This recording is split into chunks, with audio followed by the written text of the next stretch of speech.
and this will last till 29th of November. Few announcements are also there. So the participating some professors and faculty members and students, research scholars, you please check your names, particularly the spellings, properly at any cost in the first half itself, that we are going to transfer the list of the attending participants for the certificate preparations. So that's the reason, because the certificates is supposed to type or print. So in such cases, your affiliation spelling, your name should match properly as per your desire. So kindly check those while you are signing your attendance today. And one of my colleague, Mr. C.P. Dhuri, Chandraprakash Dhuri, he is assigned for this work. So in case of any, you please tell him. By tomorrow morning, most probably you will get the first copies, means Xerox copies of your certificates. Once again, you verify your affiliation and names both. So once that is over, then very next moment it will go for the printing. So after the printing, it has to be signed by 3 members. That's the reason that it will take some time also. And since the registrar has to sign, so he is highly occupied, so he has to find the time to sign at least 50-60 certificates, means it's not so easy. So kindly cooperate us in that regard. So yesterday we had a very good and excellent session, and the last session was by Professor P. Veeramani, and you have gone through all the concepts, particularly with respect to the points when Tx is not equals to x, then what happened. And like in the first half, Professor Brande, he already discussed about I can say that some sort of prediction, means some pockets where fixed point lies and various maps lies, that he discussed very nicely. Tomorrow first half, since Professor Brande not available, so me and Professor Veeramani will conduct the sessions in the first half, and second half Professor Brande will come back. So let us invite our honorable speaker of this day. I think there is a slight modification in the title. Of course, the contents are more or less the continued part of yesterday, and that is this I think the second part he is going to take in the first one, right, Professor? So applied fixed points, Interial's self-adaptive algorithms solving split feasibility problems. Professor Brande, please. Actually, the title is valid, but it will be the second one, so I decided to have some introductory matter. So this. Hello again. Ready? Have you charged your batteries for today's work? All right. I'm happy to be here. I really enjoy this activity. Once again, I would like to congratulate Professor Murthy for doing this job. Not easy at all for those who are or were involved in such kind of event, organizing such kind of event is not an easy job. Sometimes people from outside could imagine it's very easy. It's not. So once again, thank you for offering me the chance to speak together with Professor Veeramani and yourself in this course, very interesting course on recent trends in metrical fixed point theory and applications.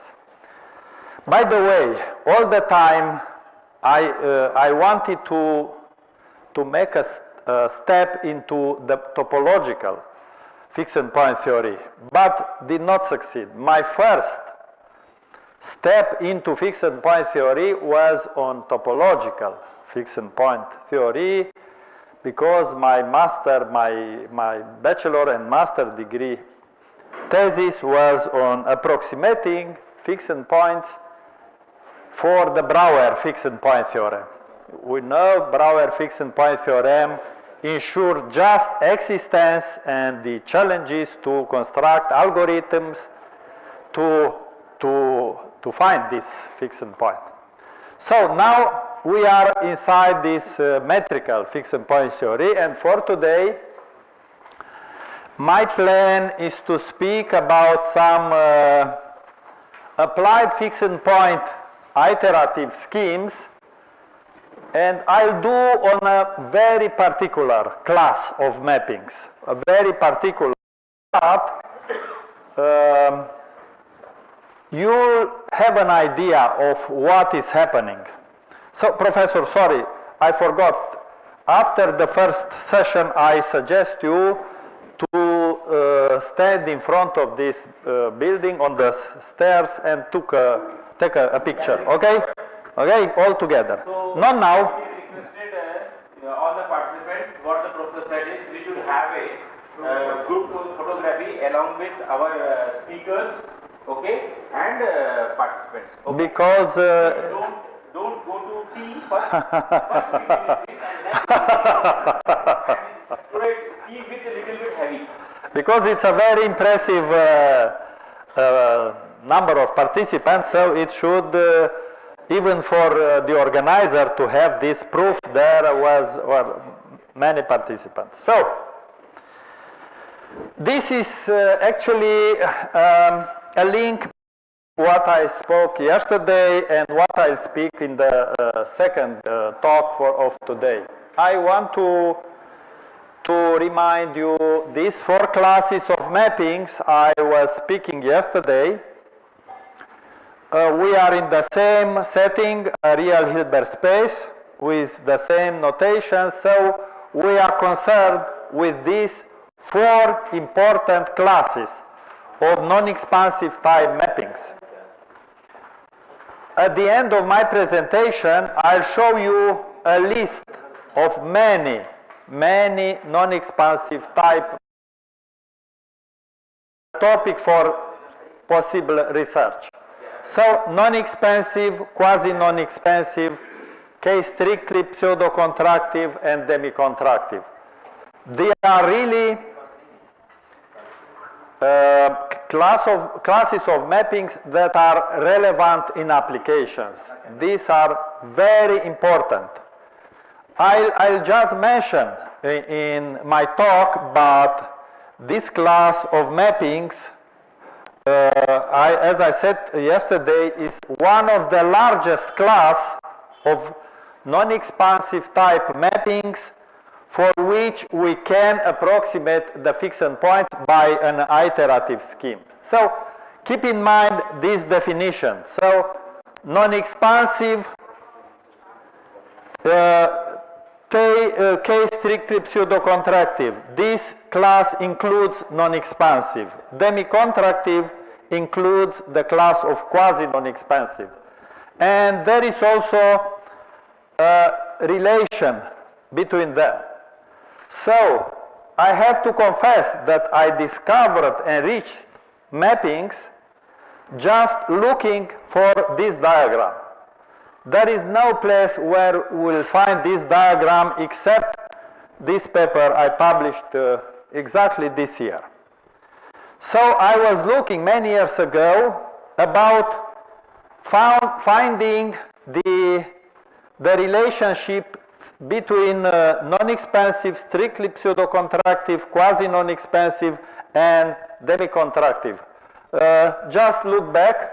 These are the definitions. So, non-expansive are included in case strictly pseudo-contractive. All people knew this.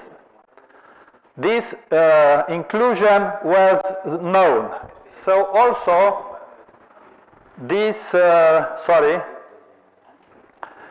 this inclusion was also known. Quasi-non-expansive is included in demi-contractive. But I did not find the global relationship between these classes. So I've been interested.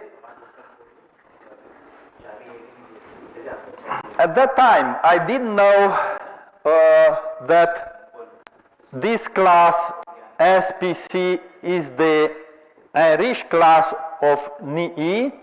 I didn't know then the DC, the class of demi-contractive mappings, is an enriched class of quasi-non-expansive. Because after looking a lot, contemplating these classes of mappings, I realized this concept of enriching mappings.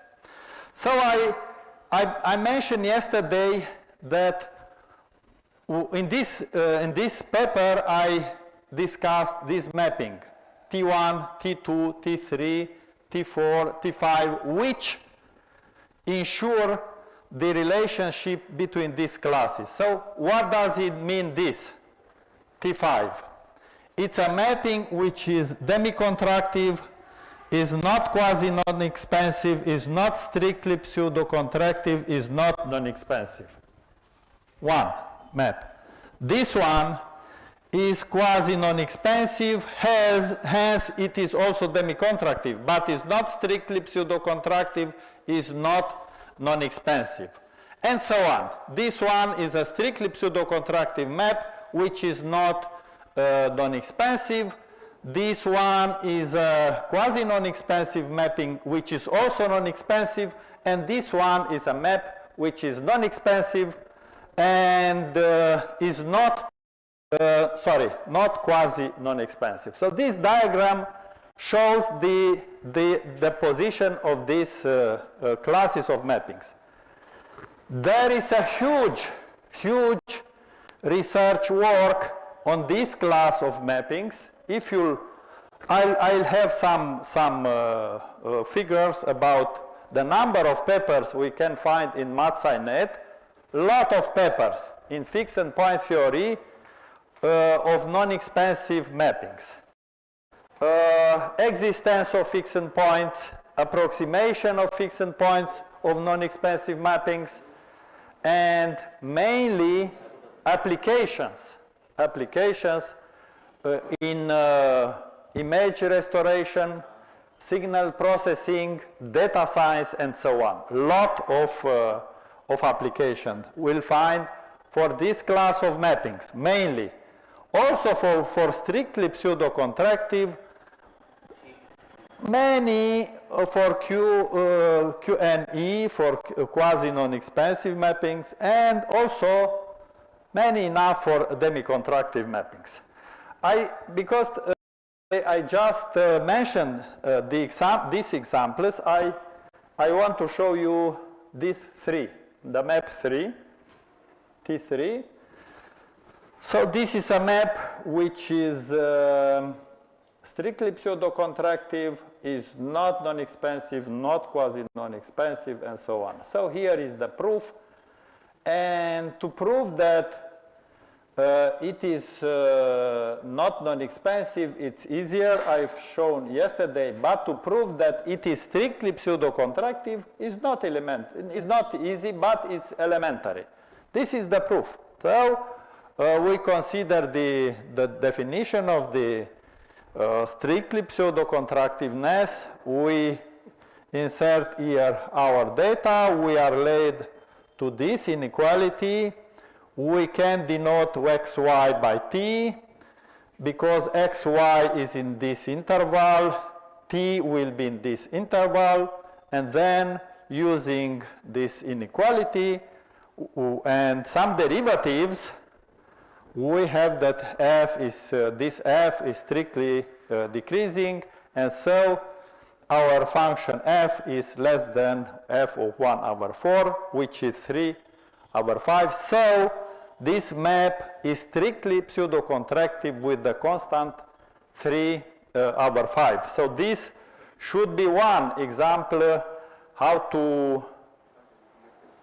So keep in mind, this is case strictly pseudo-contractive. This is a map which is strictly pseudo-contractive, is not non-expansive, and is not quasi-contractive, and so on. So also I mentioned that any quasi-non-expansive map is included in the class of demi-contractive, but we should prove that this inclusion is strict. So this is an example. Also, not easy to construct. By the way, I've sent this book by Madalina Păcurar. This is extremely nice book because she succeeded to find an algorithm to construct examples. Very nice. So just what you ask about the relationship between contractive mappings, she succeeded to find a way, a method, a very nice method to construct examples. To construct examples is not easy. Sometimes we are working more on an example than on the proof. So sometimes we do the proof, we want an example, and we should always provide an example. This is the T5 map. I go back to show you this one. It's a map which is the most general from these mappings, so it's demi-contractive and does not belong to any of the other classes of mappings. And it is very similar to the examples you will find for contractions. It's very similar, but it's a more general class, or more general mapping. So it has a unique fixed point that is reminding us the concept of Picard iteration, Picard operator, sorry, when we had, where are, huh? Ah, here, sorry. I was looking for them here. So we remember that this was the definition of a Picard operator.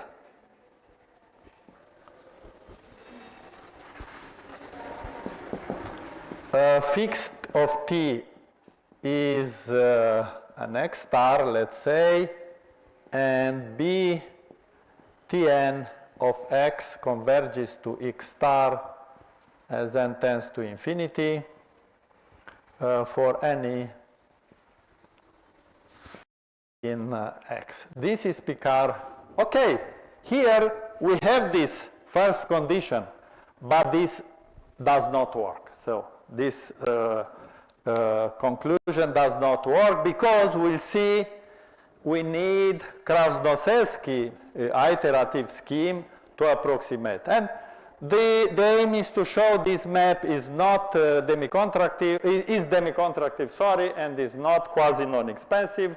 And also the proof needs some computations to discuss the first case. X is in 0, 1.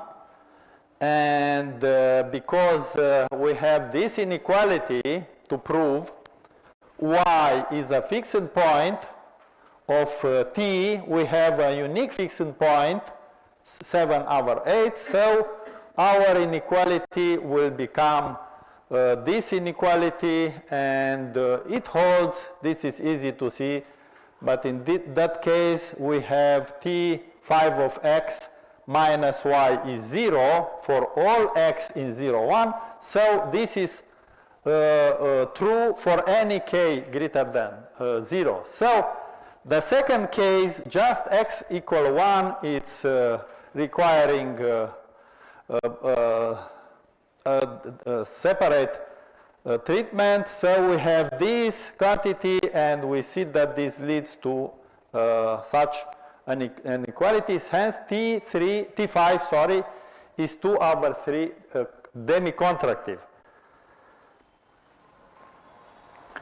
To show that it is not quasi-non-expansive, we have this example. We take x1, and y star here should be y star. Usually I denote y, but here I don't know why I have y star.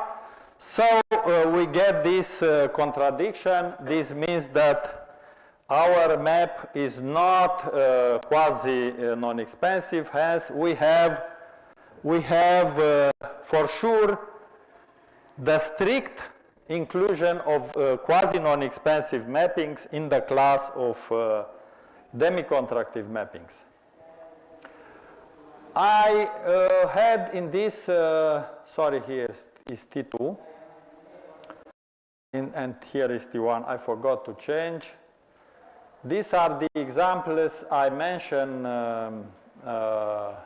in my diagram, T3, and was T4 and T5 and T6. This T6, it's also interesting to consider. It is, again, demi-contractive, is not quasi-non-expansive, is not strictly pseudo-contractive, is not non-expansive. Also to support our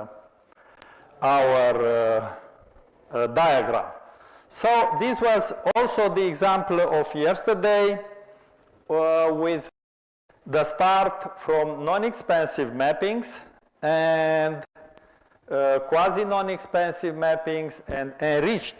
So, as I told you yesterday, I started from non-expansive mappings and I constructed this class of enriched non-expansive mappings. This was the first example of a map which is enriched non-expansive, is not non-expansive, is not quasi-non-expansive. And of course the proof is in the same lines I had previously. So the problem was, after I introduced this class, and for any similar situation, the question is this class of enriched non-expansive mapping a relevant extension of non-expansive mappings? If yes, we should relate this new class, because it is a new class of mappings. It is distinct of non-expansive, it is distinct of quasi-non-expansive. We should relate to the other classes of non-expansive type mapping. So this was the point. We did it. And we realized the following facts. Here, one more step. Look, this is our class of mappings, enriched non-expansive. We are in a Hilbert space. Here, the green should be the class of contractions. Very small, very small. It has many applications, but with respect to the other classes of mappings, it is rather small because it requires the mapping continuous. Also non-expansive mappings are continuous, but enriched non-expansive, but quasi-non-expansive are not more continuous mappings. And what is important, in this class, green C, Picard iteration converges. So we can use this iteration scheme to approximate fixed points. But if you go outside, as I said, in the class of non-expansive mappings, then Picard iteration does not converge. And we have this example. Yesterday it was 1 minus x, but it's the same thing. So for any x0 which is different of 1, 2 minus x equal, yes, different of 1, we have an oscillatory sequence, so Picard iteration does not converge, while Krasnoselski Mann iteration, as it was proved, converges for any lambda in this class and also in the class of enriched non-expansive.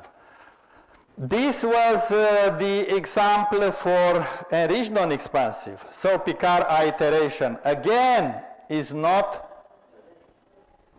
convergent for any x0 different of 1 of the fixed point, but Krasnoselski-Mann iteration, which is obtained by replacing the original operator T by its averaged operator T lambda, converges for any lambda in 0, 1. And I have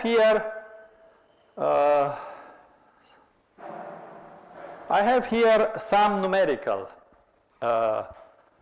data about the Krasnoselski iteration scheme. Krasnoselski-Mann are saying people for different values of lambda. This is a very interesting problem, and I'll speak in my last lecture about error analysis of fixed point iteration. You can see the scheme is this one.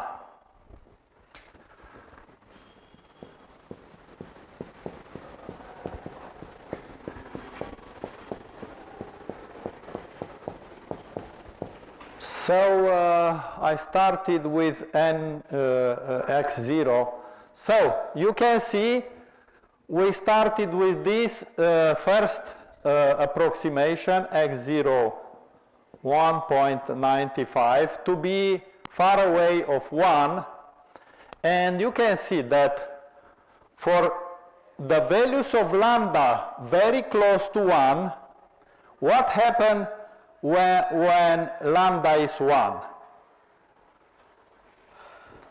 What becomes this iteration? So let's say no 1, but tends to 1.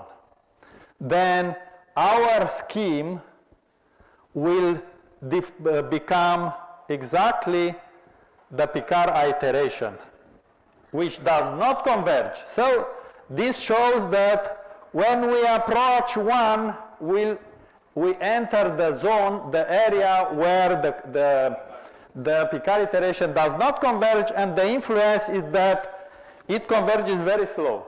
We need 57 iterations for lambda 8/9.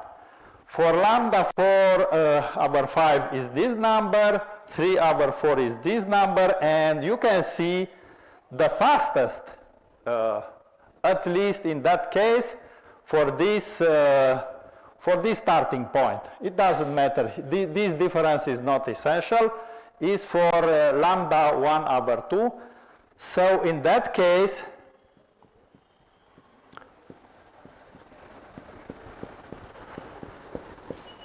our iteration is this one.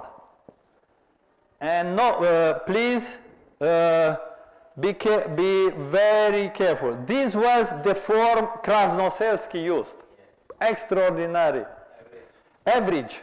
So he did exactly the best position for lambda, the average. So the average improves the extreme, the two members of this average. Very, very nice. He was very inspired to do this. When we have a different starting point, you can see here something interesting, because when lambda is 1/3, then we'll have the solution after one iteration. But the others behave exactly in the same manner. So we start from 1/5. We are here.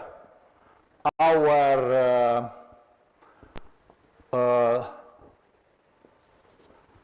so it's here, and when we start from here, so we have this situation, and we started from here, from 2, and very close from here. So we had 3 initial points. Practically, the initial value is not significant, except for this case when we have very fast convergence.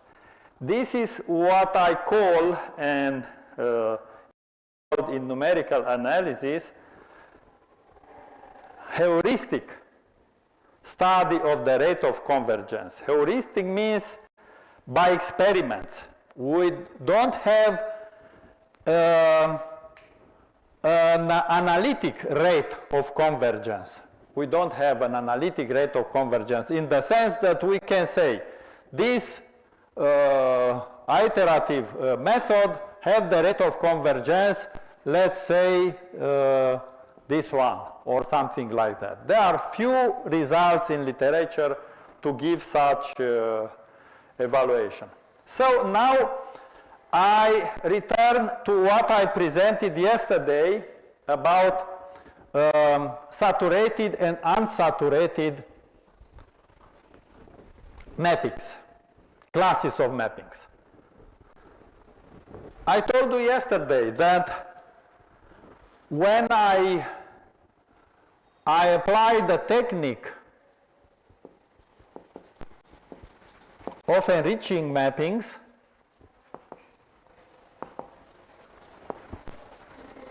contractive type mappings, I started with non-expansive. Then I took strictly pseudo-contractive.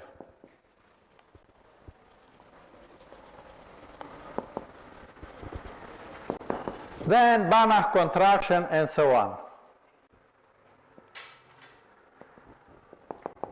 But this was, after a while, I realized that what I thought it's a new class, enriched strictly pseudo-contractive mappings, I realized after a while that it is not the case. So there is no progress when we try to enrich this class of mappings. So this was, how to say, this lecture of mine for the first part would be entitled How to Learn from Failure. Because we should do this. So it was a failure.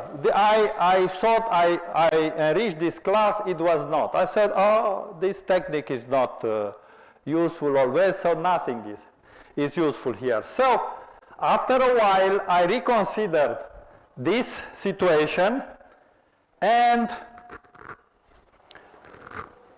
I just proved this lemma. This is in the paper I mentioned. So we have a class of mappings, C.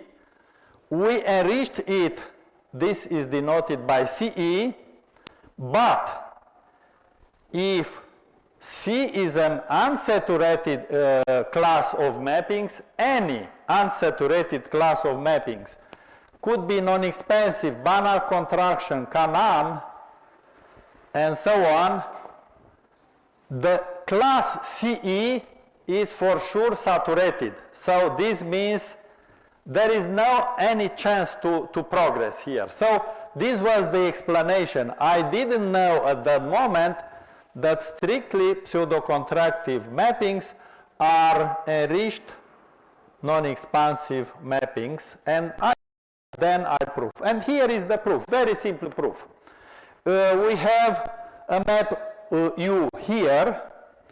Because it is here, this means that there is a map T here, such that U is the average map of the identity operator and T for some lambda. And then it is easy to see that if we try to enrich U, this means we construct this mapping U mu, then what happens? We compute this and we get this.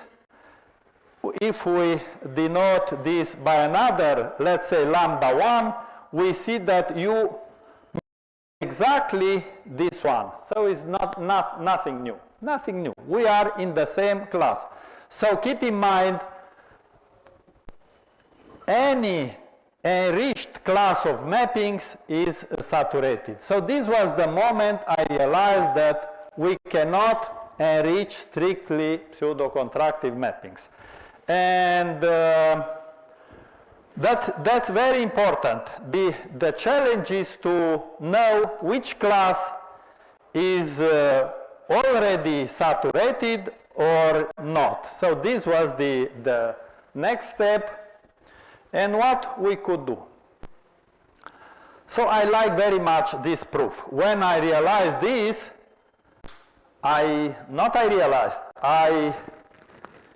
anticipated that this is the situation. I tried to prove this, and this is the proof. The proof is very nice.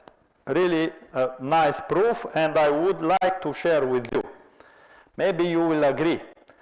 So we want to show that the class of strictly pseudo-contractive mappings is a saturated class of mappings, because the class of enriched non-expansive mappings. And to prove this, we take a strictly pseudo-contractive mapping T.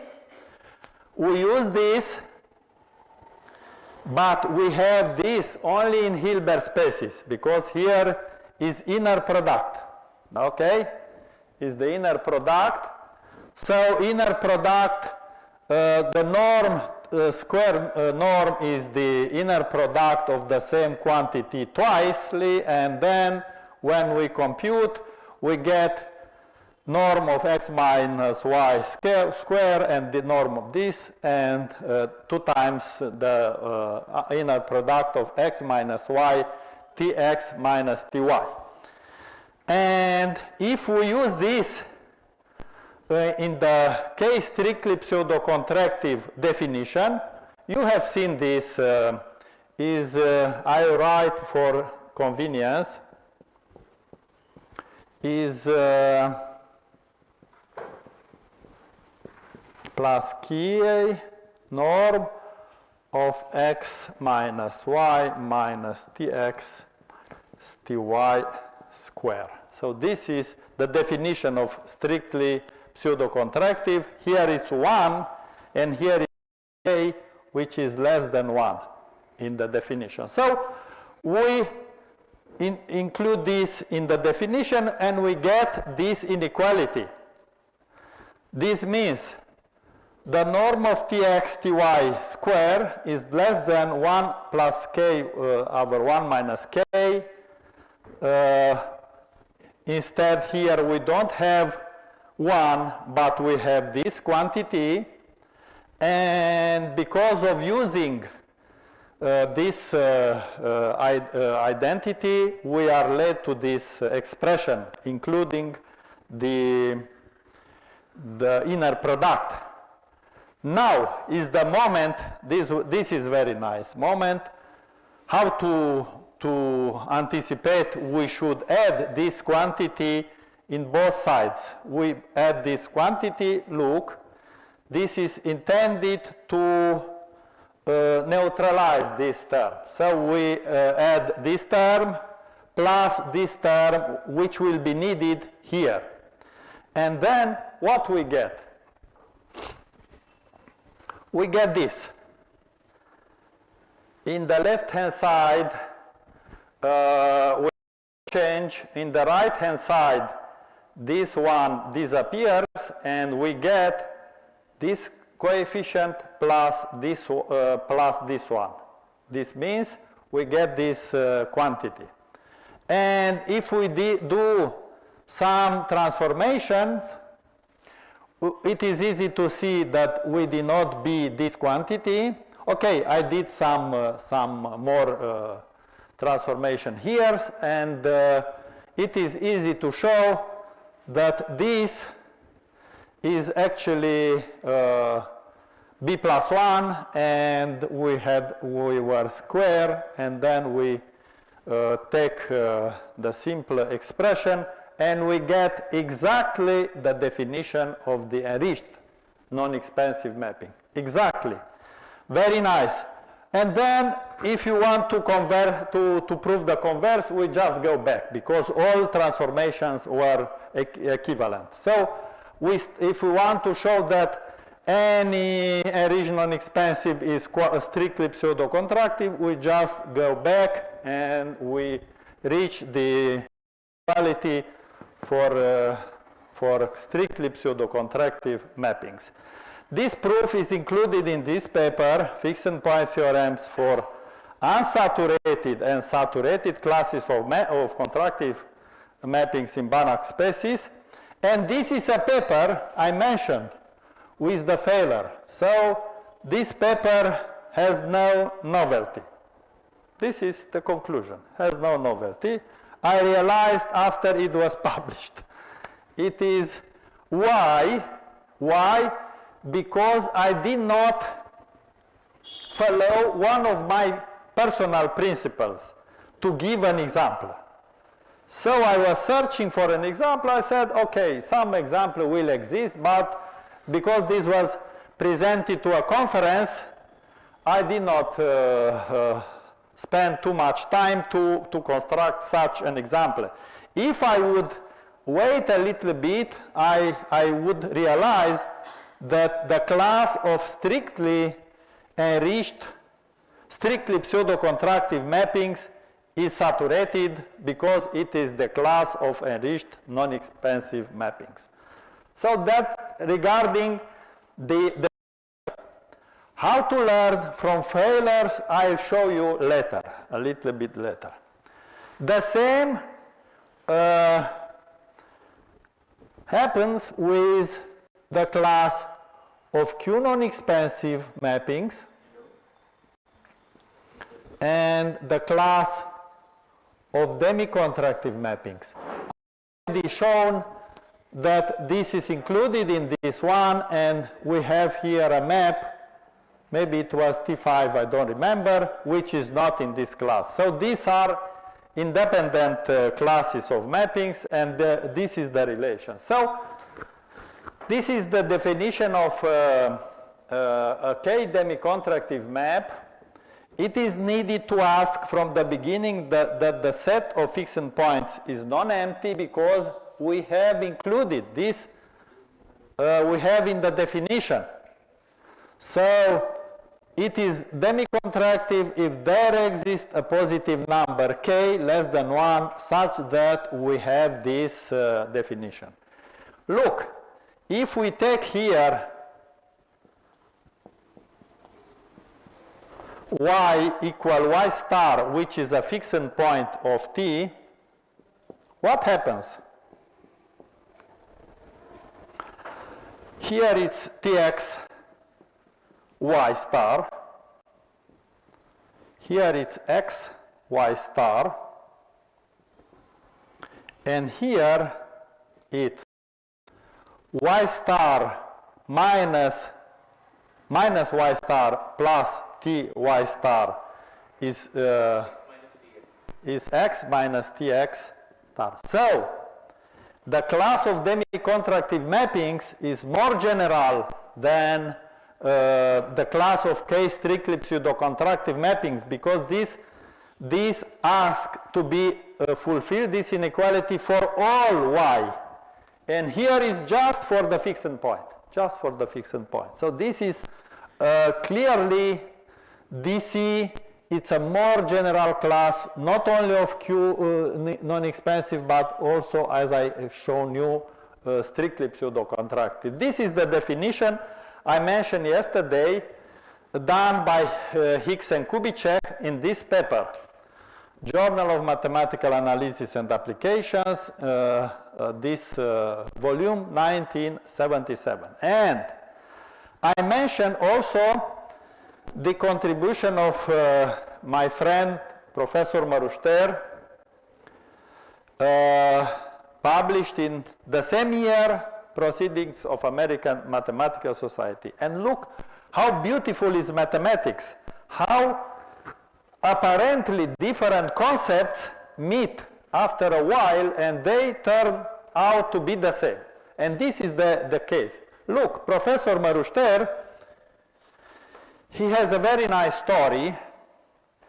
He's a mathematician who became a computer scientist. And he worked in a he was a pioneer of computer science in Romania. He worked in the team which built the first computer in their university, West University of Timișoara now. And first he was a mathematician. He did his PhD in mathematics, but he taught computer science and numerical analysis for more than 40 years at this university, West University of Timișoara in Romania. And a very interesting coincidence. After he graduated university, he got position in my home city, in Baia Mare, but he was far away from the western part, and he married a lady from Baia Mare, so he's somehow related to this, to my home city. So he introduced the concept of mapping satisfying condition A. Look at this, and look at this. Are they similar? No. Anyway, we have here a term, a constant m positive. We have here a constant k which is less than 1, but these two conditions are equivalent. And this was a PhD student. I don't know if you are familiar with this big name.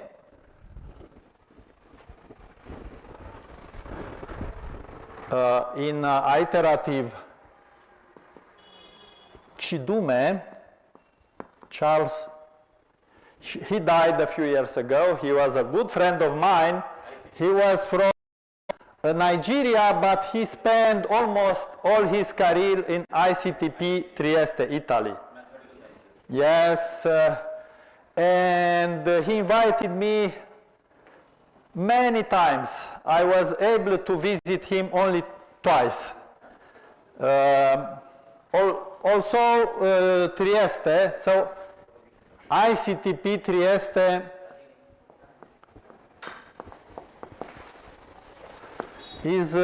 comes from International Center for Theoretical Physics, where it's a lot of mathematics in theoretical physics. And he was working there. His PhD student, I guess this name, in 1998. So if you look 1977, more than 20 years. He proved that these two conditions are equivalent in a Hilbert space. So be careful in a Hilbert space. And when I visited Chidume first in Trieste in 2004, he told me how he did his PhD. He did his PhD in an unusual way. He was enrolled as a PhD student. I don't remember the name of the university in USA, a good university in USA. But the group there were working in totally different areas. And he said, no, I want to work on this topic, iterative, fixed point iterative methods. And they said, we are not familiar. We are not familiar. You should go to another university and find a supervisor appropriate for this topic. But his supervisor, which was not working in this field, said, but we do accept the following situation. If you publish 2 papers in very high ranked journals, then we accept your thesis. And he did. He published very nice papers, even in proceeding of American Mathematical Society, and this was his main. He actually has the that he studied K-demi-contractive mappings, but in Banach spaces. in Banach spaces, these two conditions are not more equivalent. And he used this definition in Banach spaces, not this one. We can write this in Banach spaces too, but he used this. This is more appropriate, but what is needed to put inside the inner product in a Banach space? There is no inner product, so is the duality mapping. And he produced a lot of very nice mathematics. He has a monograph, by the way, published in Springer about his results. He produced a lot of good mathematicians in Nigeria.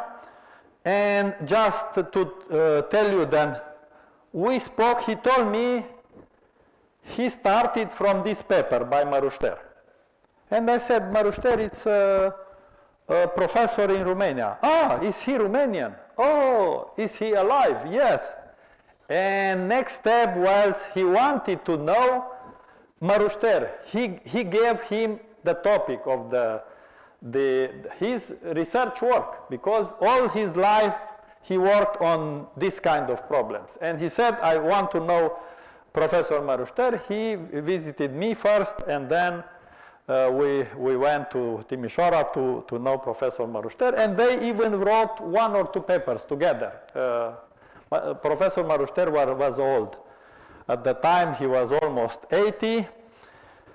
And this is the story with these 2 papers. I told you yesterday, I was almost convinced that Hicks and Kubitschek knew this paper. They didn't, because they just enriched, used the technique of enrichment for quasi-non-expansive mappings. They had a close look to the paper by Browder and Petrichin. Browder and Petrichin did for non-expansive to get the class of strictly pseudo-contractive, and they did for quasi-non-expansive to get this class of demi-contractive. And here is the similar proof that in a Hilbert space, the class of demi-contractive mappings is a saturated class of mappings. And the proof is given in the same paper by me and Madalina Păcurar, published in 2021, where we introduce the concept of saturated and unsaturated. And the proof is quite similar. To prove that the class of demi-contractive mappings is saturated, we prove that it is the class of enriched quasi-non-expansive. This is the point. So, till now, we could be happy with the term enriched. This term enriched was useful so far, because we succeeded to discover that these 2 classes are saturated. And we start now, this means it is enriched quasi-non-expansive. We take a map which is demi-contractive. We use the definition. The same tool as before, because we are working in a Hilbert space. And so our condition 2 stars is equivalent to this one. You may see that it is almost the same like in the case of strictly pseudo-contractive mappings. The difference here, we don't have T of Y, here we don't have Y, and also here we don't have Y and T of Y. So this is the difference, and we add the same, the corresponding quantity to get a similar inequality, and then by denoting b k over 1 minus k, we get the definition of an enriched quasi-non-expansive mappings. Well, we can understand that at this moment I realized what? I realized that the class of enriched non-expansive mappings that I introduced is the same with the class of strictly contractive mappings in Hilbert spaces.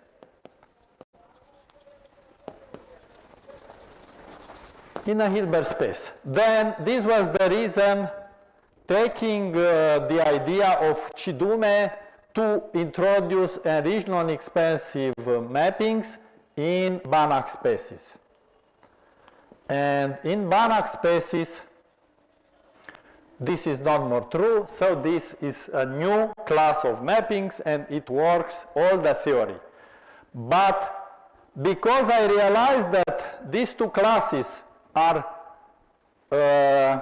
saturated, my question was, after a while, you know, after you are disappointed of something, you need some while to recover. I said, these are not important. I left aside this work, and I said they are not important. But after a while, I put myself this question. However, are there any benefits of the fact that this class and also the class of strictly pseudo-contractive mappings is saturated? And yes, there is a huge, huge benefit. And you'll see. What happens? Any result regarding the convergence of a fixed point iterative scheme designed to approximate fixed points of demi-contractive mappings in a Hilbert space can be derived from the corresponding convergence theorems in the class of quasi-non-expansive mappings. This is the result in this paper. This result was included in this paper. What does it mean? How is this possible? So look, we start from a class, let's say in that case from the class of quasi-non-expansive mappings, quasi-non-expansive, and we have a theorem, let's say theorem 1. For an algorithm, a certain algorithm and a certain class of map. And we can get, for demi-contractive mappings, the same results if we have here a map T, let's say, and if we have here a map U. And so we can extend this theorem to the larger class of the demi-contractive mappings. It's very easy. How?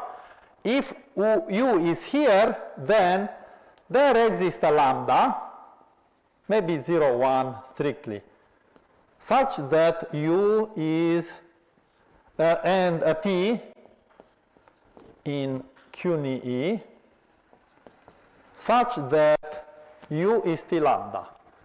And so we embed all these mappings into the class of quasi-non-expansive. This one is quasi-non-expansive for some values. And so we can prove. In this paper, I proved the results by Hicks and Kubitschek and the results by Maruster by this embedding. We embed the class of demi-contractive mappings in the class of quasi-non-expansive mappings. And the main, the main point is here that we have these two lemmas which are important for us. In that case, for demi-contractive mappings. If we are in a Hilbert space, H, and C is closed and convex, T is a K demi-contractive mapping, then the average T lambda, the map T lambda, is this constant. So let's write it here. It's 1 plus K over lambda minus 1 over lambda demi-contractive. This is in line with what I said, that any average of demi-contractive map is also demi-contractive. But this constant we can show is less than k. So we can get better demi-contractive mappings. But the most important lemma for our proof is this one. So this embedding of demi-contractive mappings into the class of quasi-non-expansive is based on this lemma that I proved in this paper. We have a Hilbert space. C is closed and convex. And if T is K demi-contractive, then each average T lambda is quasi-non-expansive, so not for all lambda, but just for lambda in this interval. But this interval is just enough for us to work. So what happens? We start from demi-contractive mapping U. We find that it is K demi-contractive. We need this constant. Then we know that for any lambda, T lambda goes here, and we just use this theorem with T lambda instead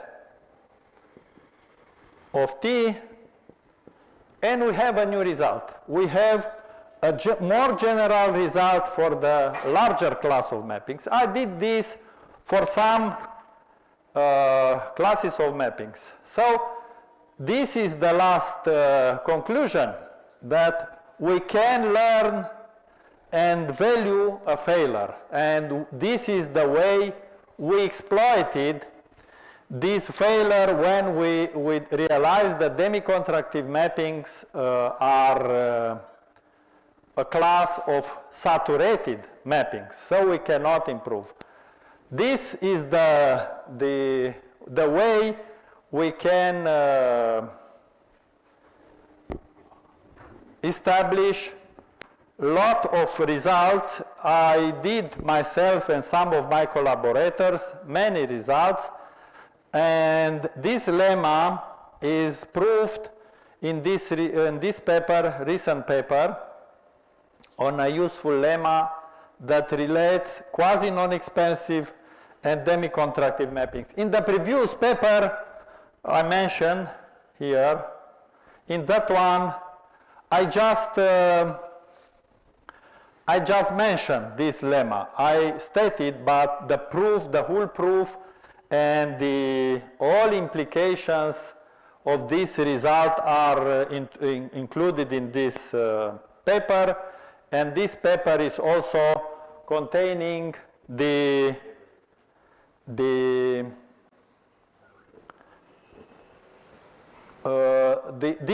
diagram I presented you at the beginning. So now, it is important to tell you that the same happens with the class of strictly pseudo-contractive mappings space. Why? Because it is the class of enriched non-expansive mappings, so any convergence theorem for Krasnoselski-Mann iteration, there are iterations I'll mention in my next talk. There are iterations like Halpern, which cannot be used in this way.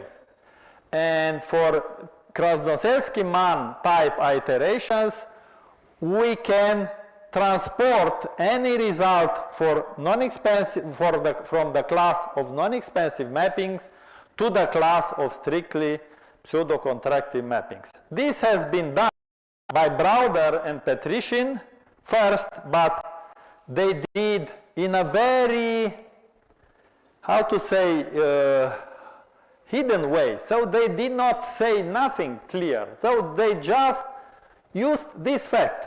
If T is K strictly pseudo-contractive, translating what they did, because they did not explain it this way. If T is a K strictly pseudo-contractive mapping, then the average map T lambda is non-expansive for this, the same values of K. And Enriched, in this nice paper, it was a paper presented at the summer school in 1968.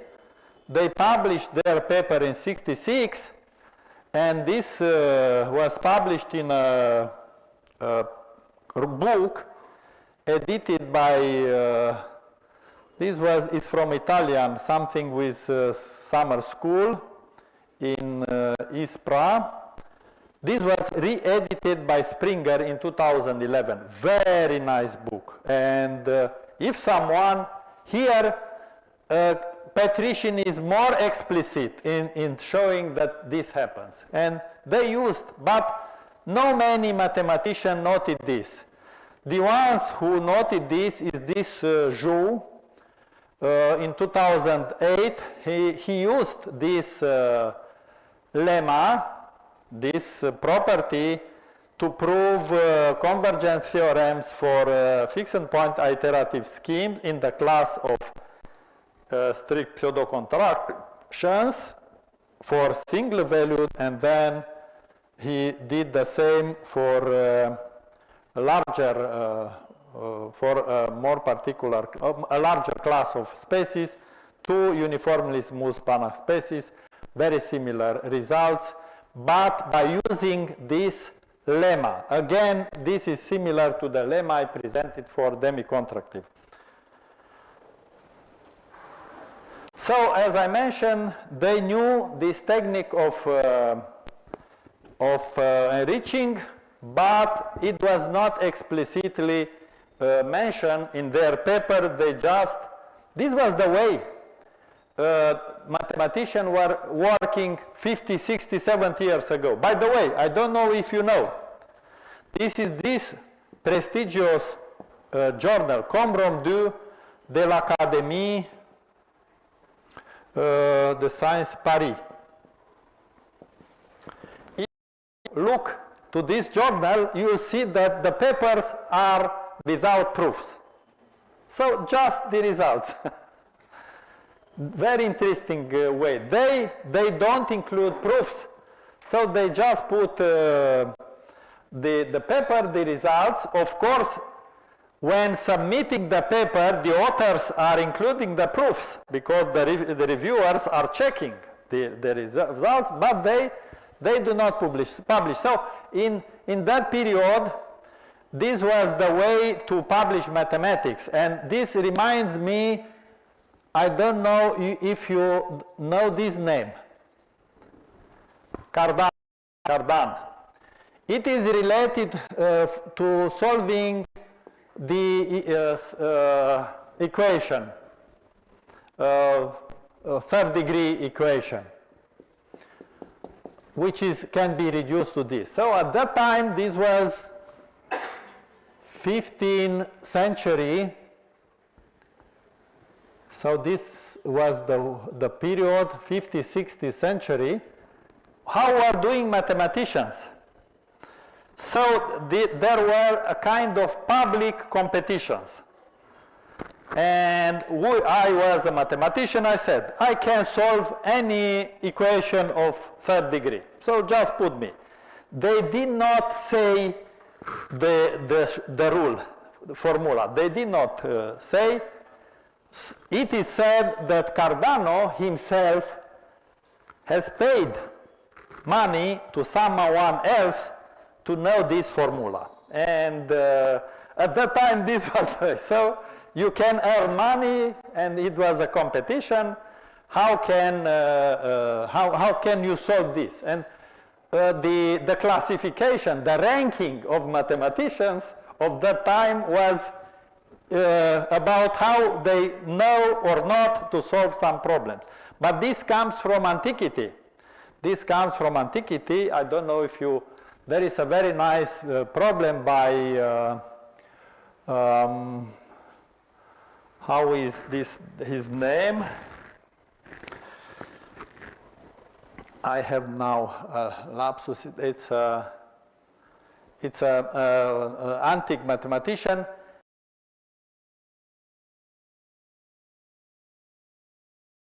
Sorry, I don't remember. But he put a problem 300 years before Jesus Christ, years of 0, and it has been solved after almost 2,000 years. It was. It's about number of cows in an area, and he put this was the style. So in order to show one mathematician is better than the other, he put a problem. So this is my problem. Solve it. If you are solving it, you are better than me. If you're not, and this problem, I remember the name of this famous mathematician who did this. Coming back to our topic to close this session,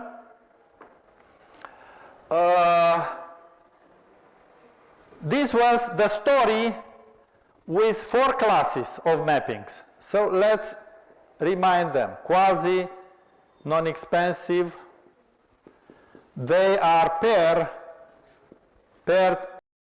demi-contractive. In the sense that this is the enriched class of non-expansive, or quasi-non-expansive, and non-expansive with strictly pseudo-contractive. These are saturated and these are unsaturated classes of mappings. There are a lot of other non-expansive type mappings, and here are a few of them. Firmly non-expansive, lambda firmly, asymptotically, strongly non-expansive, Suzuki non-expansive, Suzuki generalized, alpha non-expansive, non-expansive type mapping, generalized, and so on. Among them, enriched non-expansive, enriched quasi-non-expansive, I mentioned, enriched strictly, which is not. So the challenge for you is to check this list and try to show, is this saturated or not? Is this saturated or not? And so on. This is a topic to think about, and this would, because these 2 classes of mappings are extremely important in applications. Signal processing, image processing, data science, and so on. Very important, because they are coming naturally from external problems, let's say from real world problems. And but the others are also these classes of mappings, which are, let's say, theoretical, are also important. So the challenge is this one. Try to see what kind of mappings. Here I present at the end this diagram. I found it after I published my own diagram, but this you can see it's also referring to non-expansive mappings. So here are non-expansive mappings. Here are contractions, and it's very nice put. The contractions are here, very small class of mappings. Then you can see firmly non-expansive mappings are important because they are resolvents of some operators. And also metric projections, which is, I'll show it's important in building gradient and projection type algorithm, is again very important. The fact that all are non-expansive is important because we know for non-expansive mappings that composition of non-expansive mappings is also non-expansive. So this is important because we will see next that we have composition of projections. So this is important that we know they are still non-expansive. And lambda non-expansive mappings are here, and not to forget about strongly non-expansive mappings, which in a uniformly convex space are including all these classes, and is included in the class of non-expansive mappings. This is a nice paper dealing with the importance of firmly non-expansive mappings in applications. So, to conclude, let's remind the main ideas in this lecture. In Hilbert spaces, any convergence result for demi-contractive mappings can be derived from the corresponding one in the class of quasi-non-expansive. This was the case for Hicks and Kubitschek in the case of getting the class of demi-contractive mappings, and similarly the same statement for the class of strictly pseudo-contractive mappings. Any convergence result here should be for Krasnoselski-Mann iteration can be derived from the corresponding result in the class of non-expansive. And here I selected summation in MathSciNet.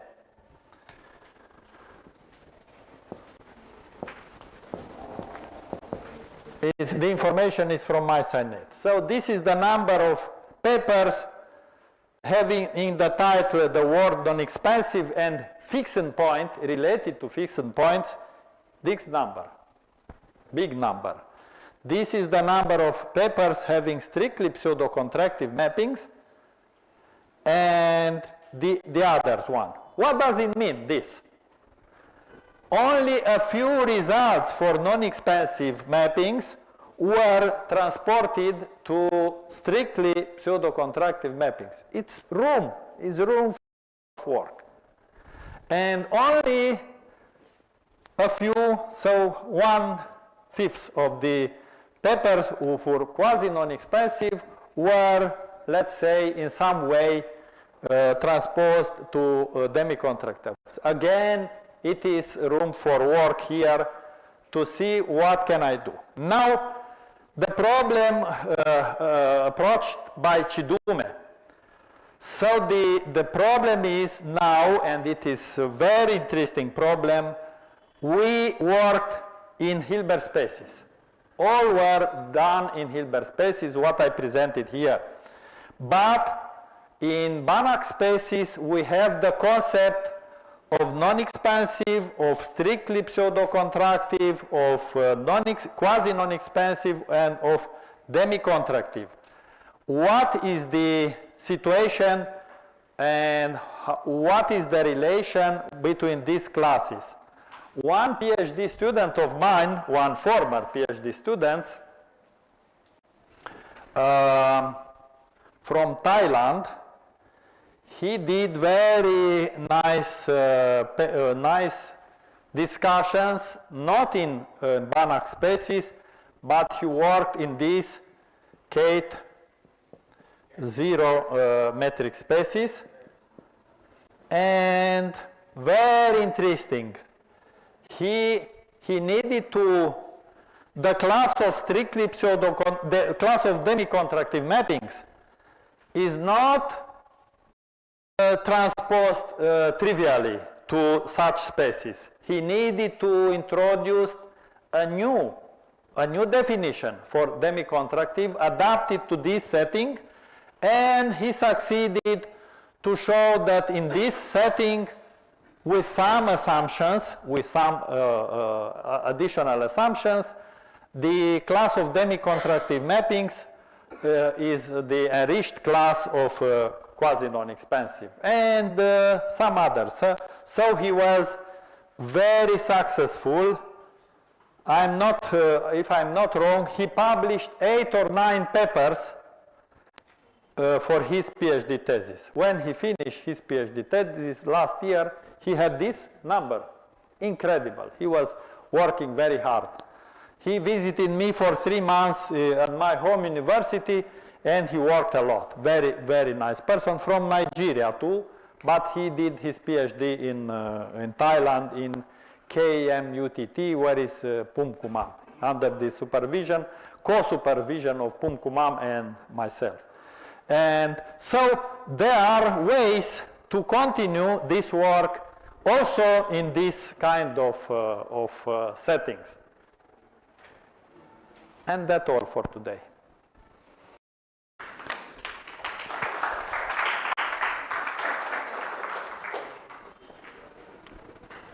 It's time for questions, if you have. Yeah. Many thanks, Professor Virinde.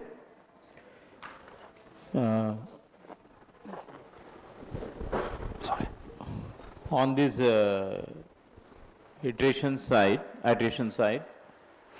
I think a lot of results Professor discussed, recent results also, and a lot of motivational mathematicians, how they are working, their philosophy to work on. And there are a lot of things that we miss mostly, and we presume that the concepts may be similar, or we like writing the properties of Banach space and writing the properties of mod and metric spaces. We feel they are more or less same, but actually they are not same.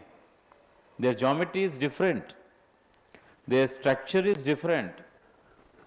So feeling and expressing and understanding, these are the 3 ways to understand such things, and he very nicely explained all such things. If you have any question, you can ask this. Yeah, please. 1 second, I would like to remark on the order of convergence of all these iterations. My last lecture Yes. will be. So, for the beginning, I can say the following, to repeat what I said at the beginning. Fixed point iteration algorithms are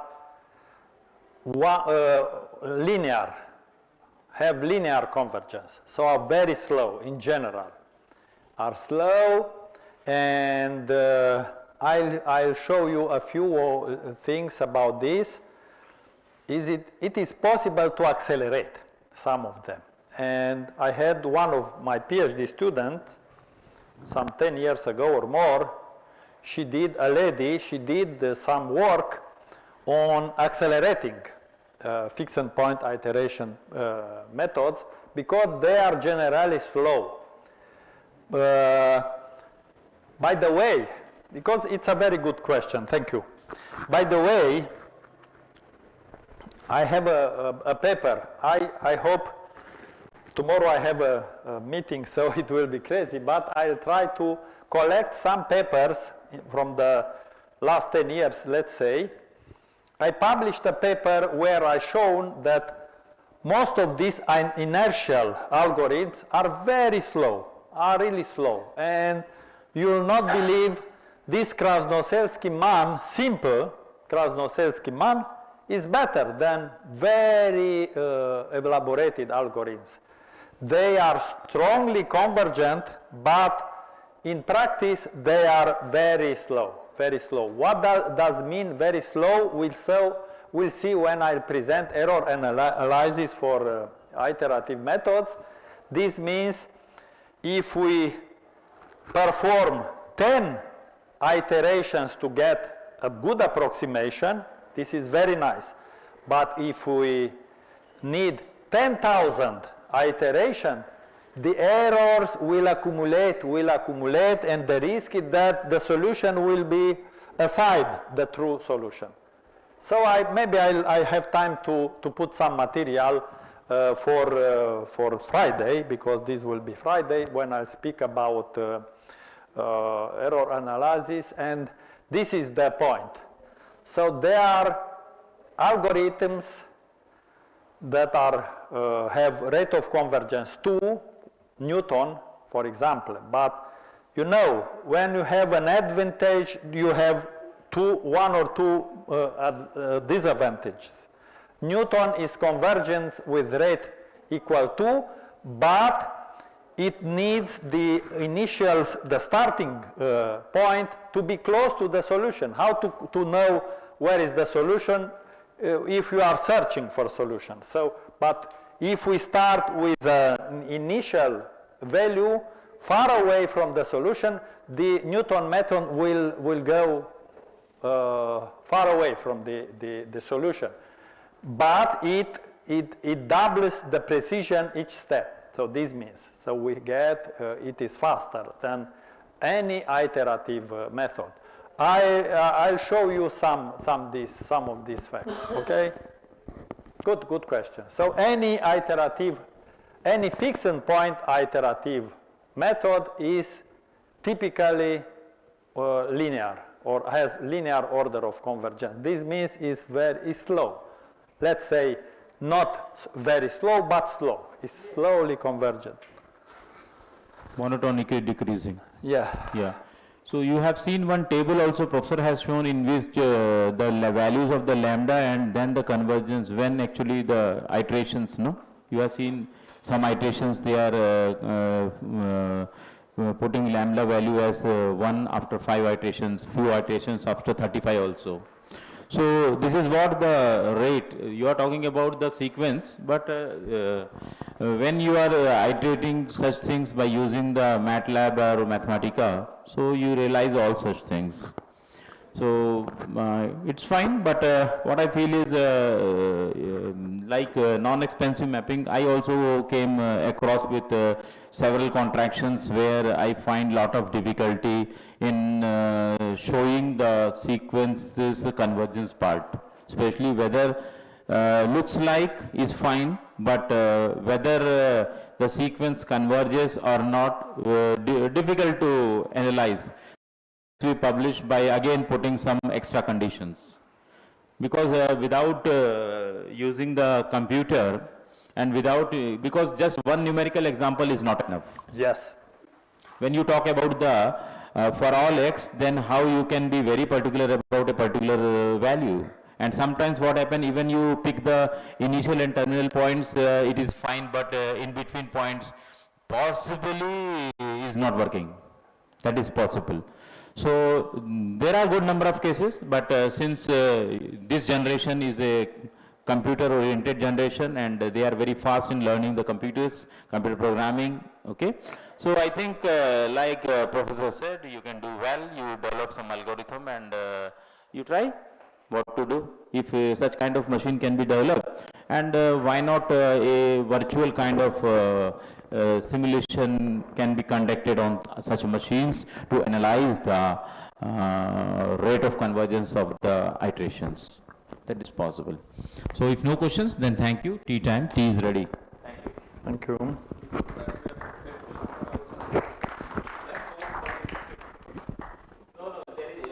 Now not a photograph, because they have removed the banner. One program is going on in the hall, so they will fix the banner at 1 o'clock. At the lunch time only we have the chance, if possible. Otherwise tomorrow we will. Okay.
Okay, it works. Yeah. Ready?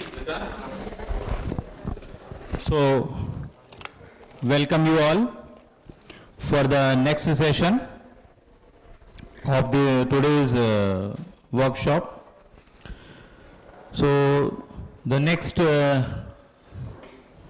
talk by Professor Basil Birende. So, he will speak on first one or this one only? This one. Same. Now is this one, but this was intermediate. Okay. So he will speak on applied fixed points, interior self-adaptive algorithms solving split feasibility problems. Okay. So he will discuss, interact, and talk in this title. Please, Professor. So the main goal of this second part is to show concretely how we can apply the ideas in this introductory part related to iterative fixed point iterative methods for non-expansive type mappings. But before I go into this presentation, I want to just show you a few aspects about the problems I mentioned here. No, this is not good. It's better to do this. So I just want to recommend you to read this paper. When I'll put here, you can send to all participants. Yeah, I will send to this evening. This is what I presented for short, and here are these definitions. Sorry, why you don't work?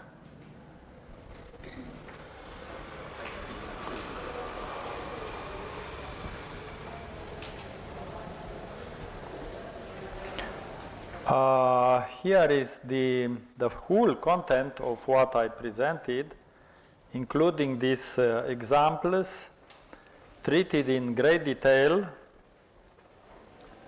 And the diagram I mentioned is here between these four important classes of non-expansive type mappings. And the detailed proof. So many things you can find here. And I encourage you, if you are interested, to have a look on this. Now we should go to this one, which is the topic for today. So I would like to present a concrete application of these fixed point iterative schemes to solving a general problem in our area, the so-called split feasibility problem. Split feasibility problem, it's a very large set of problems that we incorporate here. Many problems can be defined as a split feasibility problem. So why to deal with this kind of problems?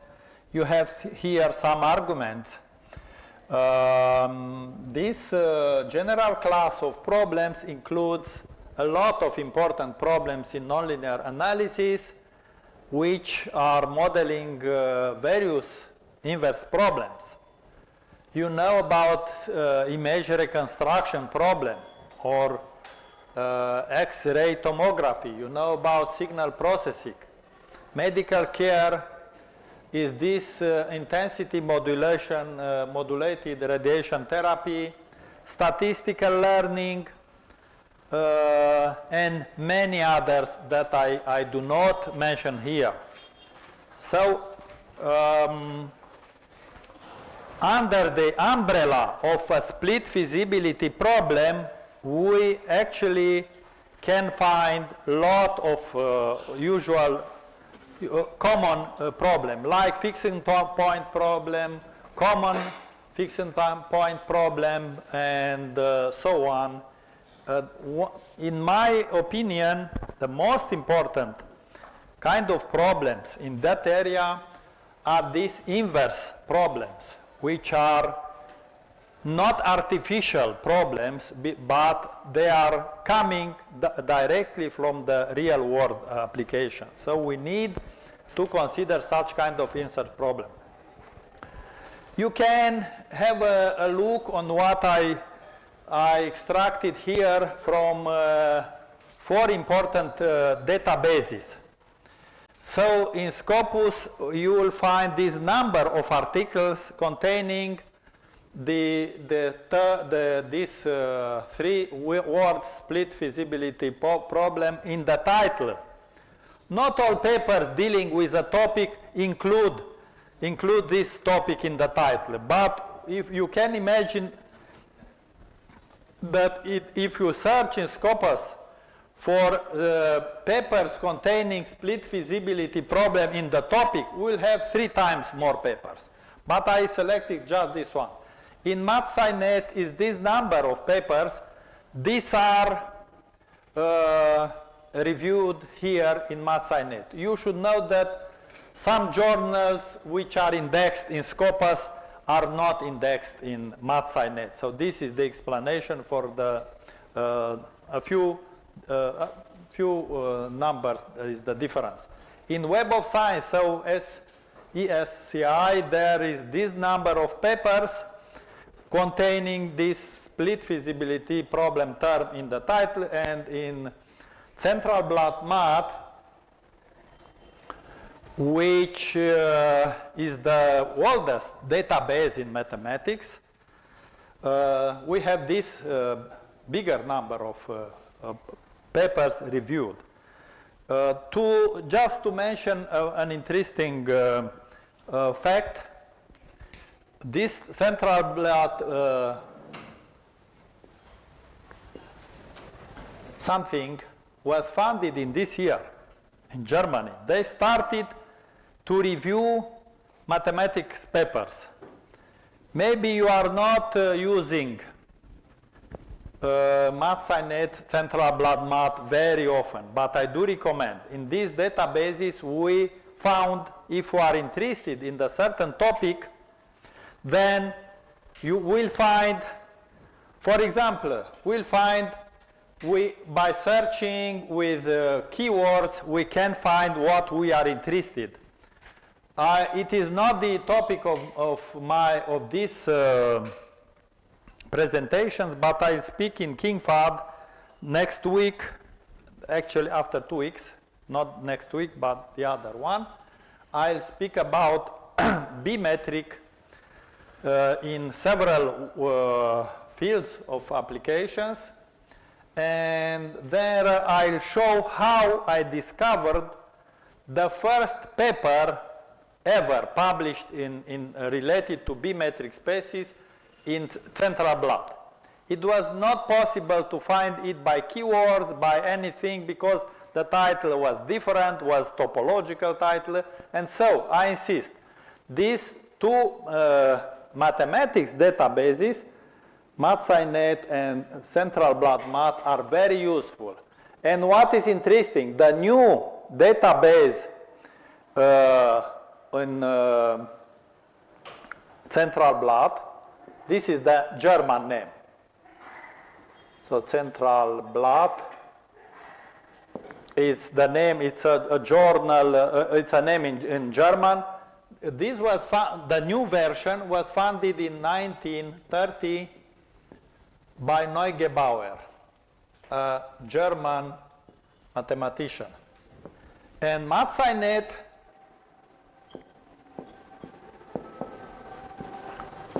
was founded in 1940 or 1939 by the same. He moved to USA because at that time in Germany there were some issues, AMS. Yes, AMS. So mathematical reviews. American Mathematical Reviews. Yes, mathematical reviews under this name. He found it both the best. By the same person. Yeah, by the same person, Neugebauer. Very great mathematician and a specialist in history. Before the Second World War. Yes, before the second, because in 1933 there were starting problems with Jewish people. They have to emigrate. We don't find papers between those. That Yeah. because of World So War. these are great. So use this. This is my suggestion. When you are documenting on the topic, use these databases. These are the best one. This is free, totally free. This is not completely free, but you can find it displays only 3 results of the. But I don't know. The Americans should take the German model, and it will be fully open. Is not free at all. Yes, this is not free, but You want to search, then you need to pay some $12. yes. We have in Romania we are paying. We subscribed here. So we have Science, math, science. full access to all these databases based on a subscription. So subscription is not cheap. It's very expensive, but we have in Romania all university are forming a kind of organization, and through this organization we have subscriptions to all these databases, and we have full access to most of them, including Elsevier publications, Springer journals, all these main publishers in mathematics. We have database in our country by Government of India, but mathematics is very poor. Okay, Things are fine. So to conclude this motivation, split feasibility problem consists in very many typical problems related to our field. So it is immediately a fixed point problem, can be written as a fixed point problem, and we should use such kind of iterative. I forgot here to put one important algorithm. I knew I included it, but this is Hong Kong Zoo. no Halpern iteration, which is very important because it ensures strong convergence in many instances where we don't have strong convergence for these 3. And the specificity of this one is the following one. This is defined, let's say, in this form. No xn, but u and lambda n t of xn, and u is called an anchor. It's this term. We anchor the iteration on this fixed point, and it's a fixed point taken from the beginning, and this iteration has the property that we get a strong convergence. This was improved by replacing this anchor by contraction map. Very nice idea. Are called the same viscosity type by a French mathematician, but is not the scope of this presentation. So we can use, because a split feasibility problem can be converted naturally in a fixed point problem, we can apply these algorithms, and this is the way we are doing. The problem itself is defined in this way. We have a Hilbert space H1, and C is a closed convex subset of it. We have a second Hilbert space H2. They can be the same, no problem. And Q is again closed convex. And we also have a bounded linear operator A that maps H1 to H2. So by definition, the split feasibility problem is asking to find a point in the first set, C, such that its image by the linear bounded operator is in Q. So this is the problem. If we have a close look, we can see that if the spaces coincides and if the set also coincide, this is actually a kind of inclusion problem. Inclusion problems are contained by split feasibility problem, but many others.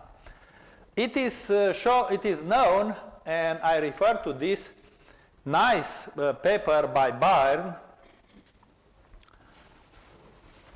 I wrote a letter recently to Byrne about, I don't remember, maybe I invited him to review a paper, and he said, oh no, I'm now retired for many years, he should be more than 80 something, and he said, I'm not more interested in this kind of problems, split feasibility problems, to review. So it is known that such a problem, look how it is stated, is actually a fixed point problem. And what is here? This x which satisfies this problem is the solution of the fixed point of this operator t. But look, here we have two elements. P, C, and PQ are the metric projections. We should be familiar with the metric projection. In Banach space or in a linear space, we project orthogonally an element outside the set C on C and respectively on Q. So I is the identity map and A star is the adjoint of the operator, linear bounded operator A. So with this tool, any split feasibility problem, it's a fixed point problem. Okay. Then it is clear that we immediately can construct an iterative scheme, just considering Picard iteration. Picard iteration is, this is our operator t, so xn plus 1 equal t of xn. And it is known that this is a very important algorithm in solving split feasibility problem, but also fixed point problems for non-expansive mappings.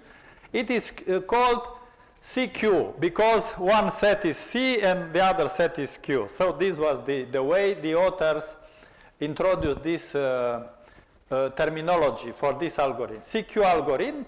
This is known that if we have some restriction of this parameter gamma, which is in this set, lambda is the spectral radius of the operator A star times A, then for sufficiently small values of gamma, we know that this operator is non-expansive. This is the key. So, look, we started from a problem where we have nothing about non-expansiveness. Nothing. It's just set close convex is close convex, but as I mentioned in the last slides at the previous presentation, the orthogonal projections is a non-expansive map. Actually is firmly non-expansive.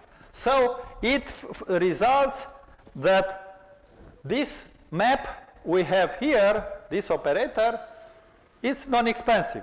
So at this moment we are in the family of our non-expansive time mappings, and we are done. So we know a lot of how to approximate non-expansive, a fixed point of non-expansive type mappings, so we can use a convergence theorem and resolve the problem, split feasibility problem.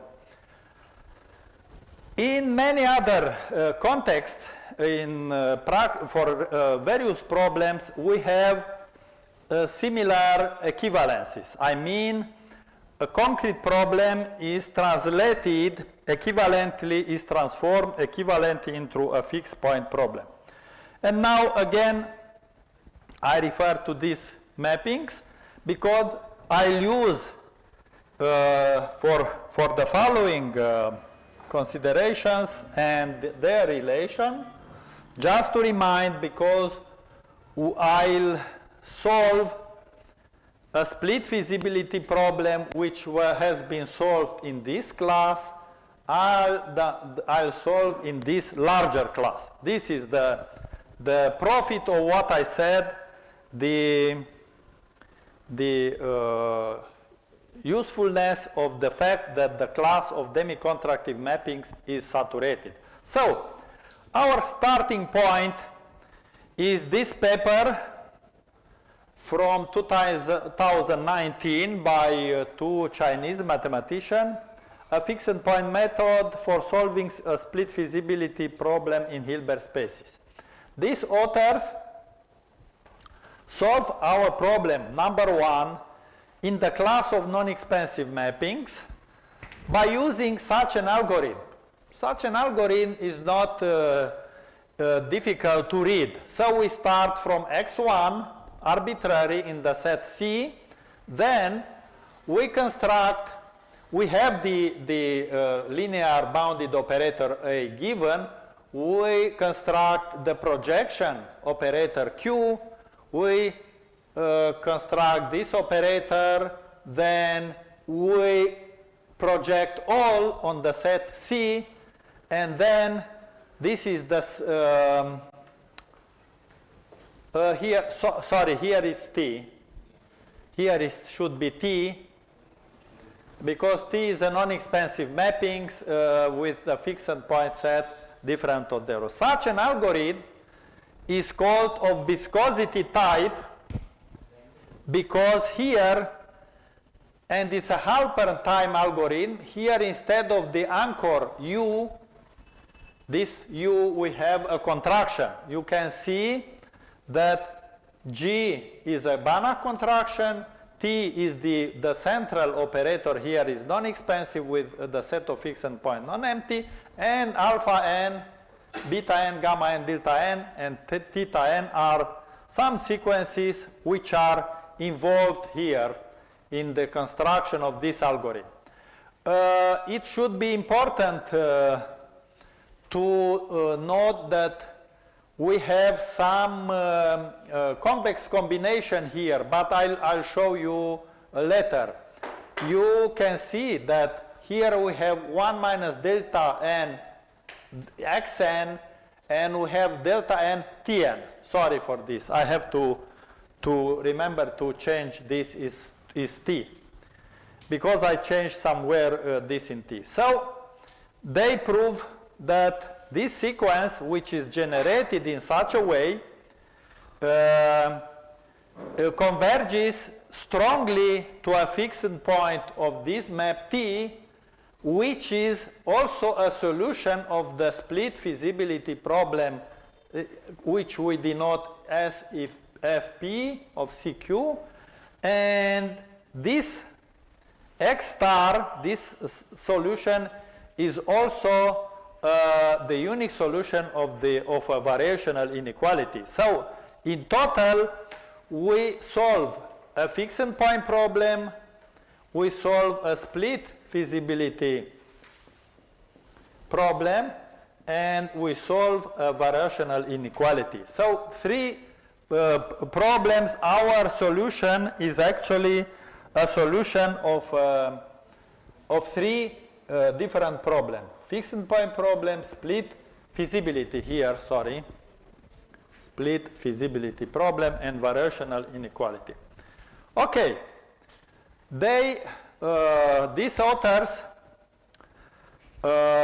here in 2000, very recently, 22, they solved the same problem, but they weakened the condition of the parameters. Again, I have here alpha n 2 times I don't know why, involved in the algorithm. They inserted an inertial term. I'll show you, I'll explain what is an inertial term.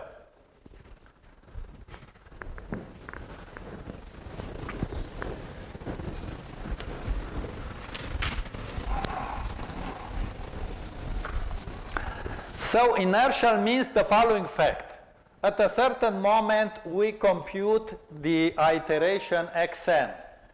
And to have an inertial term means that we'll take an intermediate value, let's say yn, which is xn plus theta n xn plus 1 minus xn. So this is what is called inertial. This is from physics, to keep the inertial character of the two iterations. So when theta n is 0, then we get a normal iteration. So this means inertial algorithm. So sorry, they did this by inserting this inertial term and succeeded to choose the step size. Step size is involved in the algorithm. Is not needed to be calculated. Usually we need to calculate the norm of this operator A, which is not a simple problem. And they extended the previous results to quasi-non-expansive mappings. I remind you that the previous study was devoted to non-expansive. So we should have in mind all the time this relation. So non-expansive is included in quasi-non-expansive. But they did in a different way, not in the way we should do by extending from quasi-non-expansive. And some other authors contribute to this subject. I mention here these two Thai mathematicians. They published the paper in 2020. It's a very recent paper, and also these authors, the first one is from Spain, and the second, this is Xu Hong Ku. This is a very strong Chinese mathematician. He is a friend of mine. I visited him in China some 5, 6 years ago, I guess. He did extraordinary deep results into this field. And they improved this algorithm by not using the knowledge of the matrix norm. So these are the basics where we start our interest. So our interest was to extend these last results by Wang, Xu, and Yao and Jiang from quasi-non-expansive mappings to the more general class of,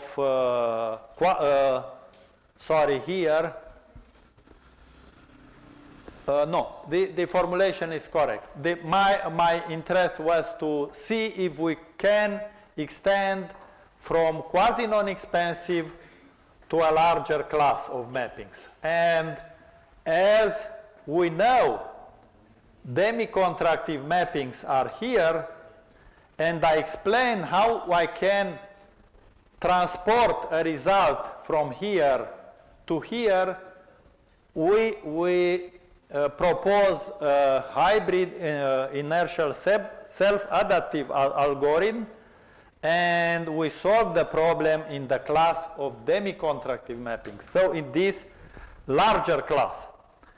And due to this fact, The results I propose are very general. They are extending all previous results from passing from non-expansive mappings or quasi-non-expansive mappings to this larger class of demi-contractive mappings. I forgot to say something very important. This is not exactly the situation. So non-expansive have in common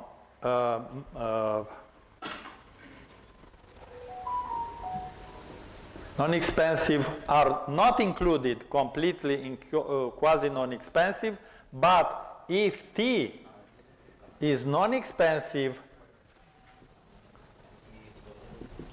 and the fixed point of T is non-empty, then T is quasi-non-expansive. So here, all mappings which are here non-expansive have fixed point of T non-empty.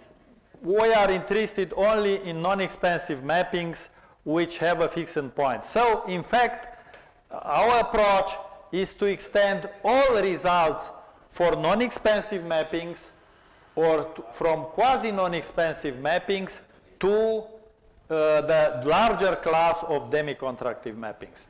And also, as it is normal to such kind of approaches, I present some examples to illustrate the effectiveness of our analytical results and also the superiority of our algorithm over the previous ones. Here, I also insist that we extend all non-expansive mappings which have fixed points are here. So we extend all these, the results for this kind of mappings to the green area, so to a larger, very large class of mappings. I again insist on the fact that demi-contractive mappings are till now the largest class of non-expansive type mappings for which we can approximate the fixed points. So this is very important. In concrete applications, we need classes of mappings for which we can construct the fixed points. So in Nash equilibrium problems, for example, we use topological fixed point theorems. Here we don't have a method to construct fixed points directly from the fixed point theorem, but there exist methods to construct, to reach such fixed points. Here we have, by definition of the class of these mappings, we have a constructive algorithm. But there are many algorithms. And I present you this algorithm that I consider here. So I have a map S in that case, which is demi-contractive. We start in this way, step 1, step 2. This is what I promised. This is the inertial term, xn minus 1, sorry, here. So the previous step. So to make it inertial, is it possible? Okay. At my home university, no. Look, at my home university, I'm working the same. So with such kind of blackboard of a board and this one, and sometimes I'm trying to write here. I know. I know, but on this one, when I write at home, even my clothes are writing something. Why I touch. This is very common phenomena of many mathematics teachers. Yes.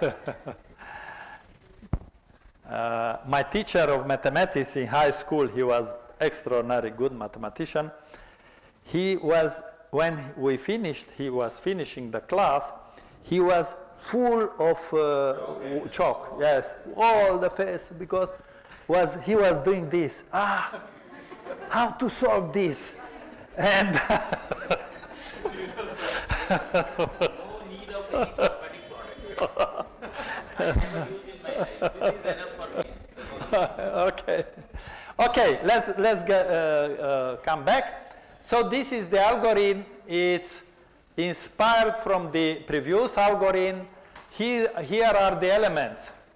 You can see this inertial coefficient theta n is defined in this way. We have significance for any element.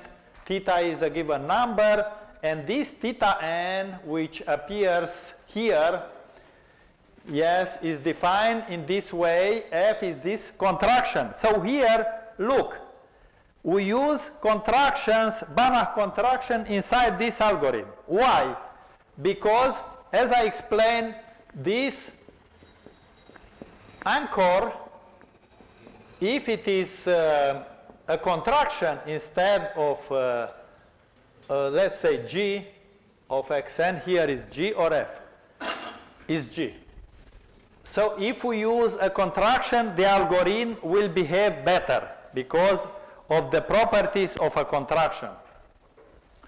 Now I remember the name of this mathematician who introduced Moudafi is a French mathematician who introduced this viscosity type by putting in Halpern type algorithm contraction. Instead, any constant is a contraction because a constant map is always a contraction. So this is the algorithm, and here is the significance of this f that appears in constructing this theta n. So this is the algorithm. It looks very difficult to implement, and I'll speak in my talk about error analysis how difficult it is to implement such an algorithm. Okay, things are very nice in theory, but when I have to project something of a set, it is not easy to compute in general this projection. If the set is, let's say, a disk, then it will be nice because we have a unique projection. We can compute in the plane, for example. We have this element, and the projection on the set, let's say C, is easy to compute. We can compute analytically. But if this set is still convex, but is of this form, then it will be not so easy to compute the projection. I mean, when we are implementing it in a certain software package. So this is an algorithm which looks nice, and we'll see it converges to a solution of our split feasibility problem, but it is not easy to implement at all. It is not easy. So the main assumptions on these elements are put here. I don't insist on them. These are all needed to ensure the convergence, the strong convergence of this algorithm. Here, what is here? This shows that we have before a convex combination, 3 terms. So this expression here is a convex combination of 3 elements. Why we need such a convex combination? Because we want to be sure we do not exit the set. So because our set is convex, we know that any convex combination will stay there. We will not go outside our set. Closed and convex. Yes, closed and convex. So this is the moment we stop is this one. If we perform one iteration, if we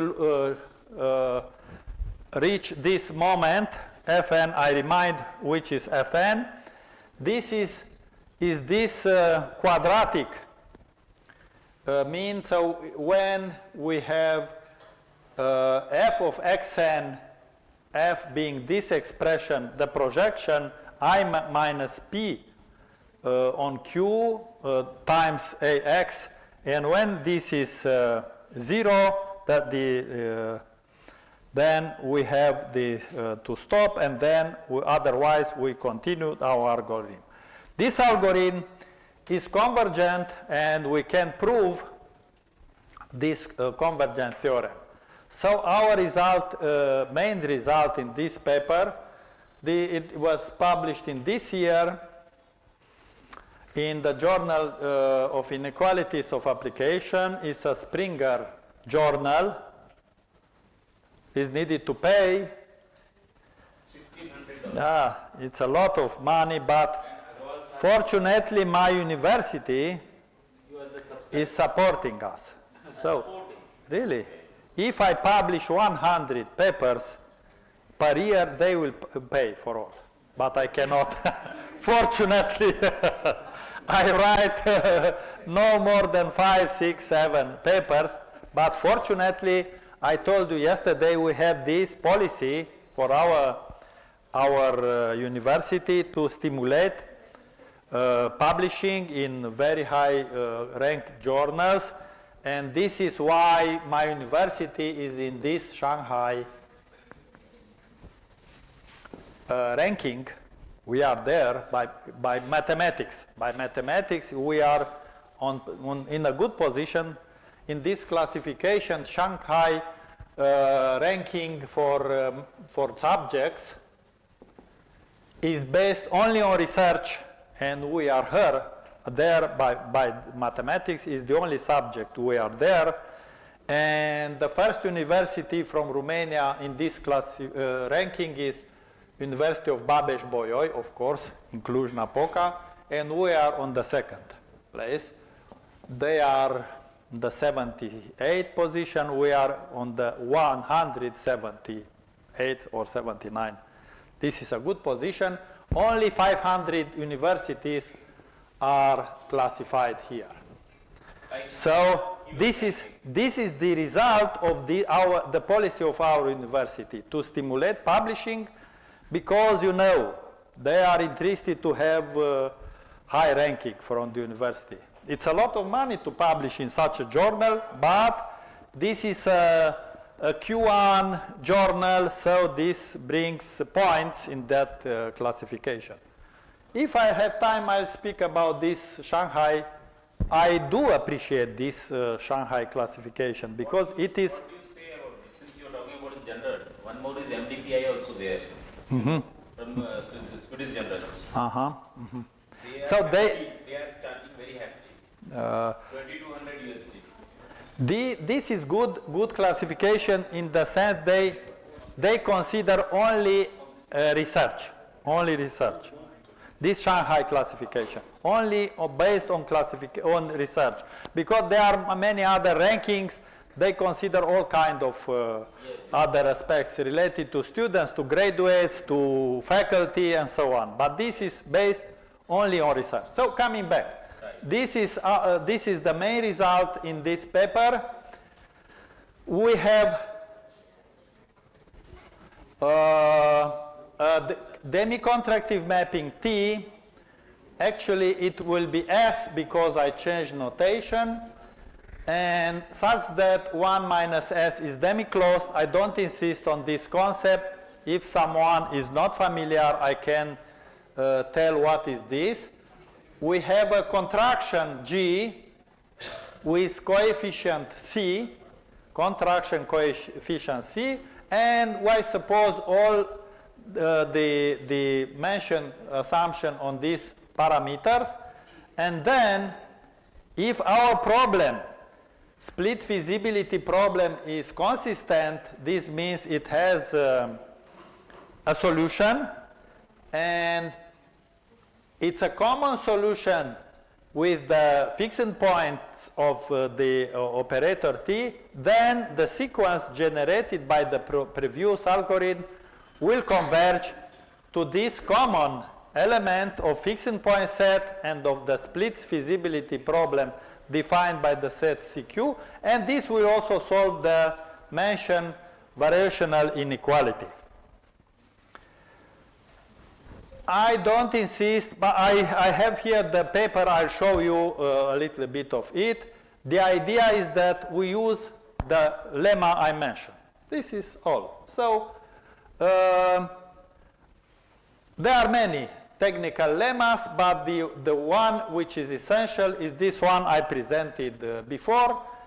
We have, in the case of a demi-contractive map, and we use the fact that for this lambda, T lambda is quasi-non-expansive, and we go back to a convergence result for quasi-non-expansive, and we get the proof for our general problem in the class of demi-contractive mapping. This is the idea. What is important is to have in such a paper a proof that our result is better than the others. So here is the object which shows we met it before.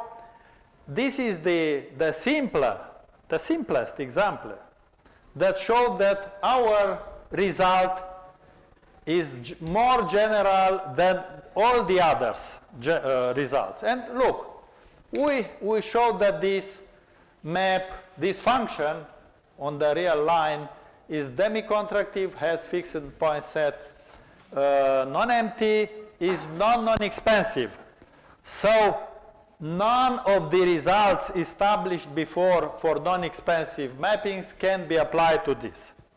Is not quasi-non-expansive. So none of the many convergence results established for quasi-non-expansive mapping can be applied here.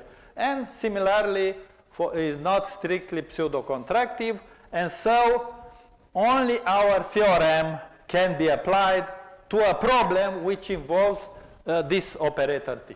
So this is what is necessary to prove for a new result, that it is an effective extension, an effective generalization of the previous result. So this is all is needed, but it is also needed to discuss some numerical examples, how this algorithm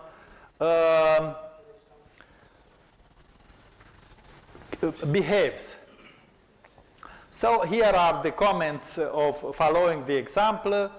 All results in these papers I mentioned cannot be applied to any split feasibility problem involving this map. And I did some numerical tests. To compare with the results here, I considered exactly the same problem as in the example 1 in this paper, and I want to draw your attention to this fact. So I did the numerical experiments in MATLAB, and I used Professor Murthy mentioned. So we cannot say an algorithm is good and perform well after one numerical test. It is needed to perform a lot of numerical experiments and then synthesize them and decide. It looks like it is better. We can say something like that. It looks like it is better than the other algorithms in this instance only, because we cannot say in general, this algorithm is the best. We cannot say never after numerical tests. Numerical tests are heuristics, they mean only by experiments.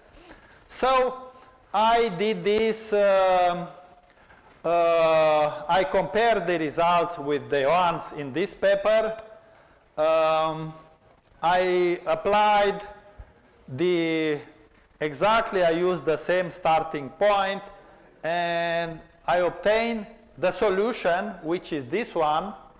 It's a vector in R5 after 33 iterations. And I don't know if I have here these are the results for some, these are the components, because I took the problem in R5.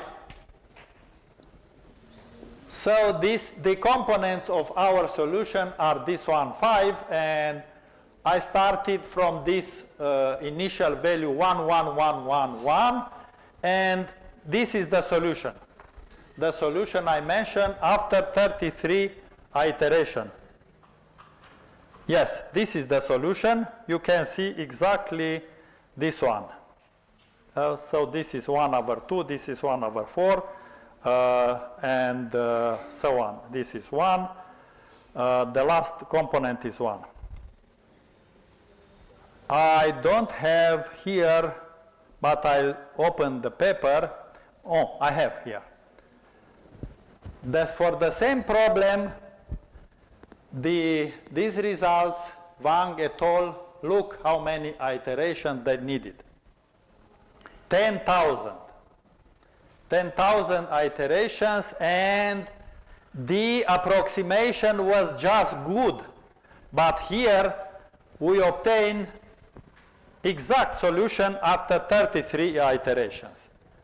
This algorithm in this particular situation looks to be better, but once again, we cannot see it is always better than the other one. But for this problem, I took exactly the problem in this paper, because I extended the results in this paper, and I wanted to compare the performances of the new algorithm to the other one. So this is a very good algorithm. So we can do a lot of tests, numerical tests, but I selected what is interested, and I did various tests, and what I concluded, most of the assumptions on these parameters which are involved in our theorem are not necessary. They are imposed for the sake of the proof. So we need these assumptions to prove the theorem. Look, we go back. Most of these assumptions are not satisfied by the ones I used in the algorithm I use here for the 30 to get this solution for 33 after 33 iterations. So this is an interesting fact. So what does it mean? That we need these assumptions to prove the strong convergence, but however, this algorithm could converge in larger under weaker condition. And this is a serious challenge to find which of the assumptions can be dropped out. So for example, in my case, I took these values which do not satisfy these assumptions. But the secret is that I took, this is the secret, I took theta n 0. So my algorithm was not inertial. And the conclusion, at least for me, I took in another paper published recently, that inertial algorithms ensure strong convergence, but for numerical test in finite dimensional spaces, the non-inertial algorithms are better. But look, here we are in a finite dimensional space. The most difficult examples, the real examples, are in infinite dimensional spaces. If we have a problem there, so there is a big difference between strong and weak convergence. So here, in a finite dimensional space, we know that weak convergence is equivalent to strong convergence. So this here is not quite relevant. So we should be careful on saying that in general, these assumptions are not necessary in this context. Also, some of these assumptions are not necessary when we are working in practical situation. Because in practical situation, real world problems, we are infinite dimensional cases. So finite dimensional in many problems. There are problems, difficult problems where it is the case with infinite dimensional problems, but not here. So an open problem here with which I close is that we are challenged to find weaker conditions on these parameters such that we still can prove that the iterative process we introduced still converges to a common element of these two problems, a fixed point problem and the split feasibility problem. A final comment. Why we have approached this problem? So if we are careful and read correctly this result, actually we find a common solution of a fixed point problem and of the split feasibility problem. Why not we directly approach to find a solution of the split feasibility problem? It's a very difficult task. There are approaches to do, but we are happy if we find a solution which is a common element to this fixed point problem. So the fixed point, these intersections reduces the solution, number of solutions, and anyway it allows us to catch a solution from here. So we are interested to catch a solution for the problem.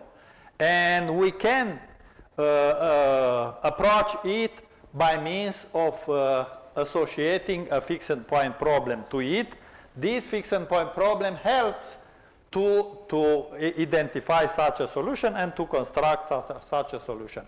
And if you remember, this is also a solution of a variational inequality problem. So in this way, we actually solve a split feasibility problem, a variational inequality problem, and a fixed point problem simultaneously. But the key tool for this one is to work with a fixed point iterative scheme. So T is not, how to say, artificially put here. Its role is just to help to identify, to construct a solution of this problem. This would be all for this day. And I want just to show the paper. The paper is here. Please, please give them to all participants.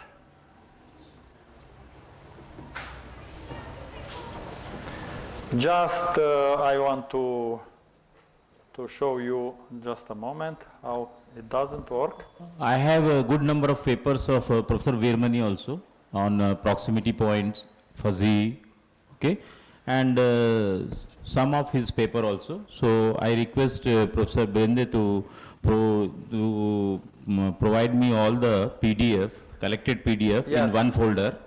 For this paper, which were mentioned in my presentation, I'll try to. Yeah, you try to either give the link on one page. No, this is freely because this is open access, Yes, but it is better to have it. To have the folder, and I will provide the all the papers in the group. Okay, so that will be. So give a this grand claps of applause to Professor Birende. For his an excellent and perfect, I can say, the lecture of this session, and today's session is also over. Morning session, second half will start at 2:15 okay, as per schedule, because actually we can't start before. The reason is we have schedule already. So that's the reason that, of course, today is little bit earlier. In the first session, Professor P. Veeramani will speak, and two of our department faculty members, they are doing an excellent work. Dr. Dhananjay Gopal and Dr. Jaiprakash Jaiswal, both are working very hard, very nice works, and very good work in the area of fixed point theory and iterative procedures. And especially you will find that in iterative procedures, Jaiprakash Jaiswal is working on numerical analysis side. He is using numerical analysis. So you will find little bit a new idea that, and numerical analysis are very easily applicable to the computer science. And like Professor says that definitely to make the machine robust and error-free you cannot say, because none of the machine in the world is error-free. They have errors, because we do programming a lot, and we are finding that if a professor does some algorithm and with his machine, he gets some result, professor gets some result, she gets some result, and I will get some result, may not be all our results are same. So this depends on your machine also. So that's why you cannot give any guarantee that it is really equal. Apart from that, even you choose the pi value, up to what level you are going to choose the pi value, that is also important. Where you are going to truncate the decimal, that is also important. So these are all the things, okay. So none is perfect, that's true. Of course, we are perfect because we use pen and paper while doing some examples, but our examples are also very particular. We have decided R is a complete matrix space. We never thought of Y is complete. We left it. And we find the similar things, and we fit it to the R, and we say that yes, is a closed subspace of a capital R. So capital R is complete. So naturally, this is the pet of R. So this is also complete. Something like that we start, and we are fitting it. Actually, we are fitting. We are very good assemblers. Most of us, we try to assemble the method, assemble the, not actually innovating the techniques, we are assembling the methodology, whether I can fit or not. The second thing is, which is very important, I think our professors are also will agree also, reading, understanding, analyzing and writing the whole philosophy in our own way is very important to learn a paper. Most of us, what we do is, we are trying to understand the papers, and up to certain level we understand, few pockets we fail to understand, because as he is from computer science, he can understand very well algorithms. There are some people, they are not from the computer science. Definitely it's difficult for us to understand. We understand some mathematical iteration system, that we can understand. Logic we understand, but there are certain things we cannot understand. So whether we are trying to understand such gaps also, lapses also, that is important. If you are trying to understand the whole paper, means each word of the paper should be in your mind. How it has come. Like he said, writing a book, he referred around 16 to 1800 papers, and after that 400. That's true. If you want to write a single paper, okay, so you require to read good number of research papers, and before reading the good number of research papers, you authenticate the paper. There are the papers in the market now these days, it is publishing because of the groups. You cannot take it granted that such papers are really the best papers. Why the second Banach is not there? Why second Canon is not there? Why Chirik is not there? Zung, you can see the Zung, Rhodes, they are really stalwarts, they are without computers come out of it. So why they are, and why not now these days? Okay, and so these are the things you have to understand. Okay, we should fix the open session. You are interested for, you have some queries for the open sessions, then only I will fix. Because if you don't ask anything, So the whole session goes unnecessary waste, and suddenly I will say that we have to fix again a lecture, something is not good. So put your yes or no in my WhatsApp group, GIAN group, please. Okay? And that too also before 5 p.m. today. So I will just mention about the open discussion session. So all of us are here, professor, this professor, me, and I will find out some other also, those two also. We all are here. Okay? So you can post your problems, whatever the problem is. There is no discrimination between the problem, whether the problems are big problems or small problems, any silly problems. Maybe a laughing problem for others, but is not a laughing problem for me if I am not able to understand epsilon. Nothing wrong. Right, Professor? It is going to help. And normally in every this workshop I do this. Okay? So it could be either tomorrow afternoon, because the professor is only available tomorrow afternoon. In the first half he is not available. So first half I said, first half the schedules are Professor Veermani and me. We will discuss. So we have done some, he has done a lot, but I have also done in some particular areas that how I can discuss you, how actually I was thinking and what is the philosophy behind me, that what the others were thinking to write something new. That I will discuss tomorrow along with the evidences what I have. Okay? So any question from your end to Professor Basil Birende? Please, if you have, we can afford. If not, include in this session. It will be for tomorrow. Tomorrow in the afternoon, I'll be fully. Yeah, I have your. Yes. Tomorrow afternoon, I will talk to you. This evening we shall talk. Okay. And then fix it, the timing. That's why I'm not scheduling every day in the morning. I will schedule this morning. Means every, whatever the schedule is very fresh. Just 1 hour before schedule. Good. I just reaping the this schedule, and around 8 o'clock I start scheduling what is going to be today. So it is very fresh schedule. Okay. And my MSc students, they know very well that if test is tomorrow morning at 10 o'clock, they will get, I will finish my paper by 9:30 morning.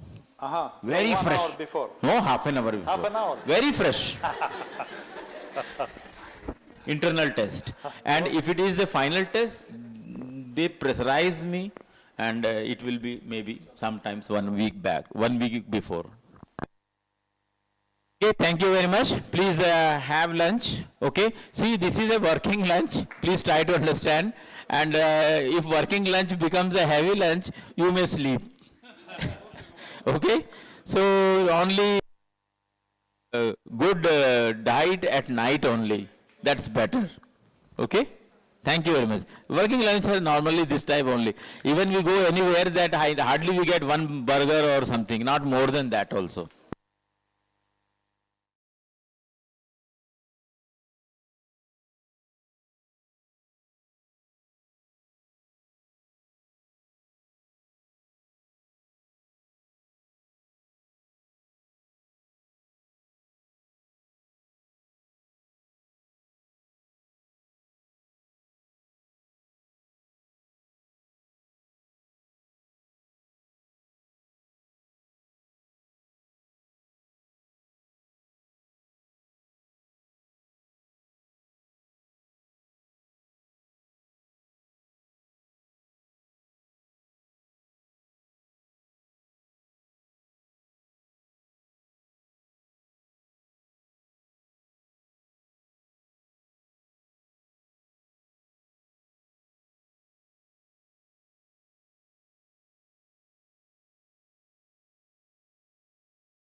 say something, sir? First of all, thank you, Professor Dr. Murthy sir, Dr. P.P. Murthy sir. Thank you. Dr. P.P. Murthy sir, he has given me opportunity to give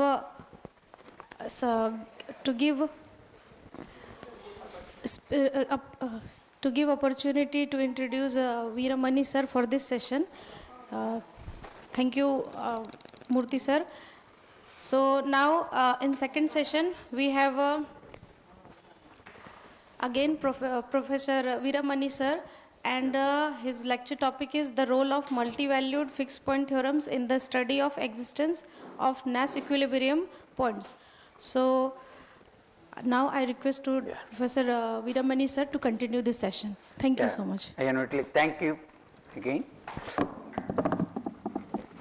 I think some pen, this marker, and oh, here. Yeah. No, it's so good. Okay. So, before starting, feel free to ask whatever doubt you have. Otherwise, as I told, if you are not asking, then I will have to ask. So, better you ask. Anyone? Okay. We'll go back even to the very first day. Again, I will ask some questions. Okay. What we have seen that even more generally for this continuation of previous lecture, and then we will concentrate something remaining from whatever related to existence of Nash equilibrium point. Yesterday we saw only for 2 players. More generally any number of players, but we will restrict to n finite number of players. Okay? But before that, some questions for A, comma B belongs to R, A strictly less than B. We know that F from closed interval A comma B to the same set, self map, continuous, imply, what is the conclusion? There exists, it has a fixed point. What is the property we are using? It is an interval, correct? What is the relation between interval and connected set in R? Any relation between connected set and intervals? In our case, we are in R. What is the relation? Both are, intervals are connected sets are interval. Interval are the only connected sets in R. So this we can prove using again LUB axiom, or so then this imply there exists x belongs to the domain such that fx equal to x. This we have seen. Suppose now we are moving from in place of closed interval a comma b. What is closed interval? What are the, if you want to go from dimension 1 here, R2, next we will see what will happen to even R2. Closed interval a comma b is a closed, bounded and connected. In fact, we did not talk about convex at this stage. In fact, here this closed interval a comma b is closed a comma b, closed, non-empty is always there. Closed, this I am writing for bounded and connected. Connected subset of set of real numbers. So, what will be the natural thing when you go to R2? So, in place of closed interval a comma b, Now take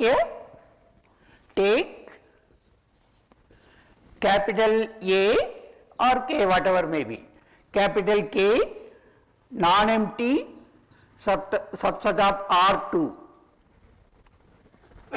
What we expect naturally from that, we want to formulate a statement, we were trying to generalize, I mean whether we can extend the similar result to R2. Then we can do R2, then finite dimensional, then infinite dimensional, like that.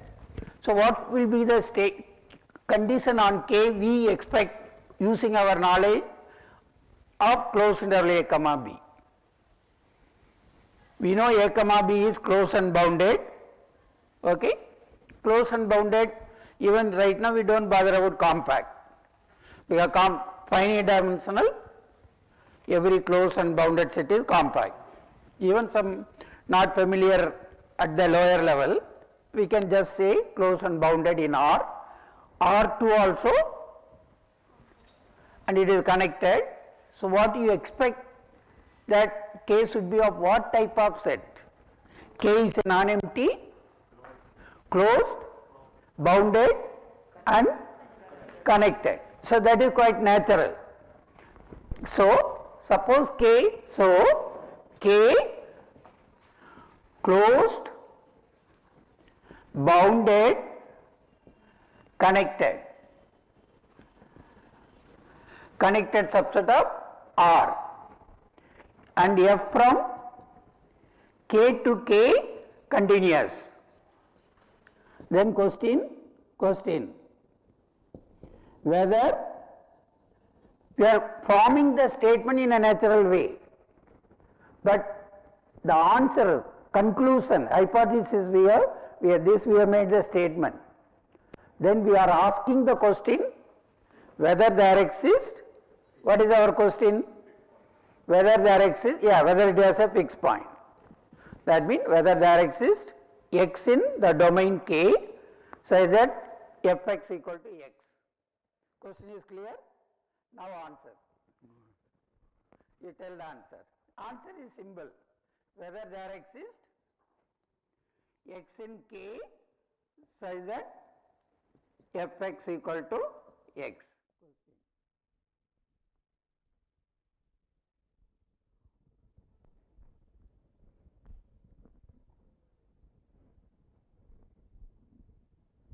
We are assuming closed, bounded, connected.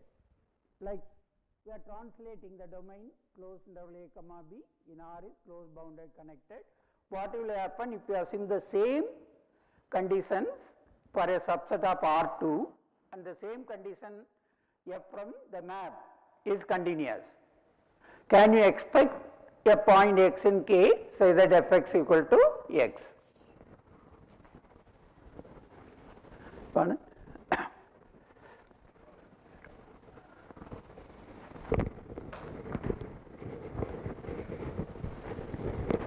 Okay, if not the answer, what you feel at least?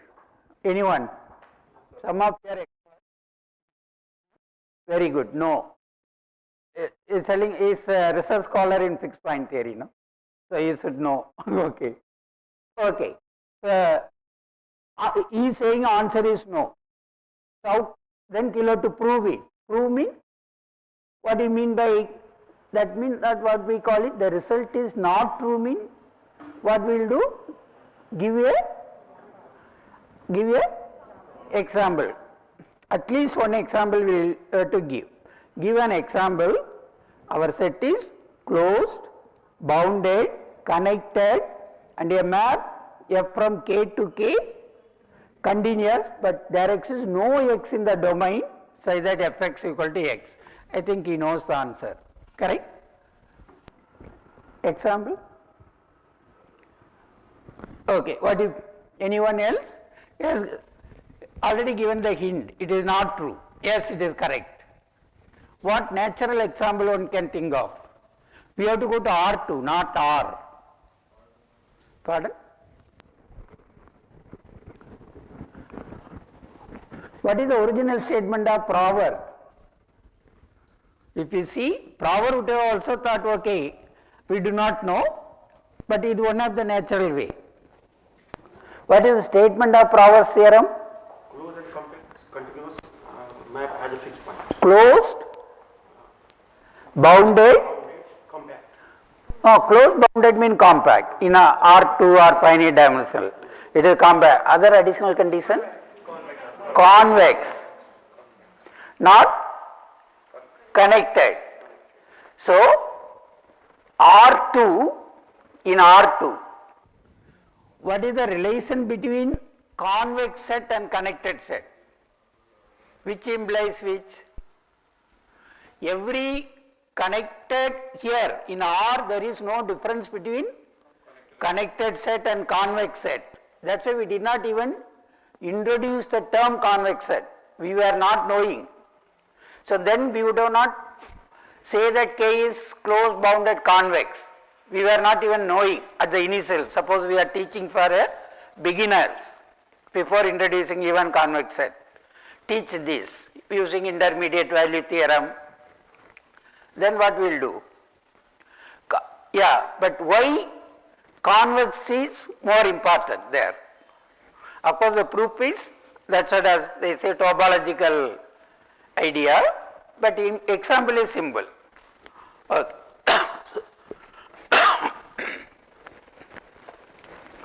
See, in fact, Prover proved first for unit ball in R2.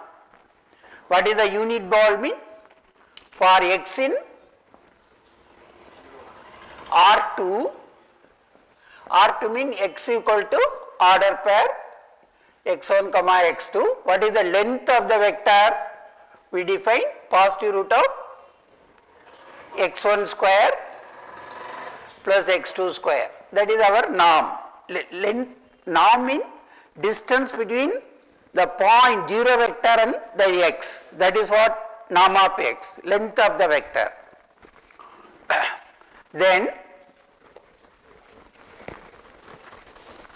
what will and the domain, what is the unit ball? Unit ball, say capital U or closed unit ball, set of all x in R2 such that norm of x is less than norm in, that is this is equal to x squared, that is if and only if x squared plus y squared equal to 1. Equal to 1, yeah, here we have less than or equal to, so that's why we get a ball, circle, unit sphere equal to 1 mean here, suppose a point here, anywhere. Don't worry about the notation, here also x understood, variable there. Okay. So here means norm x is 1. Suppose some y interior, then norm y is less than 1. This set is convex. If we take any 2 points, the line segment joining, those 2 points are there. The unit ball is convex. So every convex set is in fact pathwise connected. I mean just you can start with any xy. So like that. If we start with xy, we can define f from closed 0 1 to R as f of t 1 minus t time x plus t time y, meaning at time 0 you are at t0, you are at x, t1 mean at y. So this is a continuous function, f is a continuous function from closed interval 0 1 to the unit ball such that f at 0 is x, f at 1 equal to y. This is true. I mean the function depends upon xy. We are not written f suffix xy or like that. Another xy mean another function, not the same function. Okay. I mean domain is closed interval 0 1, codomain is the unit ball. But we want that at 0, that's at that time 0 we are here. Keep walking, after 1 hour we will reach the destination y. So it is pathwise connected, imply it is connected. Okay. From here, can you think of a subset which is connected but not convex from the unit ball? You have unit ball. See, this is a nice unit ball. From here, you think of a subset. Very good. That's why I draw only circle. Okay, very good. That is nice. See, we call this set as whatever it only set of all x belongs to our U. Now only the boundary. This. If you take any 2 point, we cannot join by a line segment. Here 1 point, here means the line segment will not be there.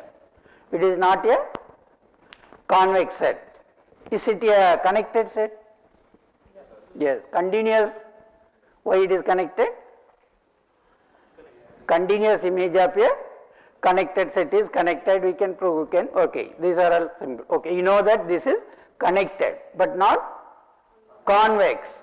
Can you define a function from S to our A or K we have taken?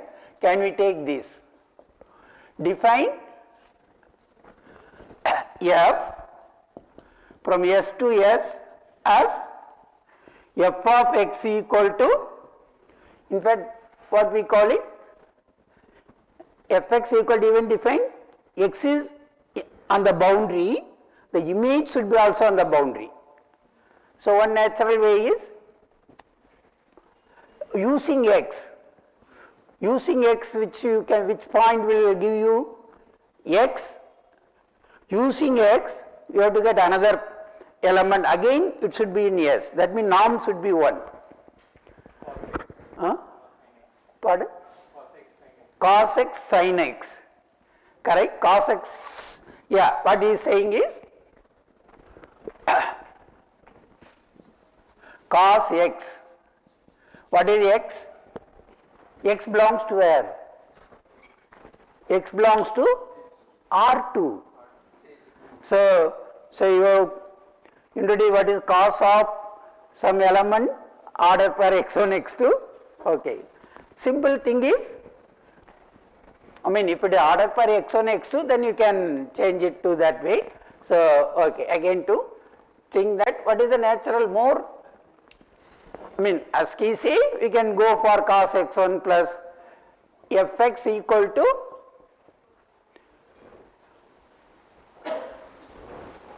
now you can tell minus, which it depends upon x. If using x only you have to define now. So fx equal to minus x. See now what is norm fx equal to norm of minus x equal to norm x. In fact, it is something, what type of map? It is continuous, you can check easily. In fact, f from R to R, norm of fx minus fy equal to norm in, we have defined that positive root of x equal to order per x1, x2 mean norm x is root of x1 squared plus x2 squared, Euclidean norm. So fx equal to norm x minus x, then minus of fy minus y, this is nothing but norm of minus x plus y, that is the same as norm of x minus y. In fact, this is a isometry. Such case, that is, we have norm of fx, distance between, this what we call it, distance between fx and fy equal to distance between x comma y. Forget about continuity, it is very strong, it is uniformly continuous isometry. It is a very strong condition, still it doesn't have, can there exist? What will happen? Suppose there exists x in our domain such that fx equal to x, then that implies fx is minus x equal to x, that implies 2x equal to 0, that means we are a vector space, X is a vector. So that means that is possible only when X is 0, but our X is where? On norm of, what is norm of 0? 0. But here, so then you will have our started X is in the unit sphere, norm X equal to 1. So you will get a contradiction. So there cannot exist not only any continuous function, even in isometry. Even if it is an isometry, if we remove, now we are going to discuss about non-expansive map also. What is non-expansive? Professor Berende has discussed many times. Our main interest is, domain is, our domain closed, bounded, convex. T, F or T map from that set K to K. So that norm of Tx minus Ty, that means distance between Tx and Ty less than or equal to distance between xy. For all xy in K, then such a map is called non-expansive. Whether this map is non-expansive? Yeah. 2 less than or equal to 2 is true? True. 2 less than or equal to 3? True, okay. Okay, these are all trivial, we know, just because some are young students are also there, just, okay. Norm of 2 equal to 2 imply 2 less than or equal to 2. Less than or equal to means a relation. Either x less than or equal to y means either x is less than y or equal, any one. So we know this. So not only, even if the map is non-expansive or more stronger is isometry, if the domain is nice compact set and connected set, still it need not have a fixed point. So the convexity we cannot get away from the assumption. Convexity assumption is very important. Of course, the proof is, those who are interested, you can, even Munger's you can see the proof, and many other books you can see. Topology by Munger's. Okay, this then and that.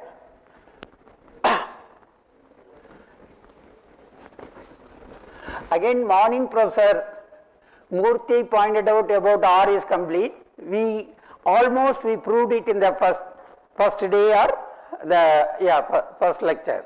Set of real number is complete. We completed the proof. How many of you again you went through and you feel whether you understood or any doubt? Only using LUB axiom.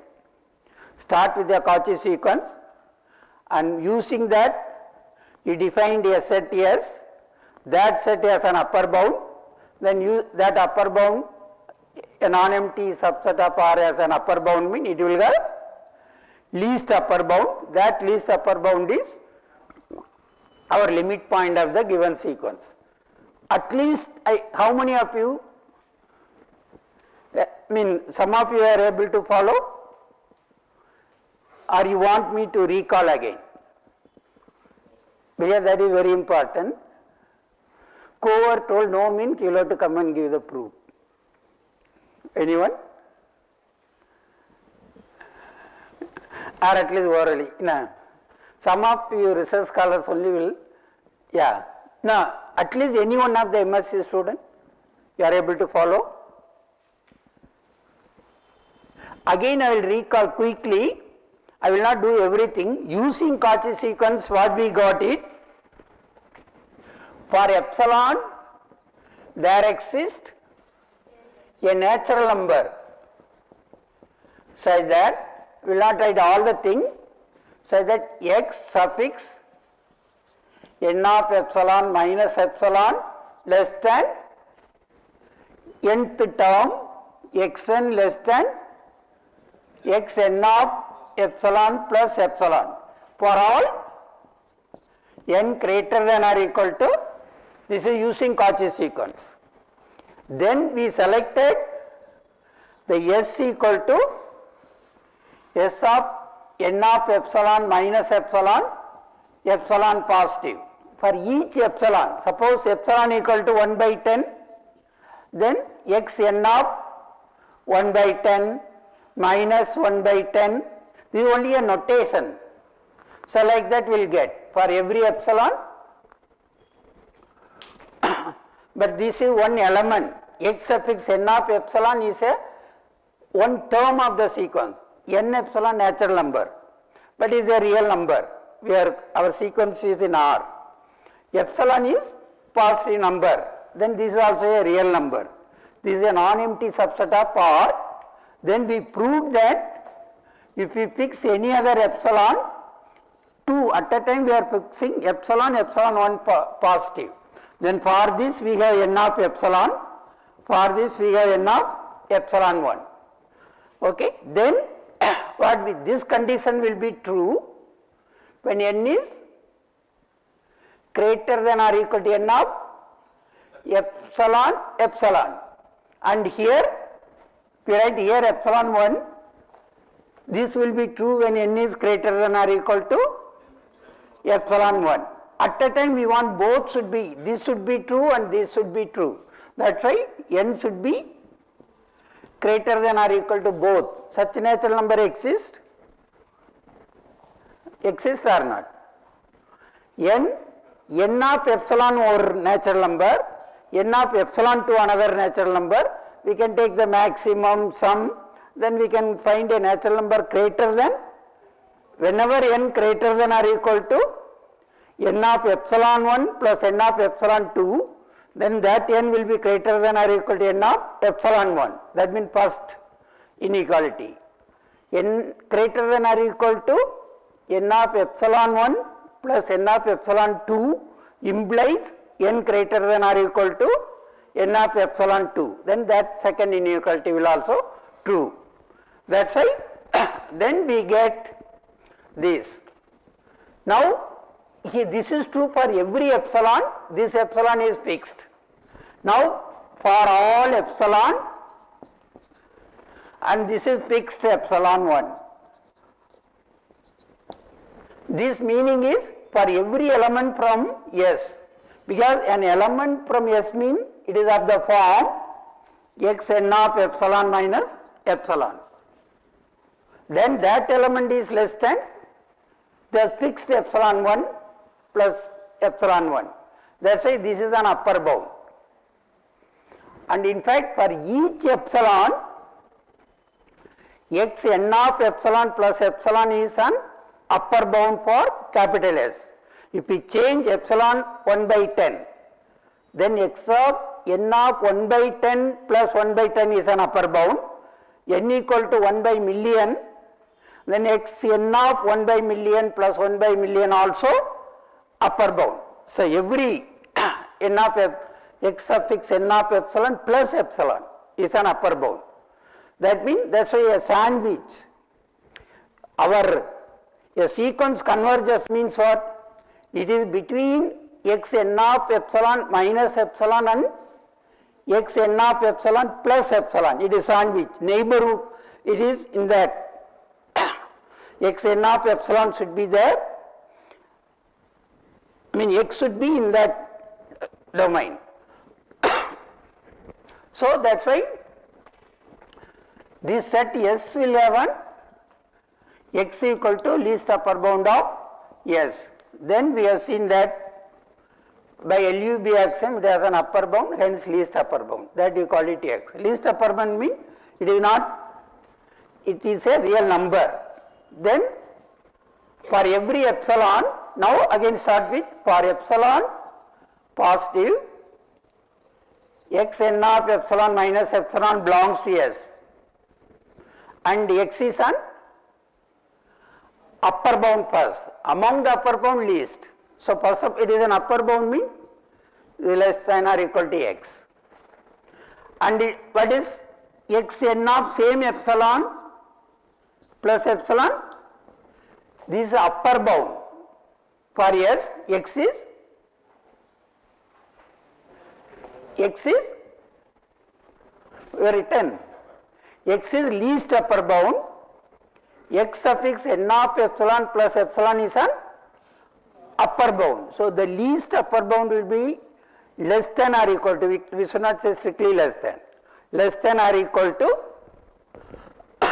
this is less than or equal to this. That's why this will give you mod xn of epsilon minus epsilon, this will come. Then again, then what we want to prove is, this again use the quantity xn minus x less than or equal to mod xn my xn of epsilon plus mod xn of epsilon minus x. This we got, and this will come from Cauchy sequence by n greater than or equal to n of epsilon. Both will be less than epsilon, 2 epsilon. Instead of epsilon, you can start with epsilon by 2 also, or doesn't matter. Definition itself, a sequence converges to x mean for a given epsilon, there exists a stage, say call it n naught or n of n depends upon epsilon, so that mod xn minus x less than or equal to 100 epsilon for all n greater than or equal to n naught. Will it imply it is a convergent sequence? Yes or no? I am telling the giving the definition itself like this. I mean, you are equivalent to the original definition. A sequence in R converges to x if and only if for epsilon positive there exists a positive integer n naught, so that mod xn minus x less than or equal to 100 times epsilon for all n greater than or equal to n naught. That implies it is a xn converges to x. Is correct or not correct? See, instead of epsilon positive mean epsilon by 200 also positive only. Then for that new epsilon prime you call it, you would have got mod xn minus x less than epsilon prime by 100 epsilon prime, but epsilon prime is epsilon by 200, then that will be less than epsilon. This fixed constant, that is fixed. That's why many times, most of the time, again will not go to triangle inequality. Convergence mean, okay, mod xn minus x less than or equal to 3 epsilon.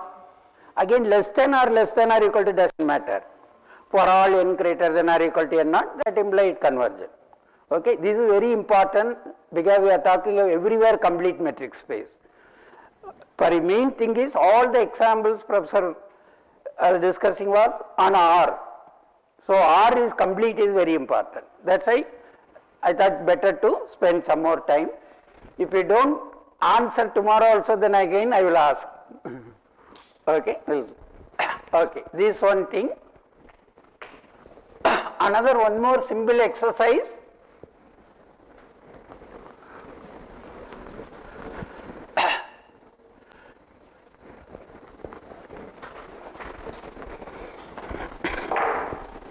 So we started with, this is not any doubt related to this, okay.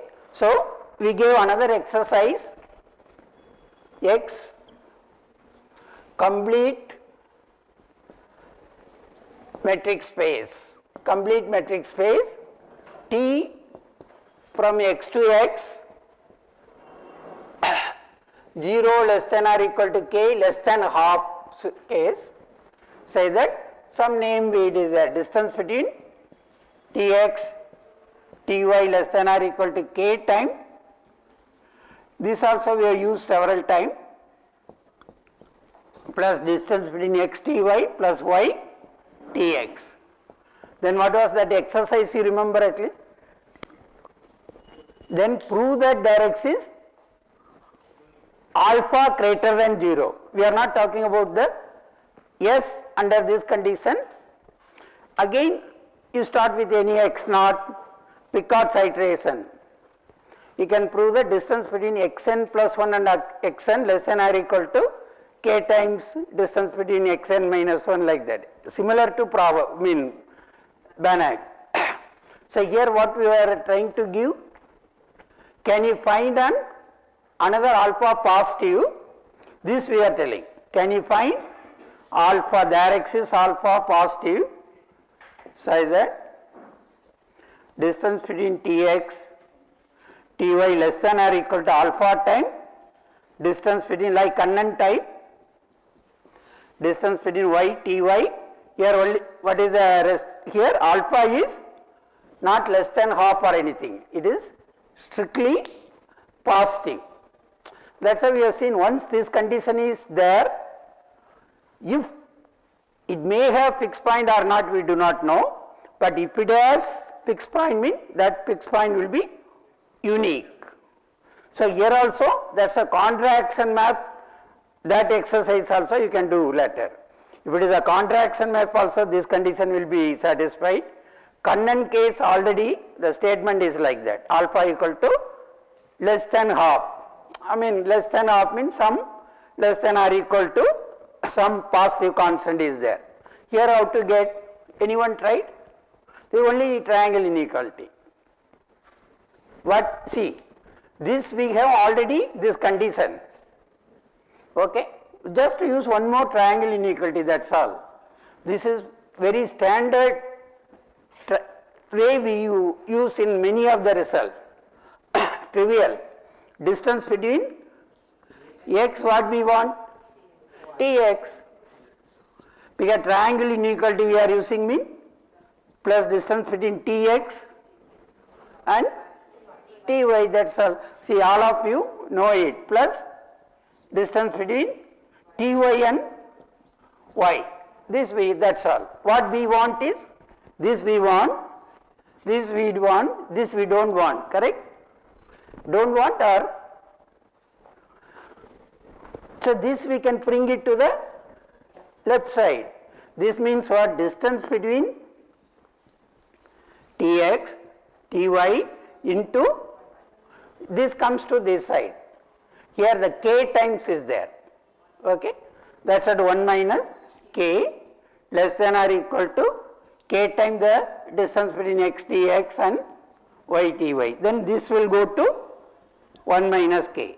K positive, k in fact less than half in this case, 1 minus k, our alpha is k by 1 minus k. Similar thing for contraction also. So, just that's why you should not feel that all difficult exercise. Simple thing, at least please try to do some exercise, then at least tomorrow open session, then better we'll ask some up, come to the board and do some exercise, solve some exercise problem. Okay. Okay, now the remaining, now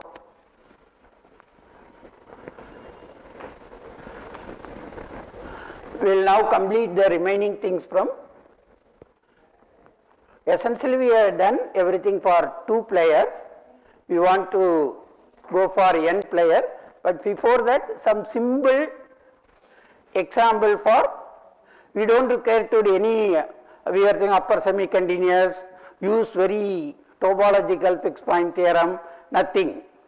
Very simple example, that's all. Whether application, whether you have to do know all this proper fixed point theorem, then only for every every game you can solve. We are not saying everything like that. So let us say simple thing, we have 2 player, player 1, what is M is a simple set we take, closed interval 0, 1, this is the set of rules for player 1, or another name is strategy set for player 1. Strategy means you are playing here, which from where you have to select. That's why if you are tossing a coin, means my strategy set is 0, 1. So similarly for chessboard, mean all those coins. Similarly we will assume that n also closed interval 0, 1. We will give you a symbol like 2 partner types. Partner 1 will do some work, partner 2 will do some work, then they will combine and the income one may be more efficient than the other, that is possible. They may not be equal. So we define, what is this we call? F from m cross n to what we call F as, what is the name we gave?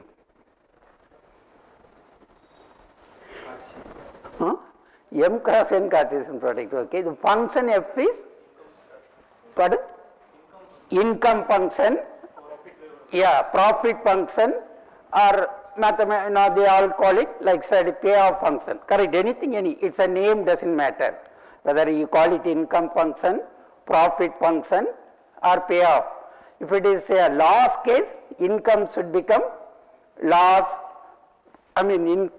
income may be negative, yeah, so again profit can be loss, and that payoff is common, payoff function, okay, that name we know.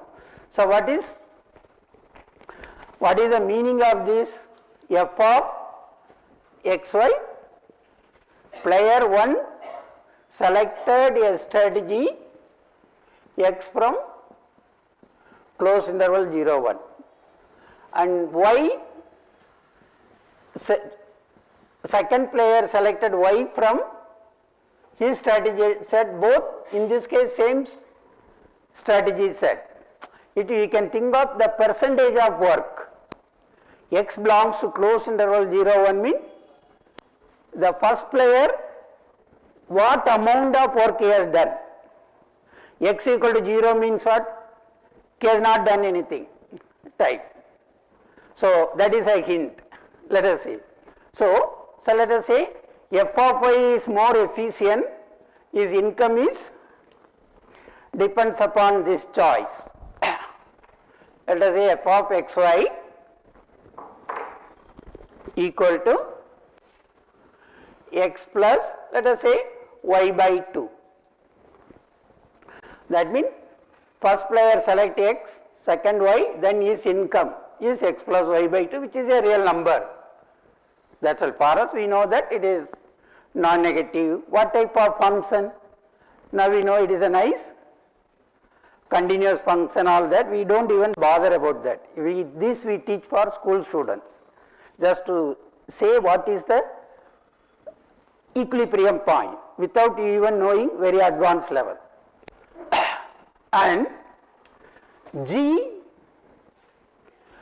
again from m cross n to R defined as G of xy, is maybe little not that efficient compared to first player, but from his thing he will get, so contribution from here is say x by 100 plus is take y from here.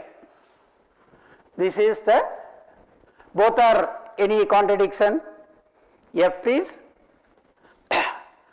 payoff function for player 1, G payoff function for player 2. Now you go back our yesterday thing, then what we did? Fix, okay, we fix first x, no? Player 1 selected a strategy set x. From his strategy set, this is what our m. Then what we did? What notation we use? Then here that means the player 1 has selected a strategy x and informed the second player, I have selected x. Today my capacity is only this much. Now you do whatever possible so that you will get the maximum profit. Okay, that's what we did. So what we call that? What is the notation? Pardon? Okay, T1y. That means this is the, if we select y, QLO to get the maximum profit. That means this is set of all, sorry, this notation, first what we write, this is not variable, here it is T1 x is fixed. But if we select y, from his strategy set 1, then the profit is if he select y, already first player selected x, whose profit will be maximum? Pardon? Player 1 or 2?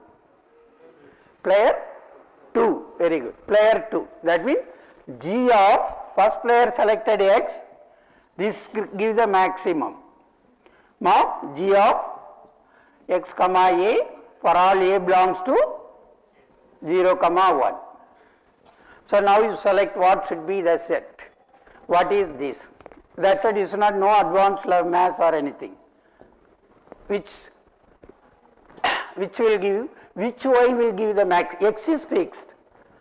Second player he cannot change the x, but he has the freedom to select which strategy y, he will get the maximum. What is his profit? G of xy is, this is, what is the profit? G of xy is x by 100 plus y.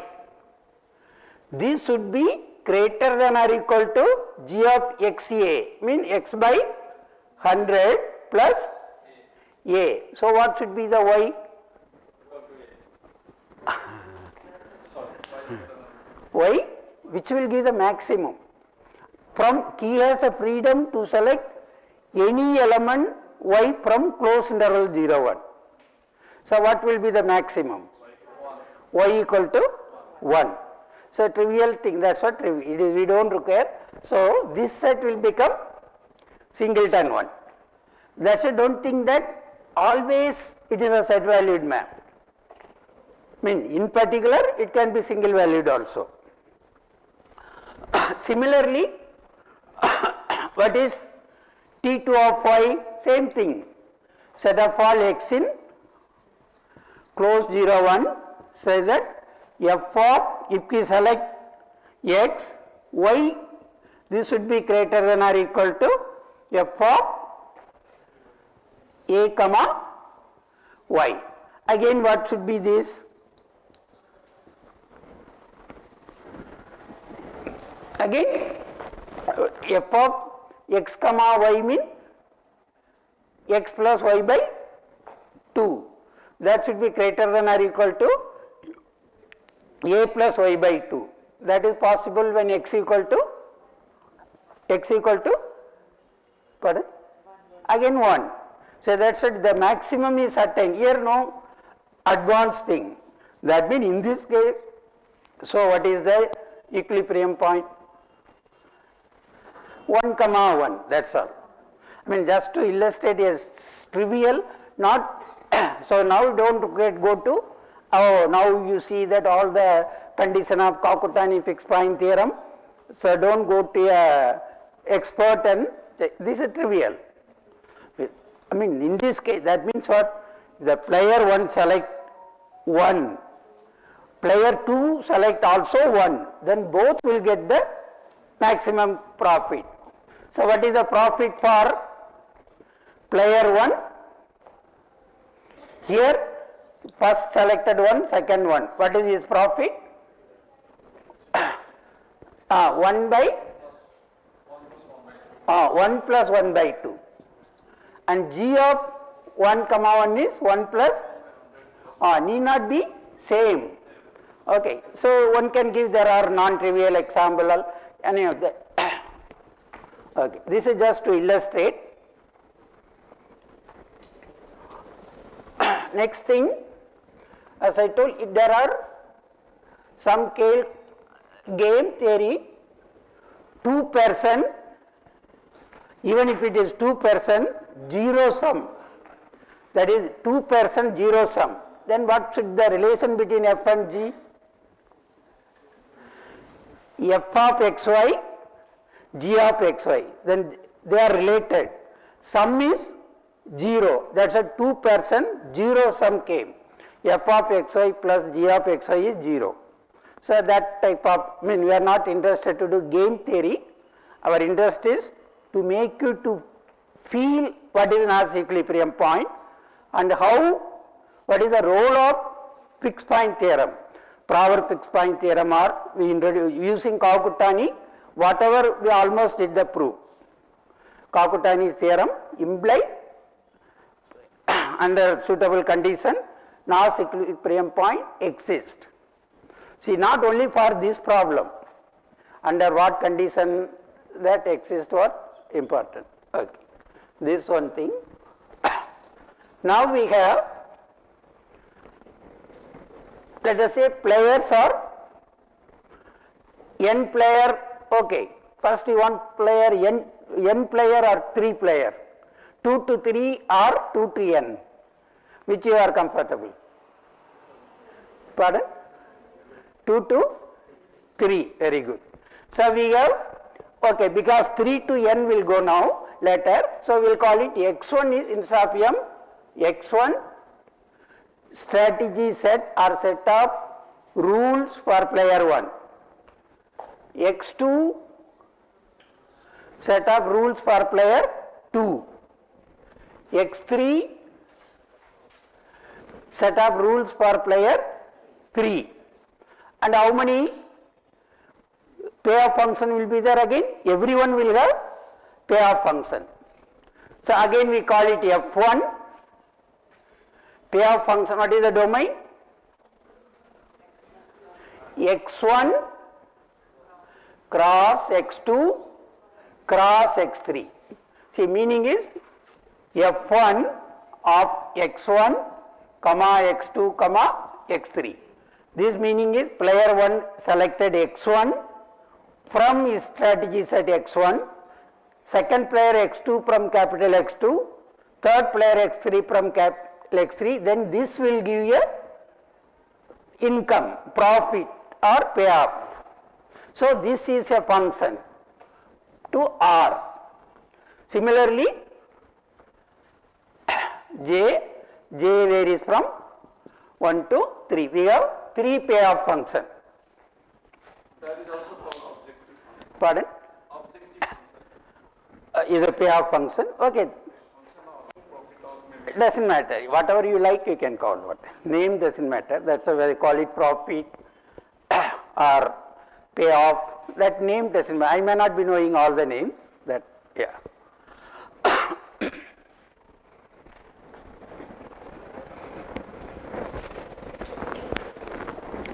Again, like there what the player 1 announced, I have selected a strategy. Then he informed the player 2, now you select whatever you like, so that your profit is maximum. He should not know, I don't bother maximum or minimum, I will select any. Then he is not in the game. Understanding it, he will have to select a strategy which gives the maximum profit to him. So what should be, so let us say player 1, if you want from x3 to x2 x3 or x1 x2 x3, x1 x2 x3.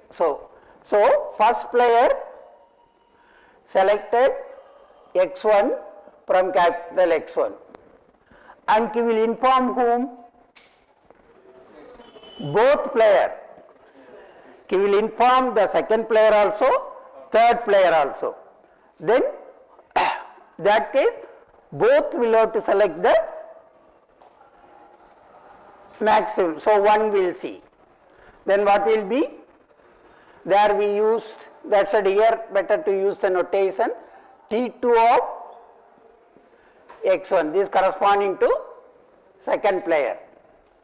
What he will select? Select a strategy x2, sorry, yeah, here the freedom is, in fact I am, so not only this will not help, he will give the freedom at a time to one player, not freedom to one person selected and informing the two.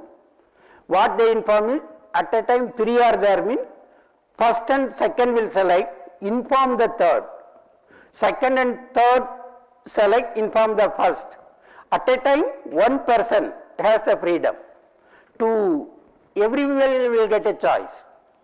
I mean, I will get a first player, first we have x1 belongs to x1, x2 belongs to x2. They are both, x1 is selected. See, they at a time, first manufacturing unit, we are going to manufacture this x1 unit. Second unit say x2, informing the third unit. Now you manufacture so that your profit is maximum. So, okay, here doesn't matter. Now we can use even T1. T1 of what now? x1 comma x2, because both are x1 comma then same thing, equal to set of all x3 or notation doesn't matter, x3 from his strategy set, x3 belongs to x3, so that this profit, that means what is his function? F3 for third player. But already first player has selected x2, second player selected x2, first x1, second x2, third if he select x3, that should be the maximum, meaning is f3 of x1, x2, this third player don't have any choice, and here only A for all A from his strategy set. So like that. So similarly we will define T2 means x1 comma x3, T3 of x1 comma x2. Then like there we will define, at least if you under any doubt, pardon? Second time. T3 here x1, x1 is, now I have written, correct, no? x1, x2, third player, here second player, here is the second and third. Oh, let us see, second and third, so that first player, here first player, here second player, here third player, first, second, third, you will check, okay. So we have this, so all the similar way we define, then we will define a map from x1 cross x2 cross x3 to that same set x1, that will be multivalued map similar to that in a natural way, again like that time. It is a multivalued map. For example, this is a subset of, one is subset of x1, subset of x1 plus subset of x2 cross subset of x3. Then again that will be a subset of x1 cross x2 x3. Then again we will get a point, say x, y, z belongs to that T, that fixed point will give the maximum profit. If you have n player, same idea, then that case x1, x2, xn minus 1 player will select, inform the nth player. Then at a time one, n minus 1 player will select, then inform the third. See, once, that's what many times while teaching also, immediately don't go for very abstract.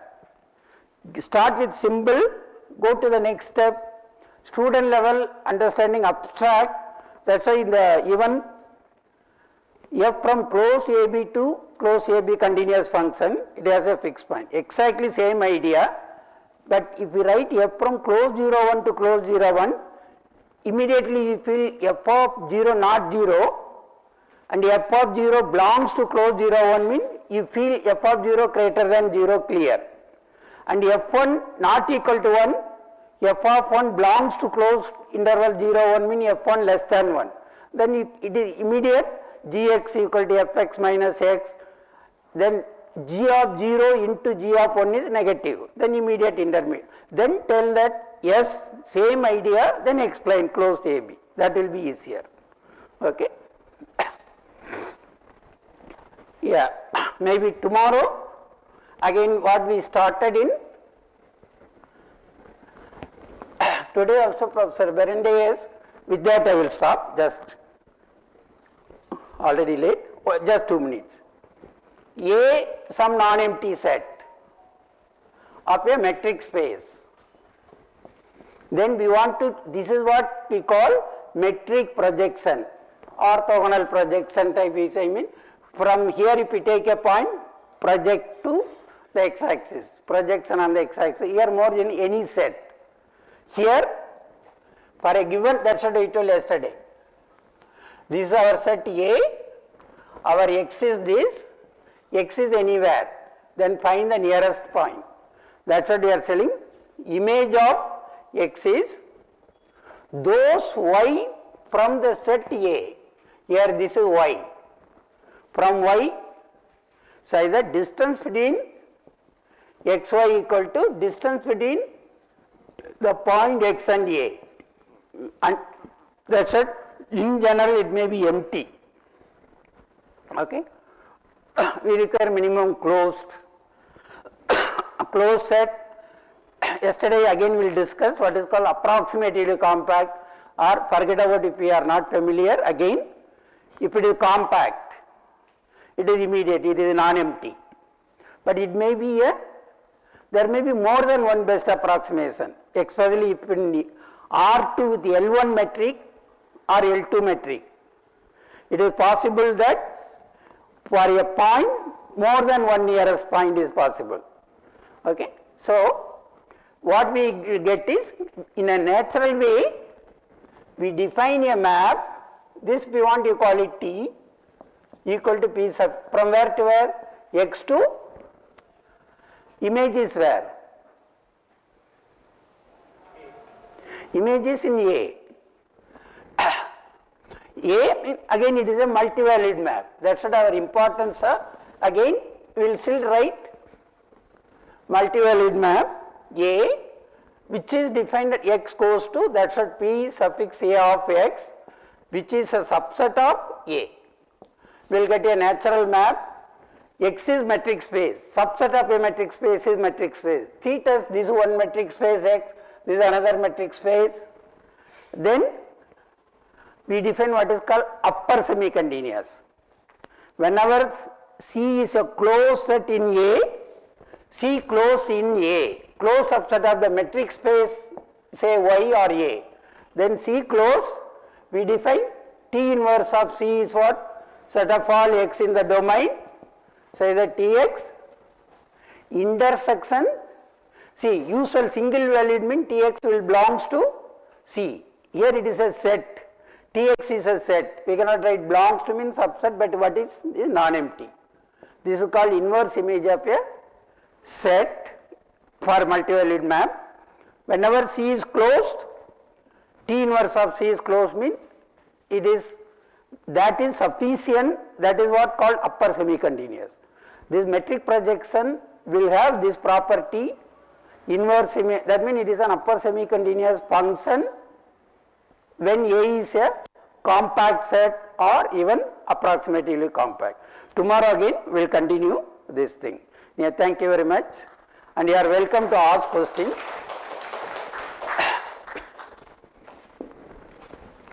Hello. Thank you so much, sir, for such a nice kind of lecture.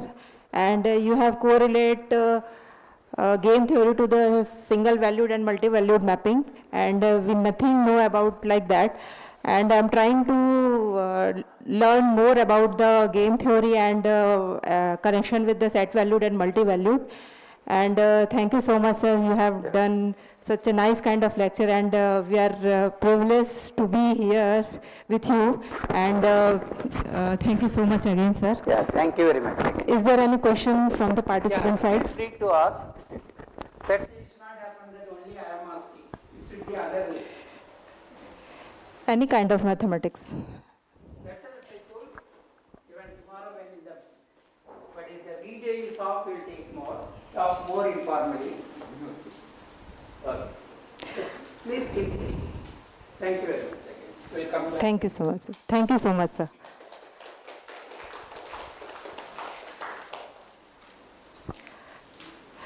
Sir. Oh, you are starting immediately. After 5 minutes. No, Sir, please, take a seat, sir. Okay, sir. Okay, sir. The next lecture is prepared by the Associate Professor, Dr. Dhananjay Gopal, and he is belonging from our department, and he is very young researcher from the field of fixed point theory and applications, and he is doing too much research on this area from the last 10 years, and I am talking about something more. And he's having so much citation of their paper, approximately 2,000 citations of on her paper, his paper, and he has published more than 100 publication in SCI journals, and he visited Thailand, Spain, South Africa, and other many countries to deliver his lecture. And he is a great professor belonging in our department. And sir, please continue your lecture. And his lecture topic is an overview of metrical fixed point theory by Dr. Dhananjay Gopal, sir, Department of Mathematics, Guru Hasidas Vishwavidyalaya, Bilaspur.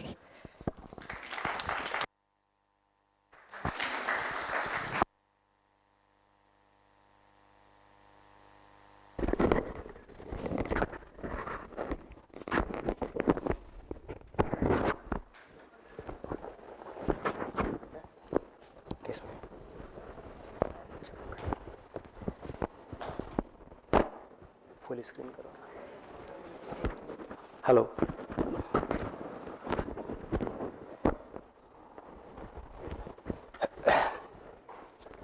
So thank you very much, Dr. Ruma, and it's my pleasure that I'm here, and especially with Professor Veeramani, an excellent mathematician, especially in the topology and fixed point theory, functional analysis.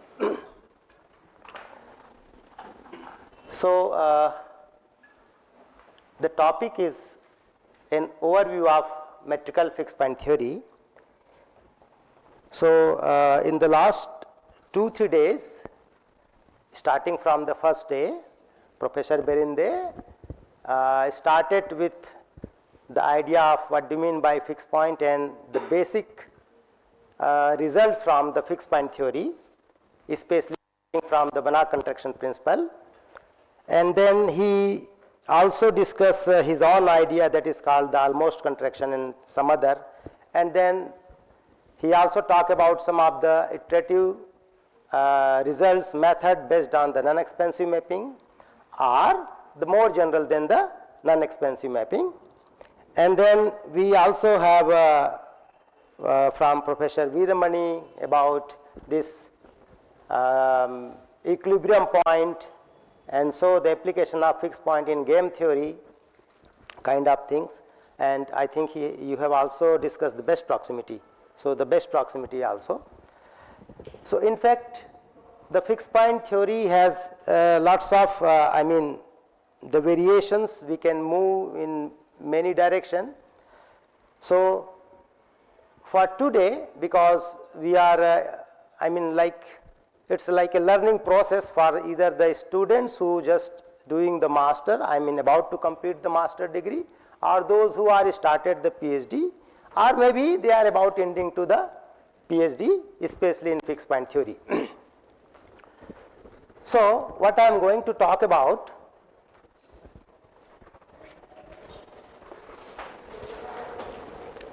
so this is some of the outlines.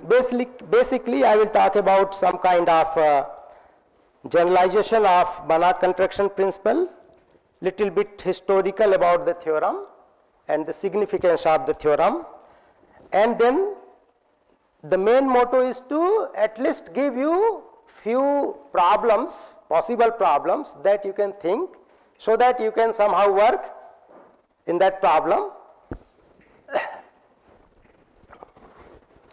So you know that what do you mean by a fixed point. So you know very well what do you mean by fixed point, the definition for a given mapping, either it may be the self map or non-self map. So depends on a point where the mapping remain invariant, that is called the fixed point. And all these 3 days we have seen this. So as Professor Veermani said about this one of the basic theorem, that if a function is continuous from closed and bounded set, self map which is closed and bounded, and f is continuous, then it has a fixed point. And we know that the proof use the intermediate value theorem.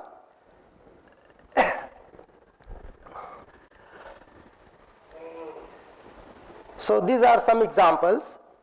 Here we can see that in some of the case we have fixed point, and in some of the case we have more than one fixed point, and some of the case we have no fixed point. That means these examples only tells about whether the mapping admit fixed point or many fixed point or do not admit any fixed point. Then if we wanted to ensure the existence of a fixed point, that means we must have a particular statement that we call as a theorem.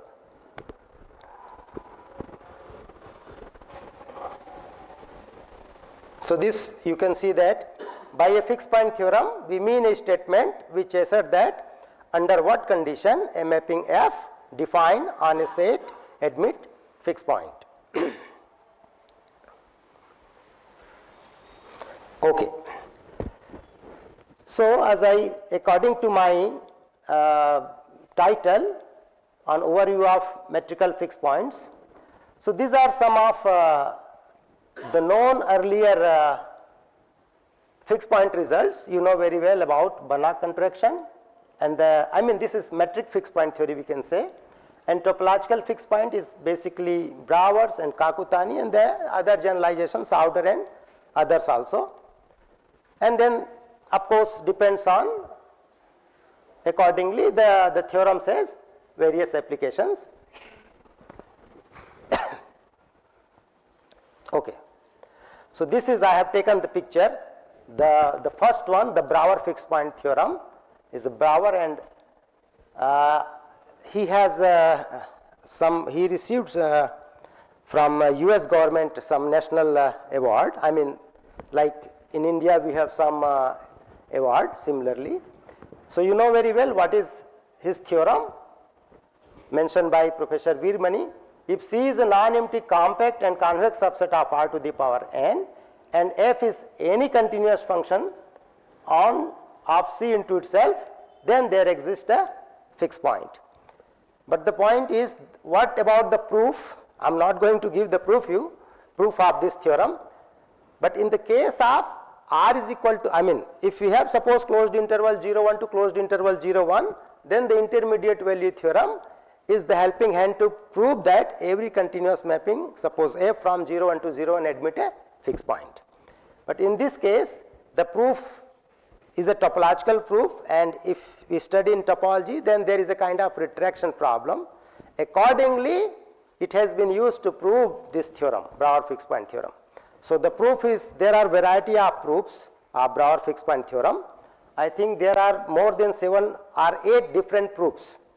Even one of the proof is recently given by Professor Sompong Dhompongsha from Chiang Mai University around 2017 or 18, somewhere in Thai journal.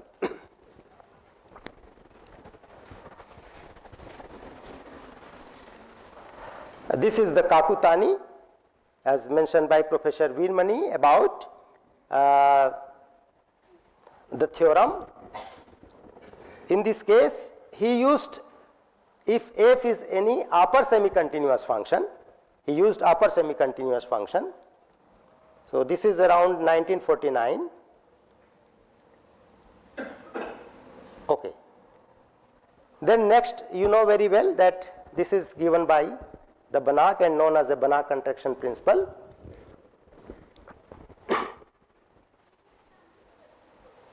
Of course, this is a main theorem where we also have known this sequence define xn plus 1 is equal to fxn, known as a Picard sequence, and its theorem says that if X be a complete metric space and the mapping F is a contraction mapping, and then it has unique fixed point Moreover, if you start from any point, say x naught in capital X, then if you define the sequence by this means, which called the Picard sequence, then this sequence converges to fixed point. Okay. So this is a simple application of Banach fixed point theorem, and you can see that what the statement of this theorem says that here of course we are taking a more stronger condition if t be a differentiable function along with this new one, this t dash x, that means with the derivative, the mod of t dash x is less than or equal to the particular number, say lambda less than 1, then the t has unique fixed point. So we can see one example how we use it. Look this one. Suppose we wanted to find out the root of an equation f(x) is equal to 0, then what you do? You write like in the form like tx is equal to x in such a way that our condition should satisfy. So for an example, you look at this one, function f(x) is equal to simple cos square x minus 3x is equal to 0. So how to write it? You write your function in terms of, in a way, tx is equal to x kind of things. So you have, because you have cos square x and then you wanted to write x, so this is nothing but cos square x divided by 3 is equal to x, and then you write as a tx. Sorry.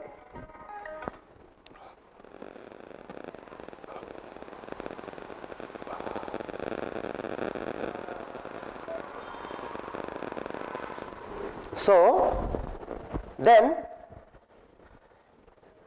if you take a derivative and then basically we have taken a very simple function like this only for this one, like a cos square. So it ranges between 0 minus 1 to 1, and therefore the derivative will be actually, this value will be less than 1, and our theorem then says that this t has a fixed point. That means f of x is equal to 0 has a solution. So what, of course the theorem only says about the existence of solution or the existence of the root, finding the roots. It's not, never tell about how to find it. So it's an existence problem.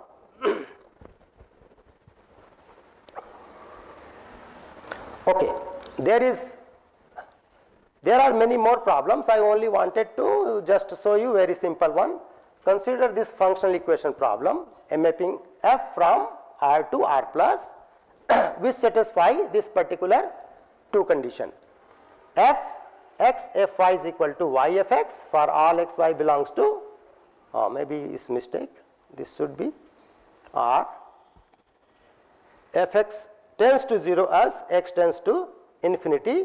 Then we have to find out f x, what the f x is going to be, which satisfy these two conditions.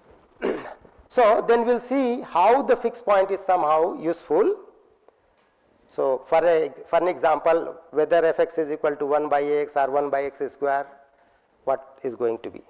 Okay. So let us see how the fixed point is going to be helping hand in solving such a kind of functional equation. Okay. So the first point is, so that f x is surjective, that means onto. So we prove that it is onto first, and then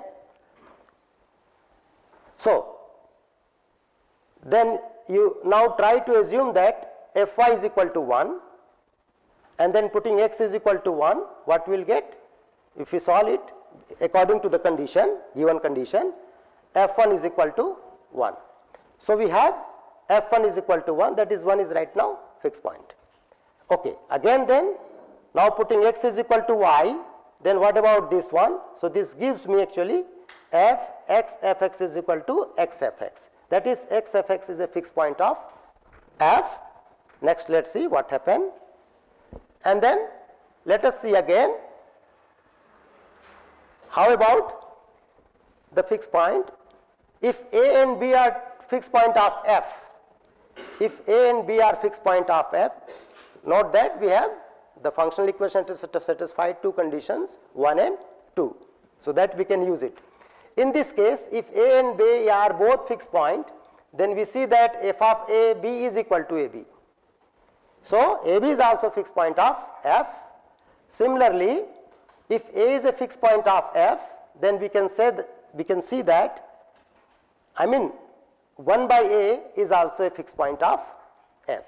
So here the fixed points are helping hand to solve the functional equation, especially this particular example. And then finally we can see that, now assume if fx, which is a fixed point of f, and assume if fx is strictly greater than 1, then what is happening? Similarly, if fx is less than 1, then what is happening? Actually, in both the cases, our assumption is going to be contradict. That means these two cases are not possible. So only case that possible is this one. So this means that fx is equal to 1 implies fx is equal to 1 by x. That means 1 by x, what is our solution then? 1 by x. So the role of this simple examples only tells us that the role of fixed point on some particular problems.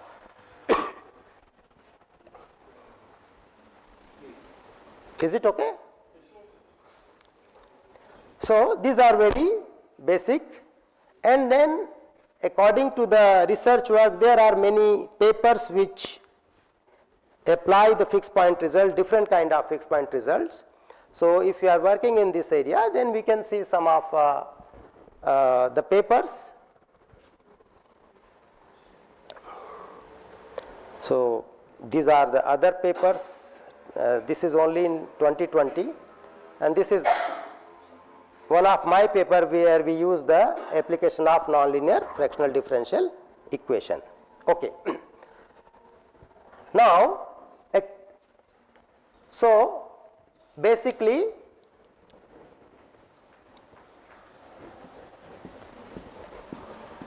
so BCP, that means Banach contraction principle. So we know that if T is a mapping from metric space to metric space, and if our T is a contraction,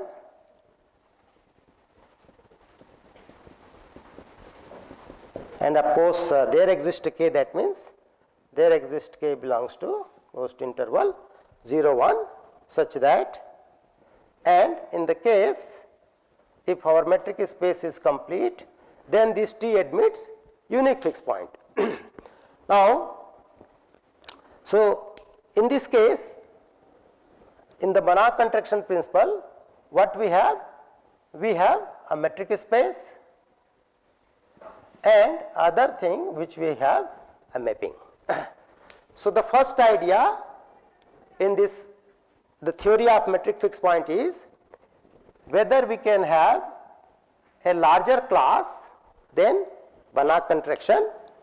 So these are some of the known classes as a generalization of Banach contraction theorem or principle, and some of them has already been discussed, like the Kannan and Chatterjee, Zempresky series by Professor Berinde.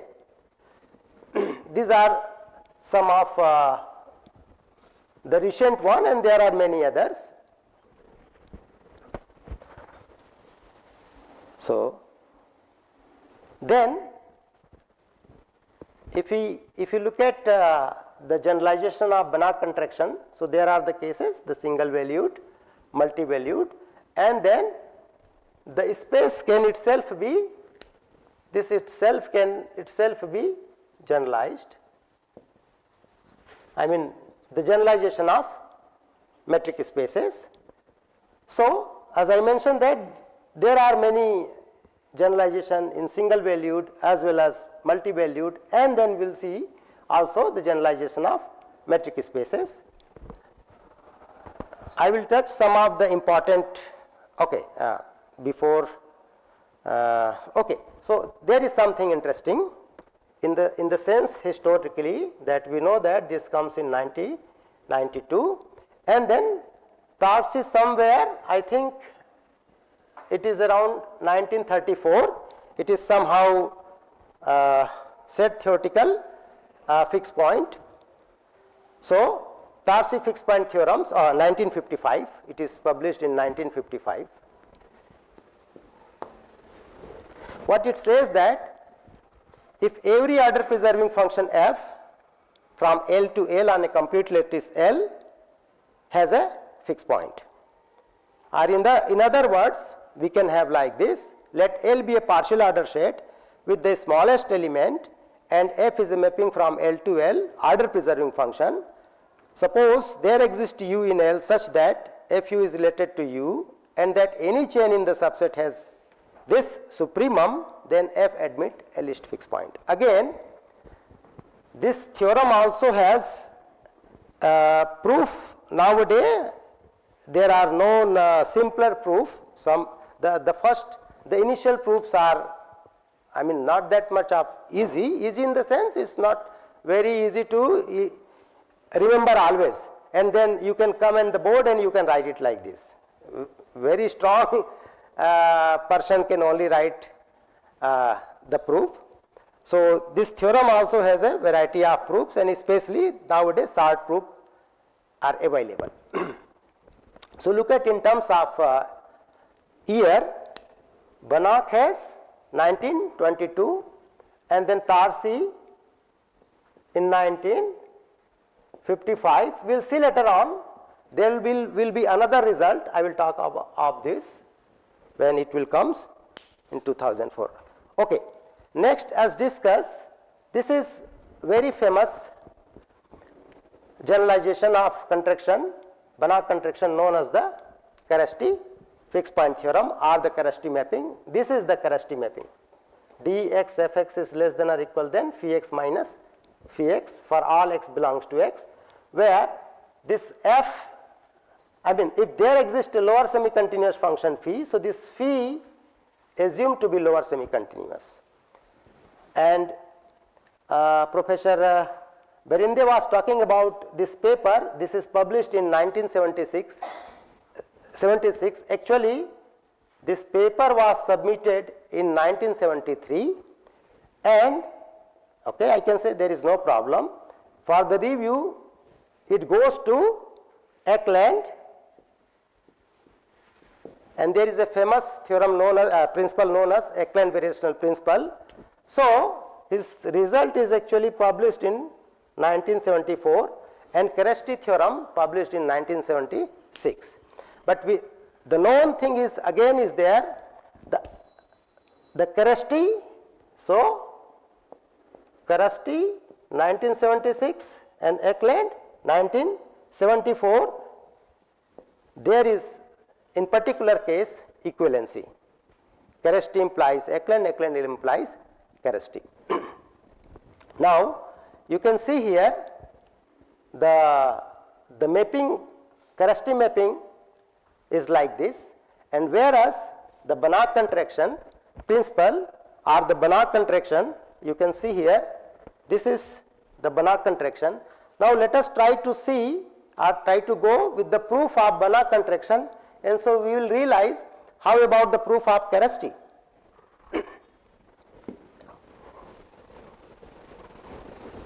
So in the case of Banach contraction, we are very nice situation in the sense that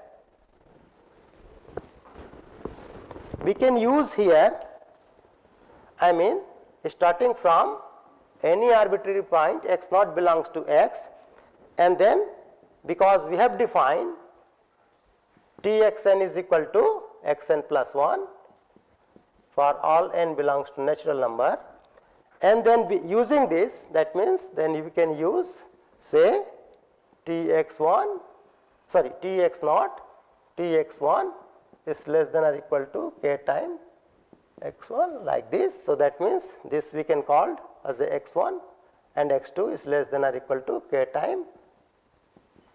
Okay. And so if you continue in this process, then what is the important point you can prove? very nice manner Cauchy sequence. So this is somewhere you will have the k.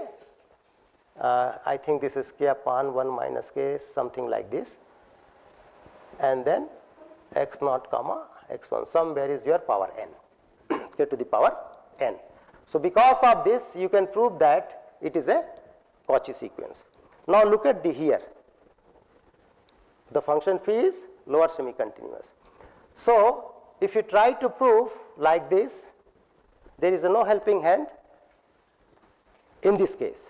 So therefore the proof of Keresti theorem is completely different what the technique of proving in the case of Banach contraction. So the Keresti used that is called the transfinite induction, some kind of partial order he introduced, and then so that proof is very, very technical. Okay, anyway, so the only point I wanted to emphasize that the Banach contraction indeed it is a simple, and also the proof is also simple. But in the case of Keresti it is not like so. Of course there is a difference. In this case you have unique fixed point, and it is also mentioned by the Berinde, Professor Berinde. In this case you only say that this your mapping admit fixed point. You are not talking about uniqueness. Okay, I have mentioned that this Keresti mapping has consider one of the most beautiful extension of Banach contraction principle because of its proof also, and somewhere it has a different application. Okay. So this is another generalization of Banach contraction, Boyd and Wong, and this is already mentioned by, the Cannon mapping is already mentioned. So one of the important aspect of the Cannon mapping is that it characterizes metric completeness, and also the mapping may be the mapping itself may be discontinuous. That means it not necessarily be continuous. Okay, this is, you can see the simple example, but in this case the point which is a fixed point is in fact the mapping f at x is continuous. You can see here 0 is a fixed point of the mapping f which satisfies the Cannon contraction or the Cannon theorem, but 0 which is a fixed point is actually point of continuity of f, is not a discontinuity. So okay, sorry, this is I slightly because of I think slide. This is the recent one in 2017, a purely metric proof of the Keresti fixed point theorem. So the original proof given by Keresti that used the transfinite induction, and this is the purely metric, that means this is somehow parallel, not exactly parallel, but the technique used like a Banach contraction. Bulletin of Australian Mathematical Society.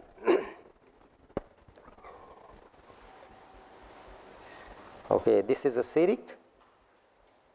This has already been mentioned by Berinde, is one of the generalization of Banach contraction, and of course this is known as, we can say, as a Berinde contraction, weak contraction. And he mentioned about also what are the applicability or the role of weak contraction, how it is more general. And this is another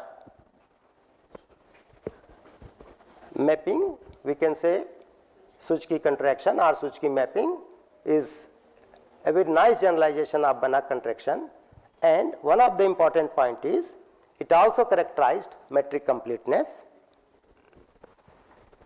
That means if a mapping T, if it is Suzuki mapping admit a fixed point, this means that the metric space necessarily be complete.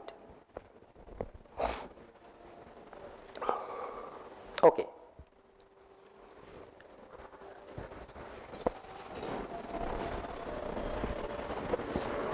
So the Banach contraction, of course, has a variation, the generalization This is known as a Boyd and Wong contraction, where phi is a particular mapping satisfying this condition, phi t is less than t, and it has to be upper semi-continuous, and then in the complete metric space the mapping T admit a fixed point. Okay. Now let us, what I am going to say you the next is, I am going to talk about asymptotic fixed point theory, or sorry, asymptotic mapping, asymptotic contraction we can say. So this is basically taken from the Chomsky paper. Okay. Kirk in 2003 introduced the idea of asymptotic contraction, and he defined like this: if there exists a sequence phi n a mapping from R plus to R plus, and phi also from R plus to R plus, such that d t to the power nx t to the power ny is less than or equal to phi n dxy for all xy belongs to x and n belongs to n. With particular some assumption, phi n tends to n uniformly on R plus along with this, and of course phi is continuous, but he mentioned that this phi may not necessarily be continuous in a specific case. So this inequality 1.4.3 is known as the asymptotic contraction.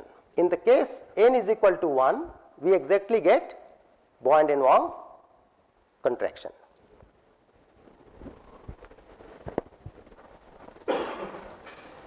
So Kirk proved fixed point theorem for asymptotic contraction, but then in 2004 Chomsky reviewed it and find out some gaps, and he also filled the gaps and advanced this idea. So this is a theorem by Kirk: let X be a complete metric space, T be an asymptotic contraction which satisfying the required properties by phi n and also continuous. If the T to the power, that means this R bit T to the power n x naught is bounded, then T has a contractive fixed point. That is the theorem given by Kirk. Then Chomsky find out some gaps. He look at carefully, and then he improve it and then prove the same theorem with improvised version. Here what I wanted to show you is that will be interesting one. This is a very specific example given by Chomsky, and so try to understand the role of asymptotic contraction, how it is different. So this particular example, what is a set capital X? A kind of set where xn is a strictly decreasing sequence of reals which converges to some point x naught. Then he defined, of course in X he defined the Euclidean metric, and he defined a mapping T like x1 goes to x2, x2 goes to x3 like this, and finally this mapping is a very quite nice, and it seems to be like an artificial. So what the important point of this mapping is that it satisfied the theorem of Chomsky related to the asymptotic contraction, and so admit a unique fixed point, but this mapping, even it is not non-expansive. So this I will show you, it has been shown like this. Yeah. Look at this. So this mapping is even not non-expansive mapping. So therefore the asymptotic contraction is completely different from other generalization of Banach contraction principle. Also the theorem, if you wanted to prove this theorem as the Kirk and so the Chomsky have proved, they used not like the Banach contraction or like the proof of Keresti, it is a kind of a different proof that actually used the Cantor intersection theorem. So proving fixed point, sometime we used Cantor intersection theorem also. So, this theorem uses Cantor intersection theorem.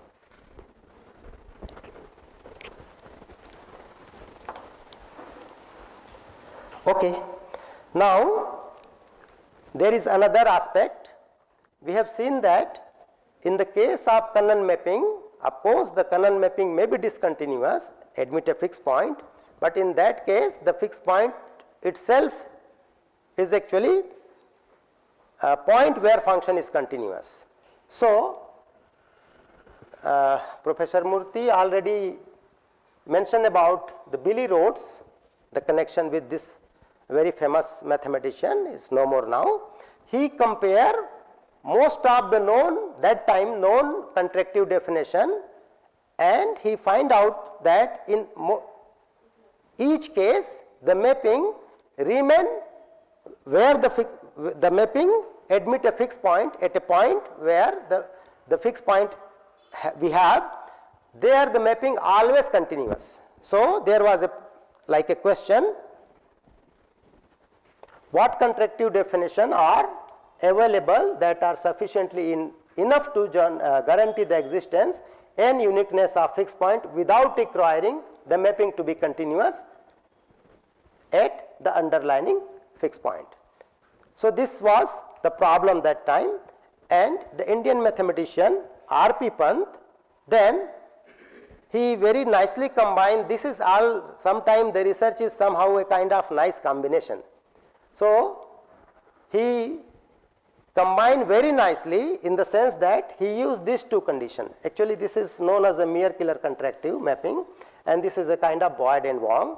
But whenever we have a contractive mapping and we wanted to prove the fixed point theorem, the corresponding auxiliary function requires some restriction, or we need some condition, we need to impose some condition or suitable condition so that we can prove the fixed point.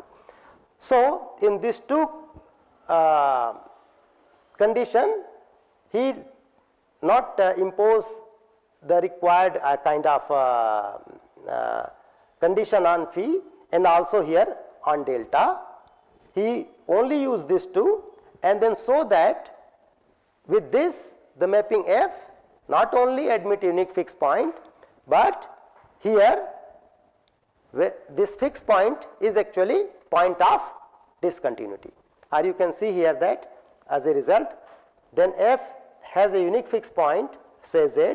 Moreover, F is continuous at Z if and only if this happen. That means whenever this will not happen, F will not be continuous at that fixed point. He also give the example that is very simple but at the same time nice example. So, this is a corresponding example. Okay. So, this is 1992 and the Tarski is 1955. He used the partial order.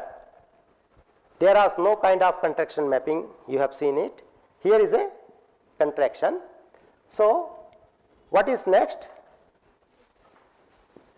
You look at this 1922, 1955, and then what is the next result is coming in 2004.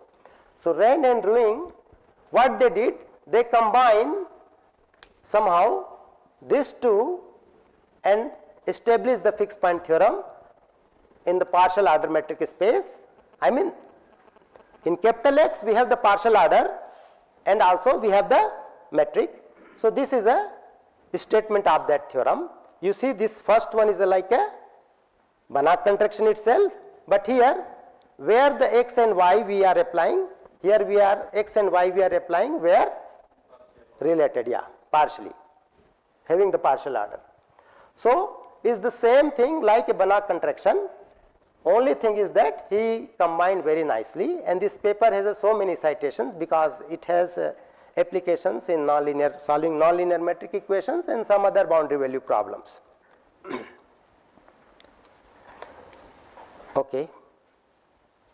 So, I am skipping this some of the things. So, as I mentioned that either you can generalize the mapping T Or then you can also think about whether we can have, I mean, the metric space itself can be generalized or not. Now, something like a question, you know that we have seen here when proving Cauchy sequence to prove the existence of a fixed point in Banach contraction theorem, what we use is, we use the triangle inequality. dx and xm is less than or equal to k to the power n 1 minus k dx naught x1. This is coming because you are always using triangle inequality in between, and finally then every time you are taking k outside. So you are getting k to the power n 1 minus k. So we are using the triangle inequality.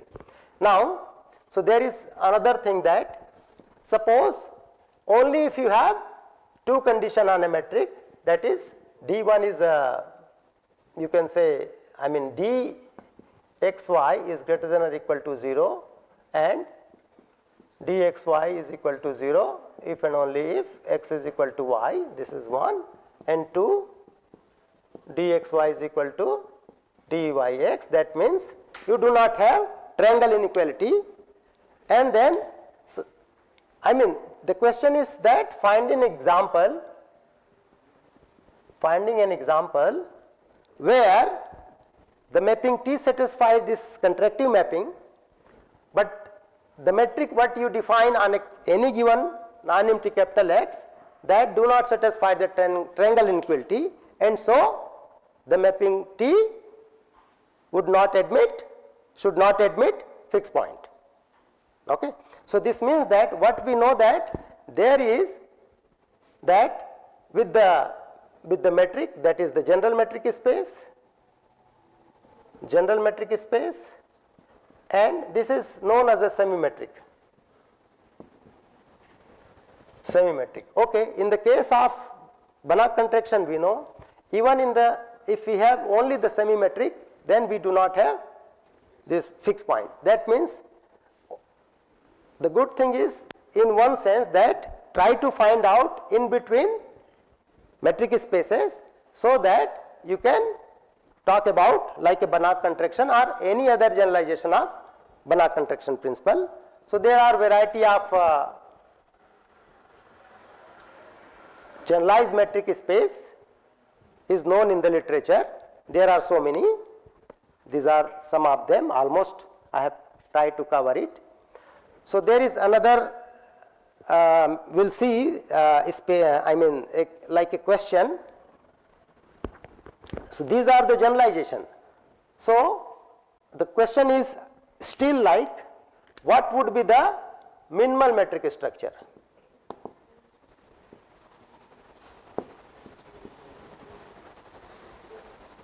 What would be the minimal metric structure so that the Banach contraction or any generalization of Banach contraction admit unique fixed point? So now I am going little bit ahead and then coming to, so you can find out this generalization of metric spaces in this particular book. There are so many variety of like this B metric and so on. I am coming to one of the generalization of a metric space known as a non-triangular.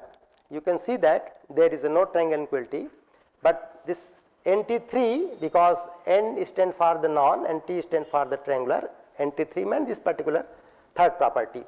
This property has been chosen here in the particular sense that you can see that this is related to the convergence of a sequence. So this is a definition of non-triangular metric space is introduced into 020 by this fellow in the journal Maslowak. So what it says that even in the first condition, it only assumes that dxx is equal to 0. Of course, second is symmetry and the third one is this one. But you can see from this definition, if dxy is equal to 0, then by taking the constant sequence like this in NT3, what we will get? X is equal to y. And this NT3 also guarantee that the sequence where converge is unique. Okay. So the author introduced only this non-triangular metric, and he proved some fixed point theorem. He never discussed about the topology kind of things, because we do not have here any triangle inequality. So I am skipping little bit. This, you know what is the definition of a ball in any metric space. You studied in the course of metric space. Okay. So in the case of non-triangular metric, we can see here the B, non-triangular metric space, we no longer have the triangle inequality, so we cannot guarantee the ball to be open. Then how to go further, and then how to prove the fixed point theorem? Tell me the timer. So I will try to finish maybe in 5 to 10 minutes. Okay. So, but because we from NT3 we know about the convergence of a sequence, so we can define the closed sets. So we can define the closed set by convergence of a sequence, and then we can use it to define the openness. Of course, this is a property of closed sets, as we know from the metric space. So similarly, non-triangular metric space also has the property for the closed sets. So then we can define the open set in non-triangular metric space as a complement of closed sets, and so the usual properties of open sets. Okay. In the case of non-triangular metric space, see this theorem. In the case of non-triangular metric space, when the ball is open, the ball is only open if with the sequence having this property. That means whenever dx and x tends to 0, for some x belongs to x, we must have this. Then only the ball will be open. Because we do not have a triangle inequality in this metric space, we can see the example also. This is an example of a non-triangular metric space. It's kind of artificial, of course. We have to have like a setting, and then we can see that here the particular, say this B2 as a set is not open because its complement is not closed. So this is important, that how to have the properties in particular metric space where we do not have the triangle inequality. So in between property we need, so that we can prove the fixed point theorem. So this is a very important property. We call it like a property C, is like in as a convergence. So this is a very important remark, we can say, that in the non-triangular metric the D has property C. Note that if D is continuous, D always has a property C. The ordinary, the classical metric is always continuous, and so it necessarily has property C. Of course, the non-triangular metric has a property C without triangle inequality. Okay. So this is one of question we can think about. Is the property C necessary for ball to be open? So what we say that in the earlier theorem we say that this is we can see as a theorem. Let X be a non-triangular metric space, and having this property, then ball is open. If property C is, then the ball is open. What is the question? Question is it necessary, the property C is necessary for ball to be open? Another thing is that, can we characterize the continuity in terms of open and closed set in the case of this non-triangular metric?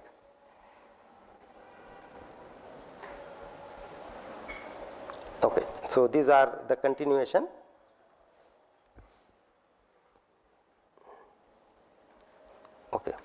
So these are some of the questions where we can think about. Is it possible to study the problems of discontinuity at fixed point, like the Pant has studied, and there are other generalization of their result?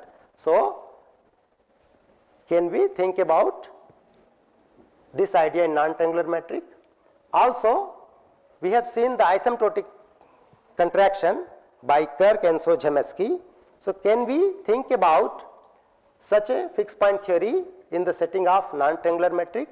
And another is the last one, that what would be the minimal metric structure to prove the fixed point theorem for contractive type mappings. So these are my main purpose for today, to introduce you this particular generalized metric. So someone can think over it. So there are many other things, but I think I should stop here. If you have the question, then sir. Thank you.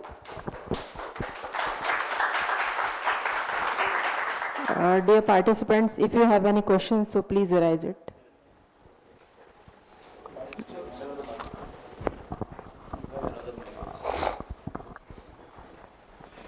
Thank you very much, sir. Is there dislocated metric space is also another generalization of metric space or not? Dislocated. Yes, and there are others also, not only the dislocated, there are the partial There are also metric. so many. There are so Now many also. there are called the M metric, but we should think carefully, or we have to go through carefully whether the topological property, especially the convergence, whether the convergence is well defined or not. And also, what do you mean by topology? Topology, that means open sets.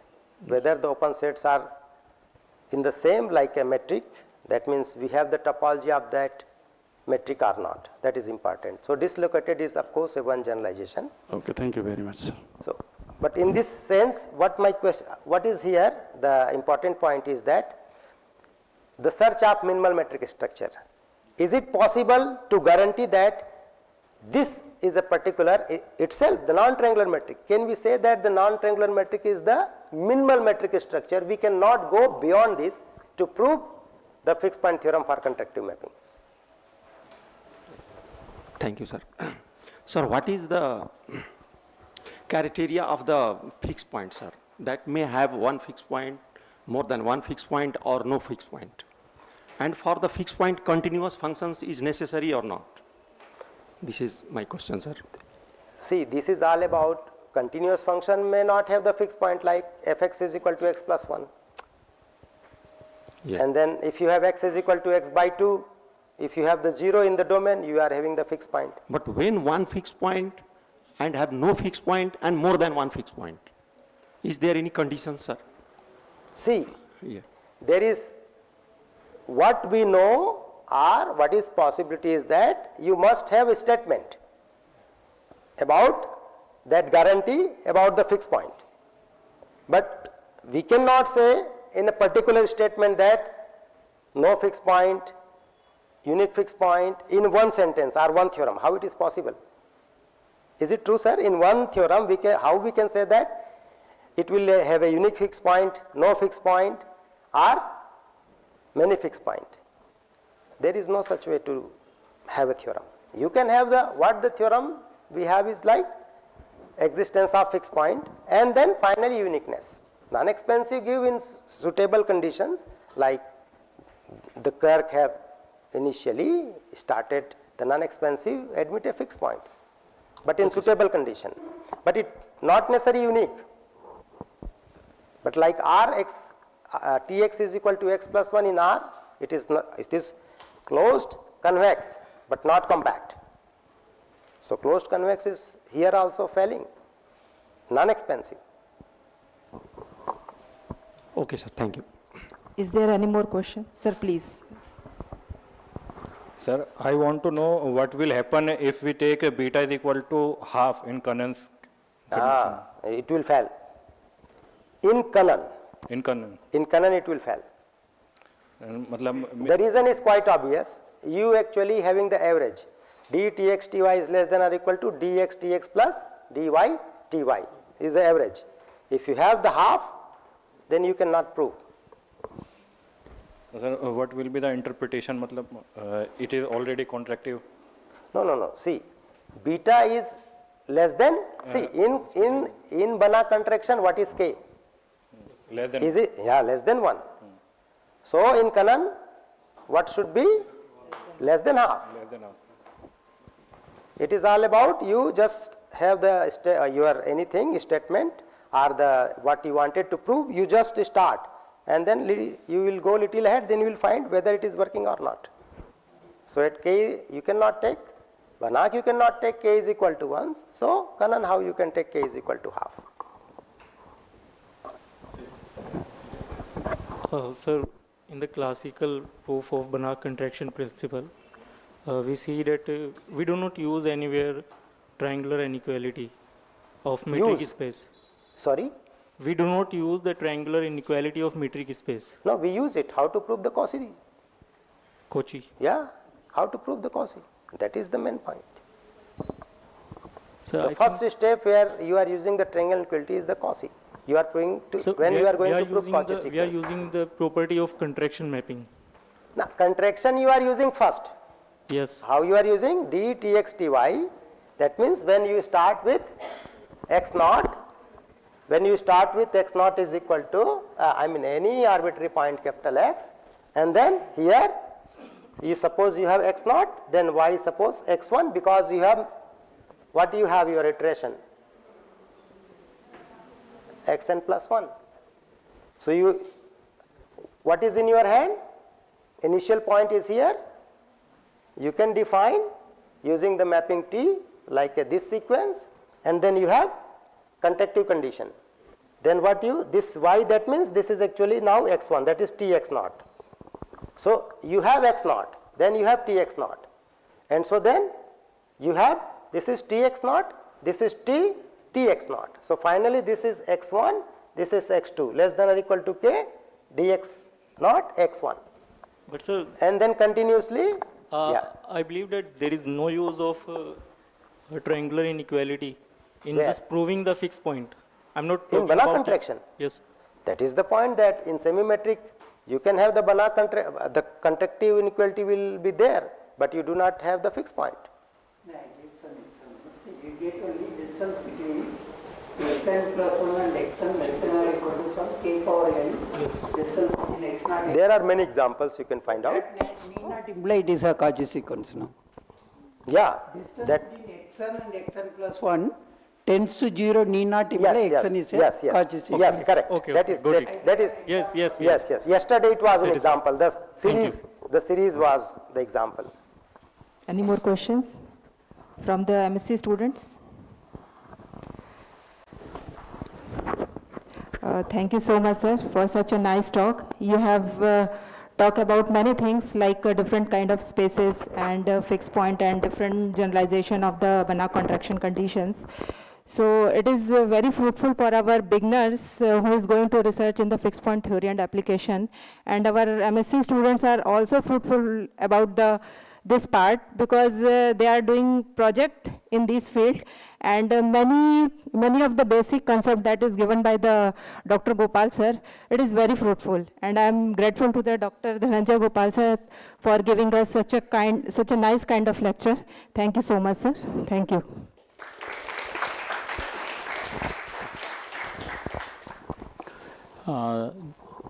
The second lecture of this afternoon session is over. I think this time you raised a few questions, and I posted one message in our GIAN group whether you want this open discussion session or not tomorrow. So if I find good number as a response, I will at least allot some time. If I don't find, I will quash and then fix the lecture session. Okay. I think some of you are asking a few very nice questions related to Banach contraction, Kanan contraction, and some other contractions also. In Kannan, better you always pick the discrete points, put t0 is equals to 1 and t1 equals to 0 and verify the condition. This is the normal way to verify the condition is true or false.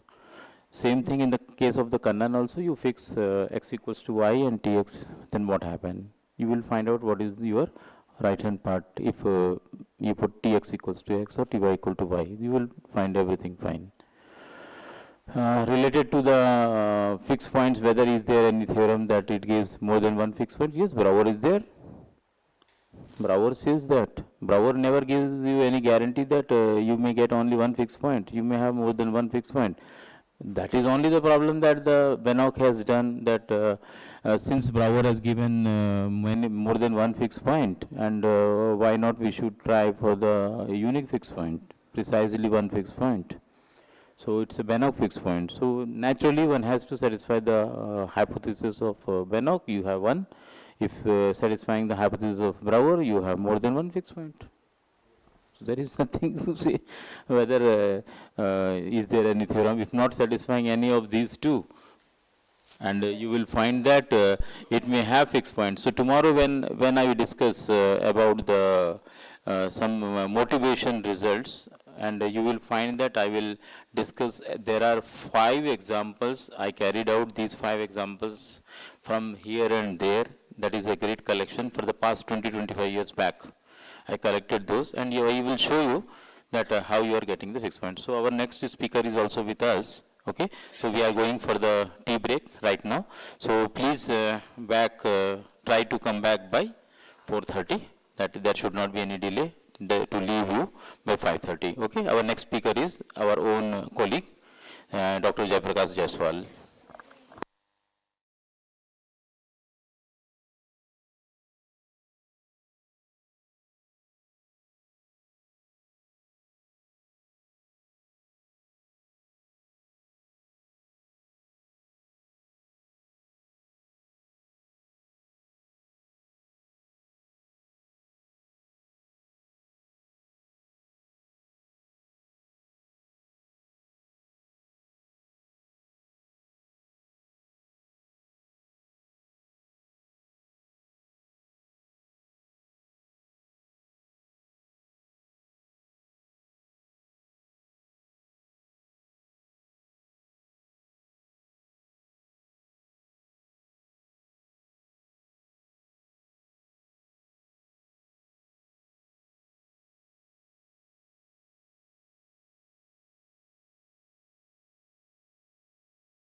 Welcome to the last lecture of the afternoon session.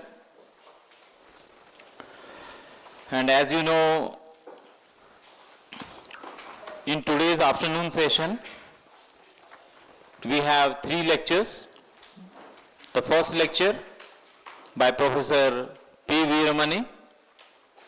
The second lecture by Dr. Dhananjay Gopal of the Host Institute, Associate Professor in Mathematics. And the last lecture of the today's is Dr. Jaiprakash Jaiswal. And both of these 2 associate professors are from National Institute of Technology, joined here in 2020. So I think now this is the right time to hand over this mic to my very, I can say the old colleague, Dr. Manjusha Kulkarni, but now she is Manjusha Gandhi from Yashwantrao Chauhan College, Nagpur. So she can tell you where from she is and the rest of the things she will speak about.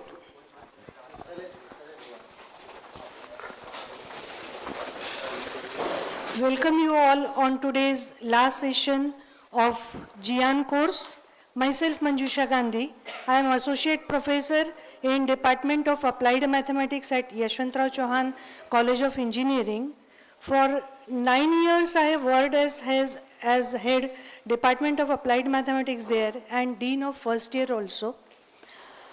So today's eminent speaker is Professor Jaiprakash Jaiswal. He is Associate Professor and former Head of the Department of Mathematics, GGU. He did his PhD from Banaras Hindu University. He worked in MNIT Bhopal as Assistant Professor from 2010 to 2020. He is the recipient of SERB Young Scientist Award 2016. His research area is numerical analysis, and today he will focus on the higher order iteratives on nonlinear problem. So let us enjoy the learning. Yes, sir. Thank you, madam. So first, thank you, madam, for so nice introduction. We are just a scholar, we are not eminent. Anyway, so I would like to thank organizer, coordinator of this program, Professor P.P. Murthy sir, for giving this opportunity to interact with the participant.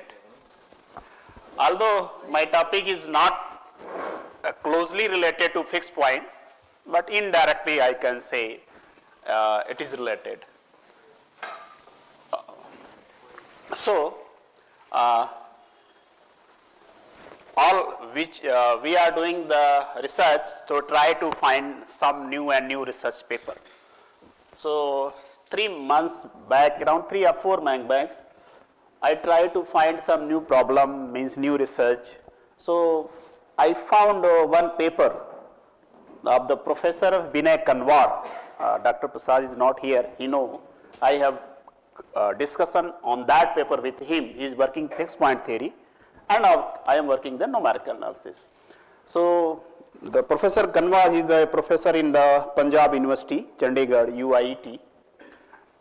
Earlier he has written many papers in the numerical analysis, but suddenly I saw he wrote a paper in the fixed point theory. So I create interest how I can,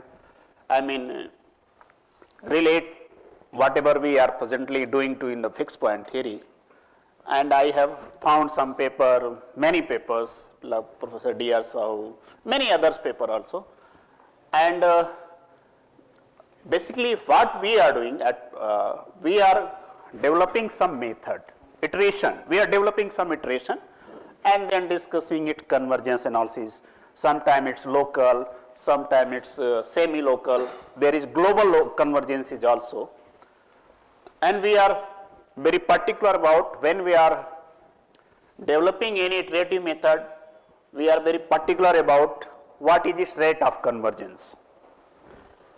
And once we discuss about its rate of convergence, then we can discuss about its local convergence, semi-local convergence and global.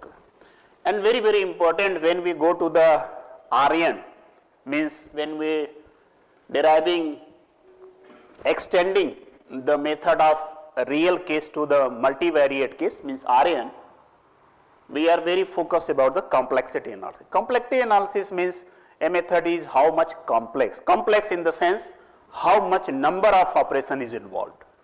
If we, because you know these are the algorithm, we are testing some problem when once we derive some iterative method, then always we try to test numerically, how it's behave numerically.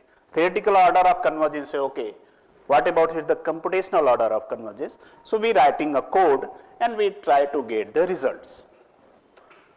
So for one variable, real case it's okay, but when we go to multivariate, maybe variables of 1000, 1 lakh, then removal or addition of one single function either decrease, either increase huge number of efforts in the sense of calculation or complexity, or we can say number of operation. So we are working on that, and when I got to that paper, I found and discussed basically they are changing some condition that is called the continuity condition. So I try to find paper in fixed point, I got n number of papers. So I forgave it because I think if I want to move in that, then I have to read so many papers, and you, as a starting lecture it was told, fixed point theory, there are n number of papers. So finally I decided I will not go to there. So my title is not directly related, but indirectly we can say. So before starting, I try to give some motivation about the iterative methods.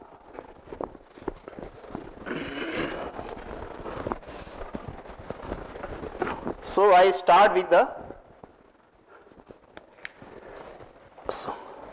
any nonlinear equation fx. Of course, we are talking nonlinear equation for 1 degree, 2 degree, 3 degree. For 2 degree, we know the Sidrachar formula. We can get the two roots simultaneously. For 3 degree, there is Cardano method.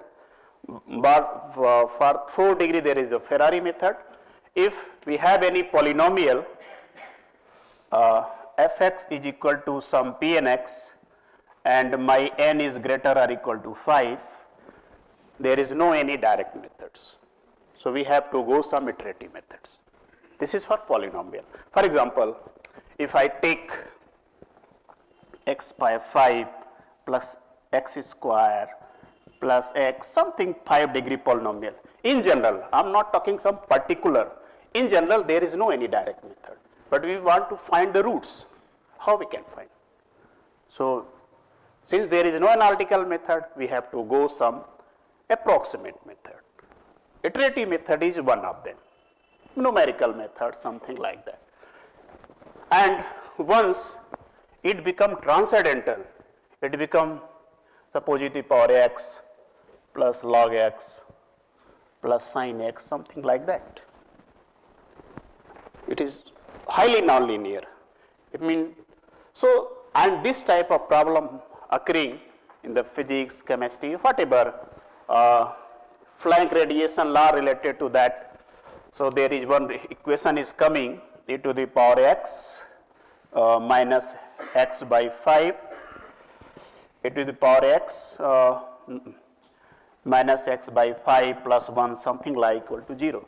This type of equation is deriving related to flank radiation law in the physics. So there are the many nonlinear equations occurring when we modeling some problem for one variable. It may be possible there is a system of equation. For example, I can take something like that. Like that. So there is no any direct method. So we have to go some approximate method. So here iterative method is the one of them are there are the many approximation methods. Second one is the higher order. So why it is order is important? As order increases, so in my fx is equal to 0, and suppose is it possible to write, not necessary on all fx is equal to can be write in this way, and not necessarily it is unique, it may be alternate way. So if this is possible to write, so this is nothing but this is the fixed point of G. So what we are doing in iteration, we are replacing left side by xk plus 1 or right side x by some xk. It is a natural question.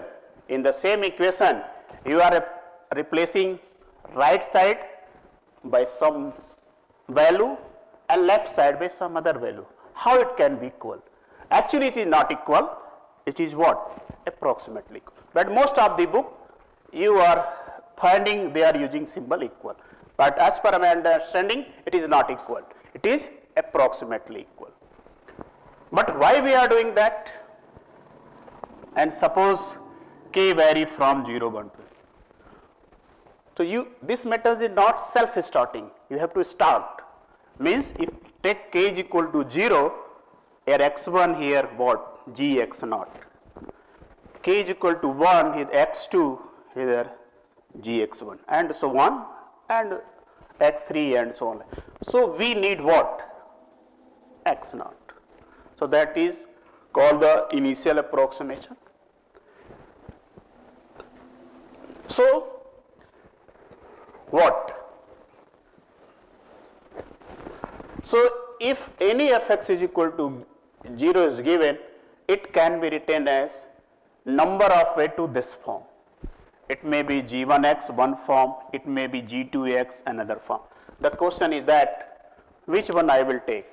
I will take g1. For examples, simple, if you take quadratic equation,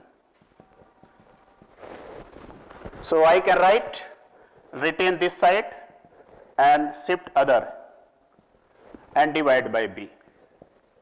So this is some function of x, I call it as what? G1 of x. Another, retain first term and shift and then divide by a and then take what? Power half. This is another. Third, take common x, ax plus b and shift c to that side, then x is equal to minus c, ax plus b. This is another form. And see, in only quadratic there are 3 possible. If degree is 10, 15, you can have number of possible way. The question is that which one suitable to take? Suitable to take means which one gx we choose so that it's converge. So there is one theorem, you can choose any gx such that g dash x is less than 1 for all x belongs to closed interval ab. We suppose g defined from a to b. So if you then you take any x0 belonging to then, it will definitely converge. Speed may be slow and fast, that is, but if does not hold this condition, it may converge or may not. This is sufficient, not necessary. So number of possible wave is there, so which we have to choose? We have to choose this way. Initial approximation, there are many ways to choose initial approximation. Suppose you want to find x0, other method in which not only one x0 is required, suppose 2, like as Newton's second method, you know. So it may be 3, like as Mueller method. So depending upon the method, how much number of initial approximation is required. So there are the many methods to identify. One is graphical method, another is intermediate value theorem. This is a very, very popular. So by that we can find the. So this is the motivation behind. Another question, yeah, why I have chosen this way? Because if you replace both side by either xk either xk plus 1. It is nothing but implicit equation. जो निकालना है वही चाहिए. अगर हम दोनों तरफ, mathematics में तो ऐसा ही होता है, जो लेफ्ट साइड में रिप्लेस करे वही राइट साइड में. अगर हमने ऐसा कर दिया तो जो हमको निकालना है वही हमको चाहिए. It is what, implicit type. तो उससे बचने के लिए यहाँ पे k plus 1 करते हैं. अब कोई कह सकता है कि ये तो जबरदस्ती हो गया. There is logic behind that. What logic? x0, x1, x2 and so on. So we are basically generating the sequence of approximation, and convergent means as n tend to infinity, it converges the exact root. So as number of iteration is increased, xk and xk plus 1, it become what? Closer and closer. So there is error, but error is what? Decreasing. So we can say it is not exactly equal, but is what? Approximately equal. So the reason is behind that. So very popular method, you know the Newton-Raphson method. Xk plus 1 is equal to xk minus fxk upon f dash xk. So here my gxk is this one. Okay. You know the Newton second method, xk, here k vary from 0, 1 to 2, xk minus xk minus 1, fxk, fxk minus 1 into fxk. Here k vary from 1, 2 and so on. So this is what? G. Here you have to write two sum, xk comma xk minus 1. So what is the advantage of Newton-Raphson method? This is a very basic method. This need only one initial approximation, but this need what? Two. But what is the disadvantage? This is the disadvantage, means advantage. Here we need only one initial approximation, here we need two initial approximation. Another advantage, if you go to order of convergence, its order of convergence is 2. Its order of convergence is what? 1.68 something. But what is the demerit of this one? Demerit of this one, function should be differentiable. Otherwise, this method is not applicable. But for this, only continuity is sufficient. So somebody asking in class, number of method, which method is best, sir? No method is best. Some method has some advantage and some method has a disadvantage. So this is the, now what is the meaning of order of convergence? Order of convergence is layman language, how much fastly it is approaches to the exact root, and there is a mathematical expression, mod of ek is equal to some ek power p, where p is some positive real number. So error in the next k plus 1th iteration is the approximately equal to the some pth power of the kth iteration. So if p is greater than 1, its power what? Because generally error is less, so power increasing, so its value is what? Decreasing, decreasing, decreasing. So as k is increasing, error decreasing, means it is going to the closer and closer to the root. So we are saying the convergence. So our aim is what? To get the higher value of p.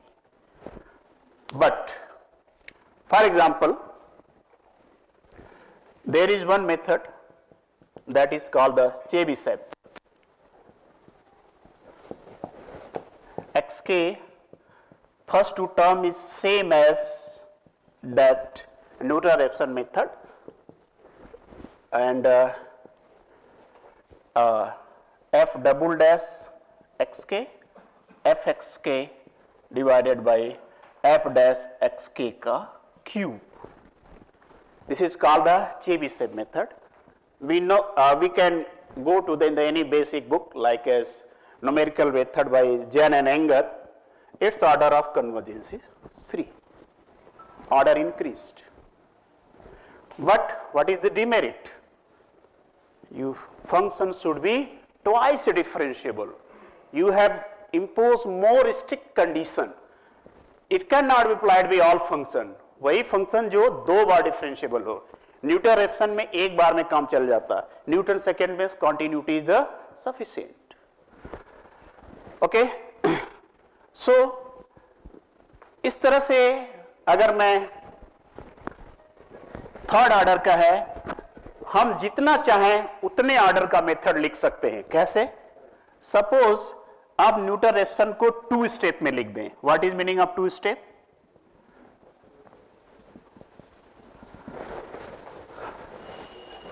xk plus 1 is equal to yk minus fyk upon f dash of yk. Just I have written what? इसी को repeat कर दिया. ये इसको हमने सब 2 step, y we call 2 step. xk से हमको गेट करना है xk plus 1. y we are calling step. So इसमें हमने xk से डायरेक्ट xk plus 1 पे जंप कर गए. बट इसमें xk से पहले हम कहां आए? yk से फिर कहां आए? xk plus 1. तो यहां से यहां आने के लिए हमको 2 सीढ़ियां चढ़नी पड़ी. एक बार yk पे, एक बार xk plus.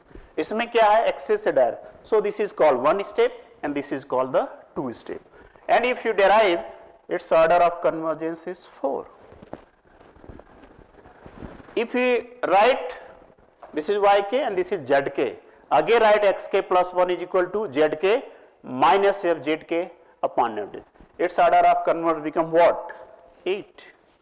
So if you repeat Newton-Raphson method n times, its order of convergence become what? 2 to the power n. So as much order we want, we can derive the Newton-Raphson.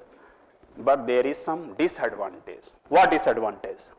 See, there is the term is come the complexity analysis. So I try to explain what is why higher order means order increasing, nonlinear. Later I will come to the semi-local. If you suppose somebody want to apply this method and some other body want to apply this method. So he has to evaluate 2 functions. Some xk is given, he has to evaluate fxk and f dash xk. Just put and supply, he will get. But if somebody want to apply this, he has to do 4 evaluation: fxk, fyk, f dash xk and f dash yk. तो आपको लग रहा होगा कि sir क्या फर्क पड़ता है, 2 ही तो है. But I will show you in the non-linear system what happened. It drastically change. Complexity suddenly increase. So अब ये कहा जाए theoretically 2 मेथड दिए हुए हैं, तो क्या एक मेथड का ऑर्डर ऑफ कन्वर्जेंस ज्यादा है तो वही बेटर हो गया? Naturally answer is no. Because कहावत है ना कि हम कोई सामान, कोई चीज अच्छा बना रहे हैं, या सपोज खाना ही अच्छा बना रहे हैं, 2 लोग बना रहे हैं, कौन सा अच्छा कुक है? वो अच्छा कुक है जो खाना की क्वालिटी लगभग वही रहे लेकिन उसमें एक्सपेंस क्या लगे? कम लगे, तेल मसाला कम लगे, मतलब एफर्ट कम लगे. तो इसकी कास्ट कम होनी चाहिए. कास्ट इन द सेंस, यहां पे कास्ट का मतलब क्या है? Calculation, number of operation. तो एक कॉन्सेप्ट आया that is called the efficiency index. तो 2 iterative method we have to compare theoretically, not numerically. Numerically में तो वही बेटर होगा जिसका रिजल्ट बेटर होगा in the sense of accuracy. और फास्ट कौन होगा? जो सेम एक्यूरेसी को जल्दी कैलकुलेट करे. We define some error of tolerance. So theoretically अगर कन्वर्ट करना है तो there is one that is given by the I think prove, that is what? Rho to the power 1 by n. Rho is what?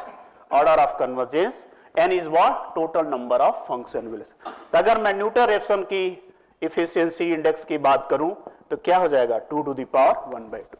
Order of convergence 2 है, function valuation क्या है? 2. But अगर मैं efficiency index बात करूं 2 step Newton की, तो हो जाएगा 4 का power 1/4.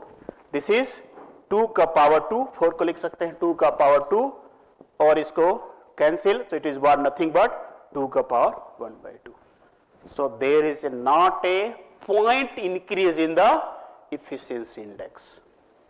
So we are not telling this method is efficient. Efficient कब होता? जब इसका efficiency index इससे थोड़ा भी ज्यादा होता, 0.1 भी ज्यादा होता. Chebyshev's it is some sense better because 3 power 1/3 is little bit higher than what 2 power 1/2. But इसके demerit क्या है?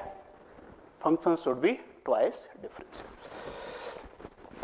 In one variable इसका effect ज्यादा नहीं दिखता है, but when you go to the multivariate, so I'm just writing this one. If we extend this iteration in Rn, we are just here f is defined from R to R. Now I'm defining f from R to. This is nothing but we are writing some xk plus 1 and here xk and here we are calling Jacobian jk inverse f of xk, where my xk is nothing but this is what?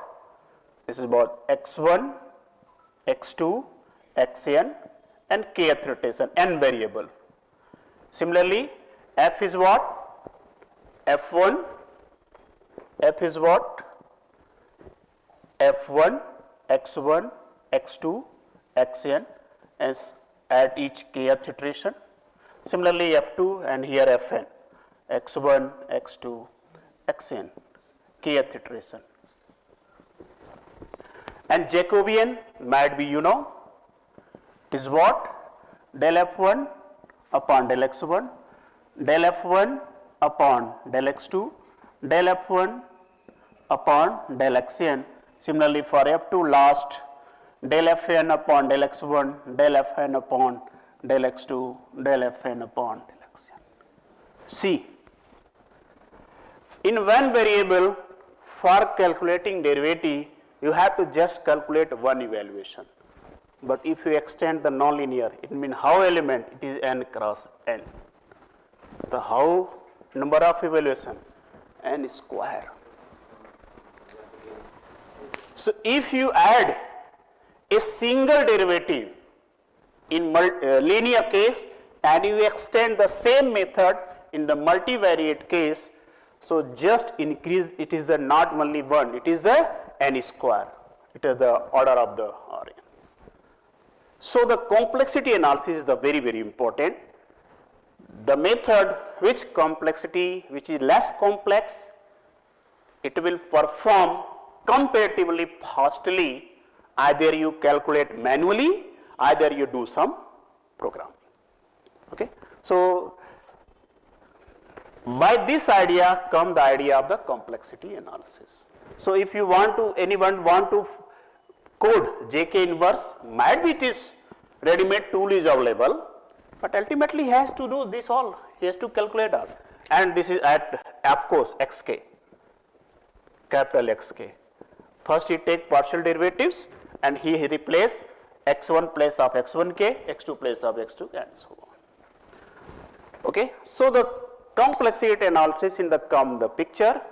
So why in this area many research papers are coming, people are trying to not only increase order as well as comparatively less complex, or we can say efficiency index should be higher. Then we say that method is better than earlier method. So now I come to here, this introduction. Yeah. So I just little bit explain whatever introduction. So I am just doing. Yeah. The term is involved the semi-local. So basically 3 type of convergence is here: local, semi-local as well as global. So in local, we have in advance we have the information of X star means exact solution. Somebody say nonlinear problem है तो उसका अगर solution पता ही होता तो क्यों सब कहानी करते, है ना. सो द आइडिया ऑफ के make the semi local. Semi local में हमको एक्स स्टार की जरूरत नहीं पड़ती है. We don't need x star, we don't required exact solution, we just required some condition, some stiff condition on some initial point. कोई उसमें सम इनिशियल पॉइंट लेंगे एक्स नॉट, उस पर कुछ कंडीशन इंपोज करेंगे, then we can talk about the its convergence as well as we can talk about its error bound. Error bound means x in minus x star. It may be norm, it may be mod, depending upon the. So general nonlinear equation is this form of x. As I told, Newton-Raphson method. Yeah. So Rn is a one type of Banach space. We hear general Banach space is for general Banach space. So first it was discussed for the Newton method. So Kantorowicz was the first was the Ortega, and then Kantorowicz they have discussed is the local by using some measurizing sequence. There is some idea of measurizing of sequence. Another the similar local convergence, but is derived by the another approach, that is called the recurrence relation approach. That is by the, it is initiated by the Roll in 1979. As I told, the higher order convergence require derivatives of higher order, which are very expensive in general. That will I try to, but higher order method का advantage भी है. It is the fast convergence and it is the very suitable in the stiff system. Stiff system means for a particular point there is a sudden changes. So as I told you, it is very obvious when you increase the order of convergence, operational cost means number of function evaluation automatically increases. So here main challenge is what? To find the equilibrium between the convergence speed as well as the operational cost. In other words, better efficiency index. So in the literature we can find the many third order for many higher order. So I have mentioned some third order, some fourth order and fifth order is there. In this I have focused one method of fifth order, and later I will try to explain why I have focused on that particular method. Yeah. So there is some definition, efficiency index, computational efficiency as well as computational efficiency index. Okay. So computational efficiency index, that was the generalized one, more recent one. The efficiency index that is defined by Tarowski, 1960, rho to the power 1 by a, where rho is the order of convergence, a is the number of function evaluation. Here another defined by Tarub, he is not considering function evaluation, he is considering the W, and W is nothing but number of operations, how many plus minus multiplication like that. So Newton-Raphson method 2 to the power 1 by 2. So we see in efficiency index is independent of expression of f and its derivative, because f और उसके derivative में plus minus ज़्यादा भी हो सकते हैं. As you change f, plus minus may be changed, multiplication may be changed. But in the C, they are not bothered about the function evaluation. So most generalized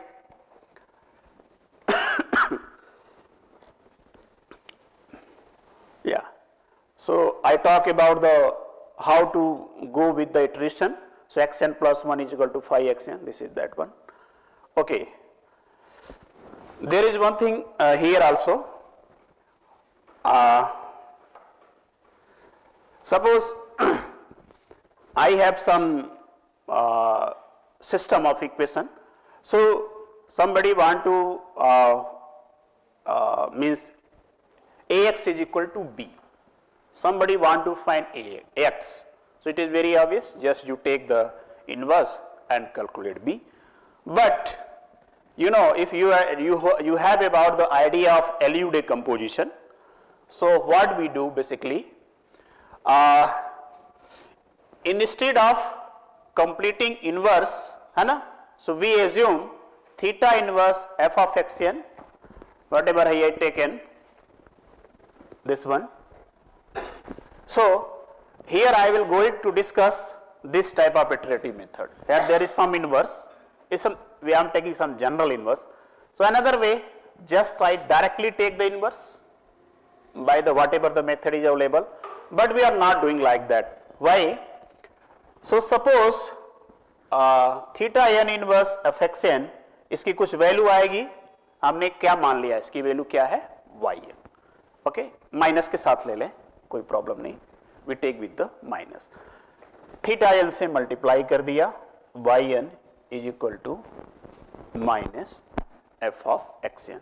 So आपका x n plus 1 basically क्या हो गया, x n, और जो आपने theta inverse minus f x n को basically क्या लिया है, y n, ये हो गया y n. कुल मिला के अगर हमारा y n कैलकुलेट हो जाए तो उसको हम x n में ऐड कर दें, वी गेट y n. तो हम डायरेक्ट इनवर्स ना निकाल के सी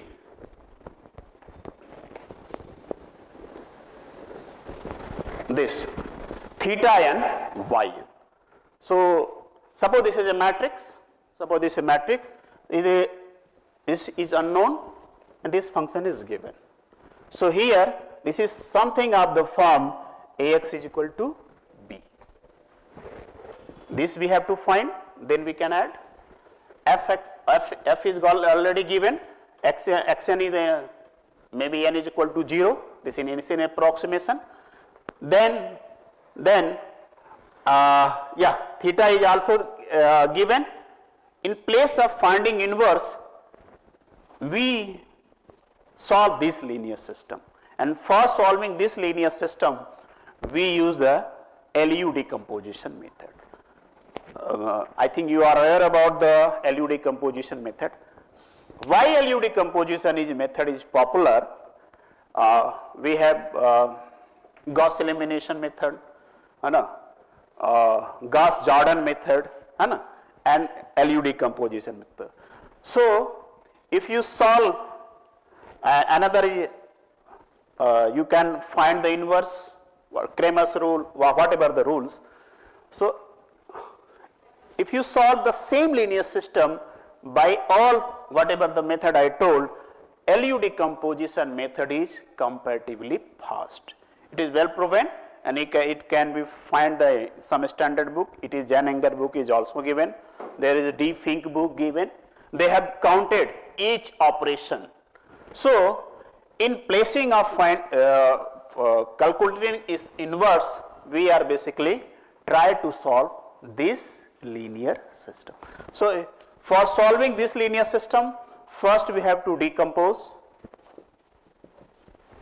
Suppose we decompose A to LU. So in decomposition there is some number of operation, some plus, division, multiplication like that. Once you take Ux is equal to y, then you become Ly is equal to what? B. L is known, B is known, you can calculate y. Here y is known, here U is known, you can get what? X. So in the complexity, in the whatever the code is available, like as in Mathematica, if you say solve this, so basically they are not taking the inverse. Basically they are solving by the LU decomposition. Okay, so we have to count how much number of operation involve LU decomposition, and we have to solve two triangular system. Why is calling triangular system? Because U and L are what? Triangular matrix. Above or below diagonal elements are above and below elements are what? 0. So we have to choose LU decomposition plus 2 solution of linear system in the computation for the inverse operator. So in place of calculating inverse, if we solve this linear system, we get the same value. But what is the advantage? Our calculation will increase. We get the same answer, because this is not numerical method, it is an analytical method. Okay.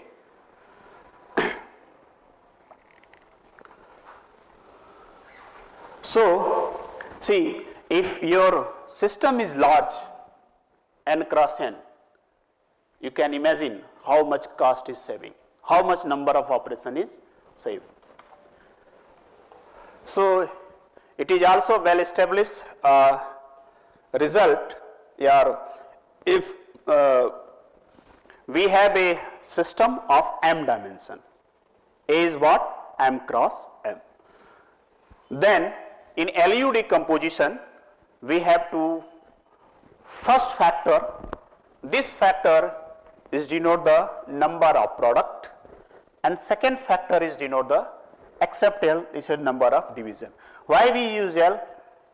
Because we are assuming कि multiplication और division का जो ratio क्या है L. कहने का मतलब मैं अगर ऐसा मान लूं कि हमको मल्टीप्लिकेशन करने में 1 सेकेंड लग रहा है तो यहाँ L सेकेंड, बाद में हम उसको इक्वल भी ले सकते हैं. इट इज अवर हेड कि हम मल्टीप्लिकेशन और डिवीजन को सेम वेट देना चाह रहे हैं या अलग वेट देना चाह रहे हैं. It is our hand, so it is multiplied. So it is involve in the, this is a well established result. The same can be found in the D-Fink book also. Each derivation is given. Because this is the undergraduate level, so I have not included the proof. And then we have to solve two triangular system. So in two triangular system, we have to do m minus 1 product and only m division. And y multiplied by L, which are the convergence ratio. Division को multiplication में convert करने के लिए we assume कि L division is equal to 1 multiplication. And if we add both two, we get this one. And in 2011, the paper is cited, that fellow has derived, defined another computational efficiency in which he has counted both, in which he has counted the number of function as well as number of product as well as division. So now researchers are using this one. This is the most recent one as per my knowledge. Okay. So for any iterative method, suppose I want to count total number of operation. So it is what? A naught m into mu naught plus A1 m into mu naught plus WML. WML we have defined earlier. This one is the okay, I am telling what is the each term. So where A naught m is what? A naught m is the represent the number of function evaluation of scalar function f1, f1, f2 used in one step of iterative method. Okay, means see here we are finding f1 only function, not its partial derivatives. So how much function we are calculating? A1m number of evaluation functions of f dash. How much derivatives I have? For example,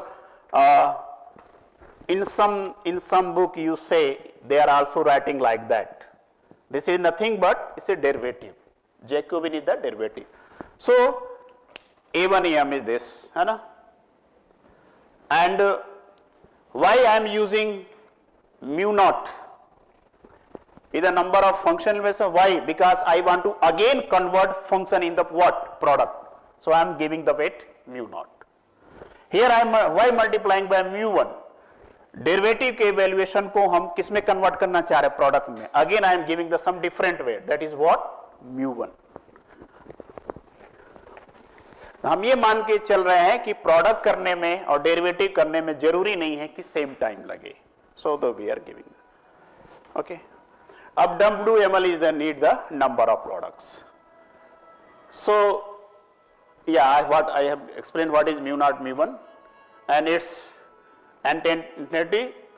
Generally complexity analysis this operation is greater than 1 and n tend to infinity this becomes 1. If you take say mu naught mu 1 particular value earlier efficiency index and computational efficiency the particular case of this one. Okay. So keeping in the mind importance of higher order, we are going to discuss semi-local convergence has some fifth order. As I told there are the many fracture derivative. So this is something generalization we are talking in means normal derivative we are calling in real. When we go to the some Banach space, we are calling it the some fracture derivative. Definition is standard definition is the generalized, and if we come to the from Banach space to R, the fracture derivative becomes the normal derivative. First principle derivative that becomes that one. Yeah. This method is defined by that fellows in 2050. I have focused myself in that method. Now you may ask me why I focus on that. So as cited in the paper, this published in the AMC in 2015, they have derived. So basically this is the 3-step method. So they have basically worked first in one variable, then he go to the n variable, then he studied the local convergence, then somebody had studied the semi-local convergence, then somebody has weakened the condition. Okay. So here in the local semi-local, what is studying? Either somebody are deriving means constructing new iterative method, or somebody are weakening the assumption. So okay. So here you can see how many function inversion used: fxk, fyk, and z. They have used only 3 function inversion. How many derivative? Interesting part is that he has only gamma k. Gamma k nothing but they have used only 1 derivative. Now it is quite interesting how he know he is minus 16. Why not minus 15? How he know he is minus 1 by 5? Why not it 1 by 7? This is motivation behind that. If you go to the convergence analysis, we can get the answer of that. We have tried to develop some 4th order method. We have tried. We add one more function derivative and same, and we try to modify, but still we are not able to modify. Why? Because program is so lengthy. We are running in Mathematica. So in our system this program is not running. So for defining the constant, you have to go error expression of up to last term. And from last term error expression, you can get some hint how to write this coefficient. It will not come in the dream कि हाँ minus 16 लिखना है. It is a mathematical analysis behind that. If you slight change anything plus minus, convergence speed will go to decrease. Okay. So this was derived by the Cordero and her group, Spanish. So why I focus on this method? So I try to explain you. This scheme involves less number of derivative as compared to some similar other method. I will show some similar method. Which order of convergence is 5, but they are using more derivatives. And due to using more derivatives, its complexity what? Increase. That will be shown by the graph, that we told by the counting the number of operations. So what is the beauty of this? This method is not only efficient in the sense of old classical order Trotsky, but is also efficient in the sense of more generalized, that is called the group. Okay. Here my first part is what? I try to discuss the semi-local, so I not much focus, I give the briefly idea what. So everybody are knowing about the Lipschitz condition. This is nothing but this is the Lipschitz condition. You know, gamma naught is what? Gamma k is what? F dash x k inverse. So it is k is equal to what? 0. So here I am not using any x star. I am just using some what? X naught. Some initial approximation. I am imposing some condition on initial approximation. Then third one is, so they have in the same paper, they have discussed this condition and derived some semi-local convergence result. Inspired by that, in the subsequent year 2016, saying they are from IT Kharagpur group, they have modified this condition and they called it the holder condition. First and two they unchanged, just, and they have give the fluctuation to q. This is, sorry, it is q, not qi. It is vary from 0 to 1 and derive the similar result. And if you put q is equal to 1, he get the exactly all result of the previous paper. Yeah.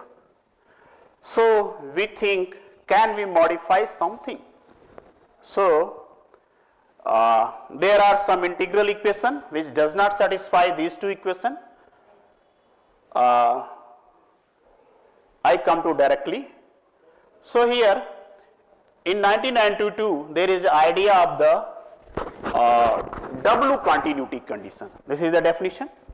So in place of some k of power q, I replace by some function W of this thing.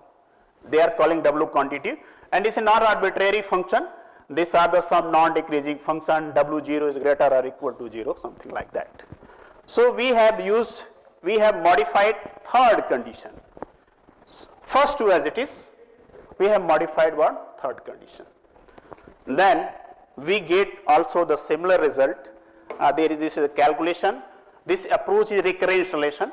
So this is a lemma. I am not going to discuss much. This is the proof is given. This is a proof. I am coming to the direct result. What is result? Yeah, this is another lemma.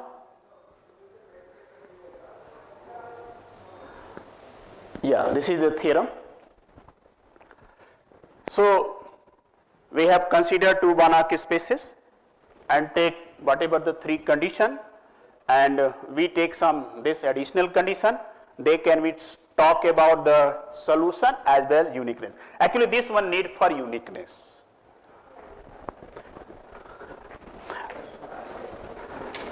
So I am skipping this one, the detailed proof.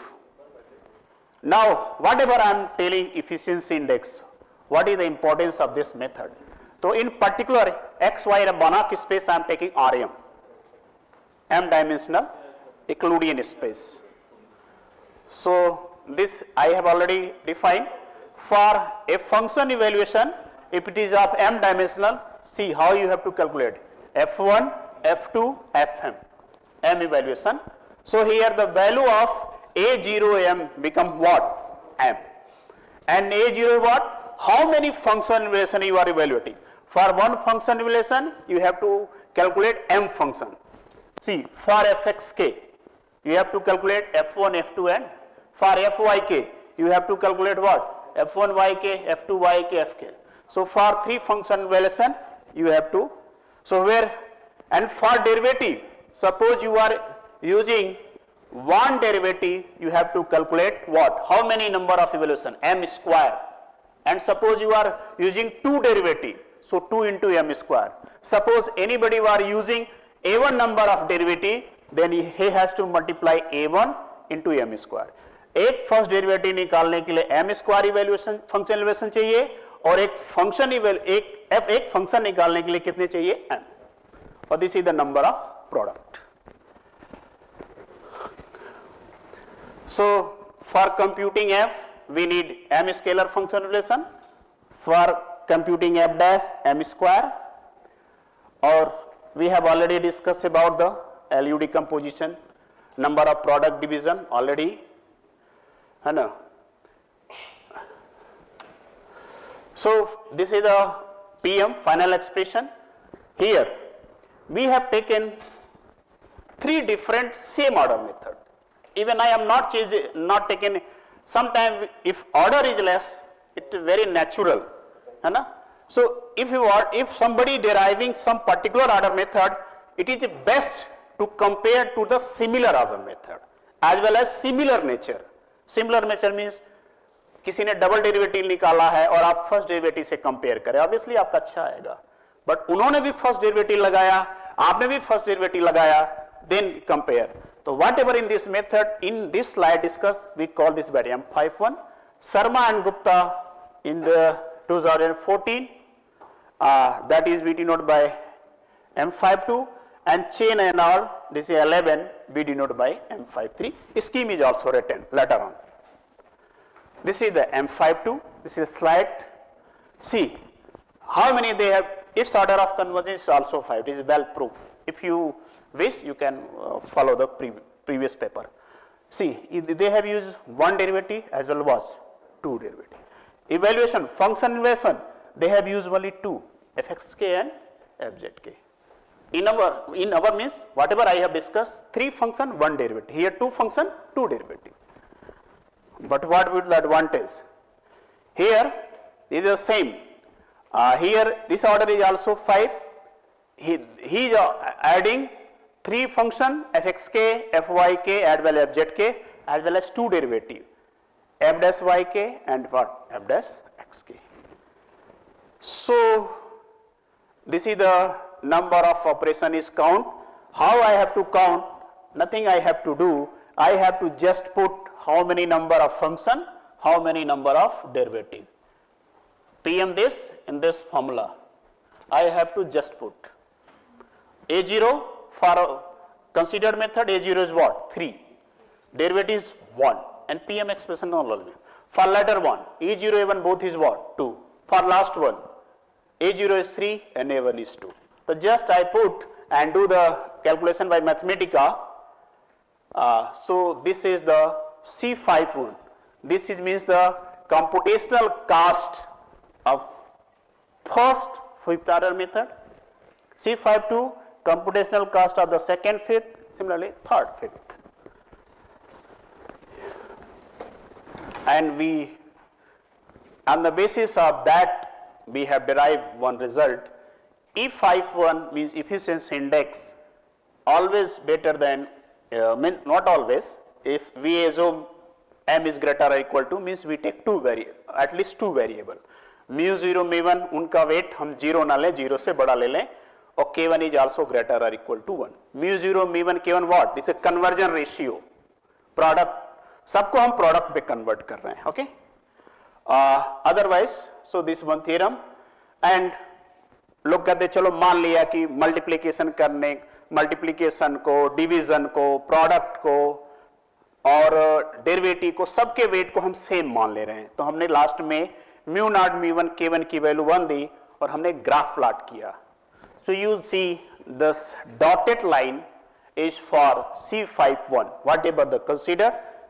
So dotted line it's what dominate. You can see there is a very slight change, है ना, efficiency index. But once you execute the program in software, there is a huge second difference. As number of variable increase, its time comparatively increase. So next one, comparison of C53, and whatever I have taken semi-local convergence, I have tested with the one problem. And we have calculated all the term involved, and we find where the solution exists and where the solution is unique. Okay. So to find the value of R in equation number 15, we want to find R such that it fulfill the all three condition. As in theorem, we have plotted the graph and we have find the approximated value. So it is basically R is equal to 0.393027 something.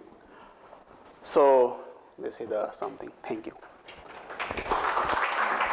So any question from your side, you are most welcome. Yeah, suggestion, your question, please.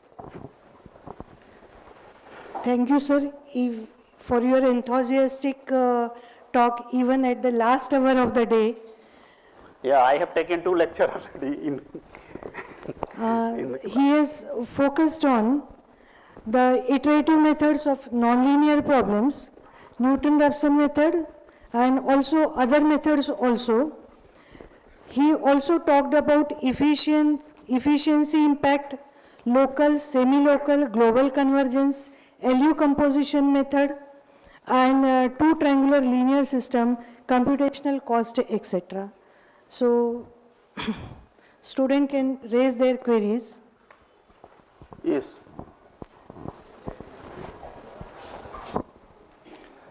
Is there any iterative method to solve system of equation Ax equal to b, assuming the system is consistent? System of?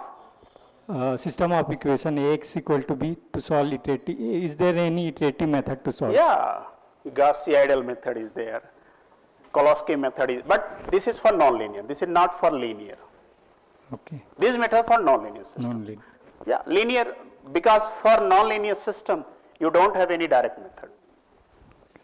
Like as somebody are working ordinary partial differential equation, any, in this example is not included, you have suppose any nonlinear OD or nonlinear PD. How people are solving? Either they are quasi-linearizing, either they are using some discretization technique, maybe finite difference, finite element. So finally, they are getting what? System of nonlinear equation. If you get system of nonlinear equation, you say each and every paper they are using the Newton-Raphson method for nonlinear system. There is no any other method, because this is the basic method. But as I told, this one is better than the Newton-Raphson method. Thank you, sir. Yeah.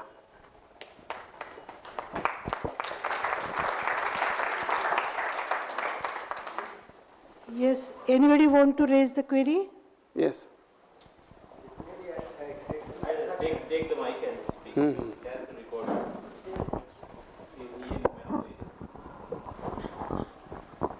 वो किसी भी non linear polynomial का roots की तरफ जाते हैं या optimal solution की बात करते हैं. Solution भी root भी. सॉल्यूशन या optimal solution. What is meaning of optimal solution? Here we are not solving optimization problem. No? Here we are solving the nonlinear equation, not here optimization problem. Yeah, that maybe application is there, but here any nonlinear equation is given. तो उसके optimal solution का क्या मतलब है? Where nonlinear equation का तो solution ही होता है. What is meaning of optimal solution? Optimal solution मतलब ये maximize करे या minimize करे? Yes. We are not talking about maximize. Both solution जो उसको satisfy करे. That we are talking about that. आप इस ऐसा कोई मेथड है जो डिसकंटिन्यूअस पॉलिनोमियल को भी इस तरीके के सिस्टम में आपके जितने भी मतलब मॉडलिंग का आंसर दे रहे हैं वो सिर्फ कंटिन्यूअस है? नहीं, फंक्शन जो है कंटिन्यूअस टाइप के. फंक्शन कंटिन्यूअस टाइप का, ठीक है. ऐसा कोई एग्जिस्ट करता है जो नॉन कंटिन्यूअस के लिए हो? Not continuous function. हाँ. या तो जब फंक्शन नॉट कंटिन्यूअस होगा तो एक्स एक्सिस को कट करेगा, ये जरूरी ही नहीं है. या that is right question. Suppose my function is discontinuous, है ना, right? So it may be like that. It may not intersect x axis. जब एक्स एक्सिस को इंटरसेक्ट ही नहीं करेगा तो अभी तक हमने जो बात किया वहां पे कंटिन्यूटी मैंडेटरी है. मैं पूछ रहा ऐसा कोई एग्जिस्ट है? तो जरूरी नहीं है ना कि वो कट करेगा. जब जरूरी नहीं है तो मेथड क्यों बना, कैसे बनेगा? जब उसके पास रूट होगा तभी तो फाइंड करेंगे. जब वो कंटिन्यूअस है ही नहीं तो जरूरी नहीं एक्स एक्सिस को पास करे. हाँ, ऐसा भी हो सकता है कि यहाँ पे, yes I got it your point, यहाँ पे डिसकंटिन्यूअस हो. ये पॉसिबिलिटी है. भाई रूट कब होगा? जब वो एक्स एक्सिस को कट करेगा ना तभी तो रूट होगा, अदरवाइज तो रूट होगा ही नहीं. तो फिर उसके हम रूट के बारे में क्यों जाएं? क्या ऐसा भी हो सकता है कि एक्स एक्सिस को कट न करे उसके पास रूट हो? डेफिनेशन ही होती है भाई. एफ एक्स इक्वल टू 0 का मतलब क्या होता है? ऐसा एक्स जहां पे वाई क्या हो जाए? 0. तो यही होगा ना. हाँ, ऐसा हो सकता है यहीं पे हो या इतना डिसकंटिन्यूअस हो, यहां तक ठीक हो. करेक्ट. बस हम इतने पोर्शन को ले लेंगे. फिर मीन्स वो इंटरवल हमको चाहिए जिसमें उसकी कंटिन्यूटी इंश्योर हो. इफ हमको इसकी कंटिन्यूटी इंश्योर नहीं है. As per my knowledge there is no any iterative method, because assumption ही शुरू होता है fx should be continuous in a b, है ना. एजम्पशन ही हमारा शुरू होता है. जो अभी मैंने बोला f dash g dash x should be less than 1, then कन, वहां उसका एजम्पशन भी है function should be continuous.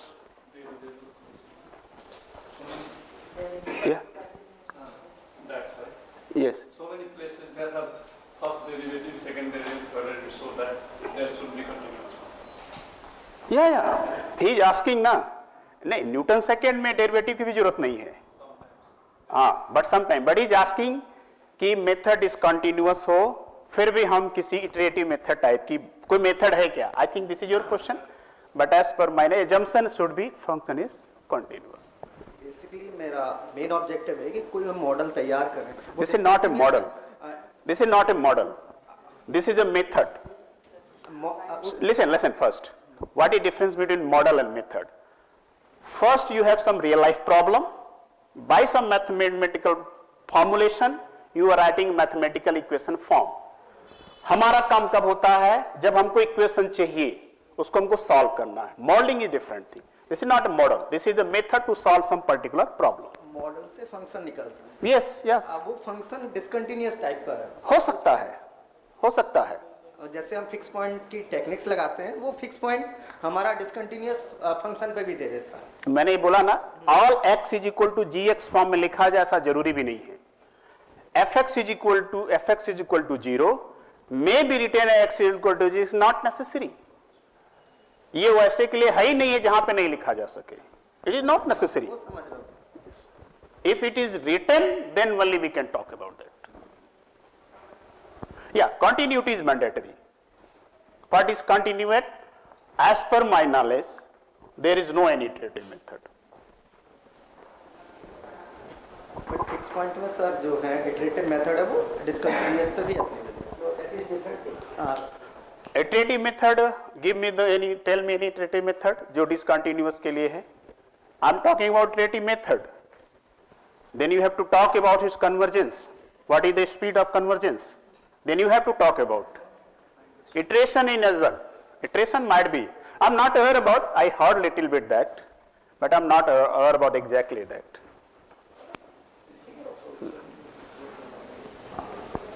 Yes. Any more question?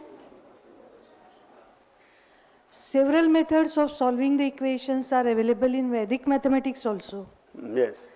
And you might be knowing Kavi Kulguru Kalidas Sanskrit University. So Vedic mathematics courses are available on online mode also. So those who are interested can do it, so that it will support this knowledge. Thank you. Thank you, Dr. Manjusha Gandhi and Dr. Jaiprakash Jaiswal. Thank you. So thanks to all the three speakers, Professor Veeramani, Dr. Dhananjay, Dr. Jaiswal, for the successful completion of today's afternoon session. Tomorrow we have morning session as well as the afternoon session, and as I posted, so I will check the duration of the open discussion session, how long I can fix it.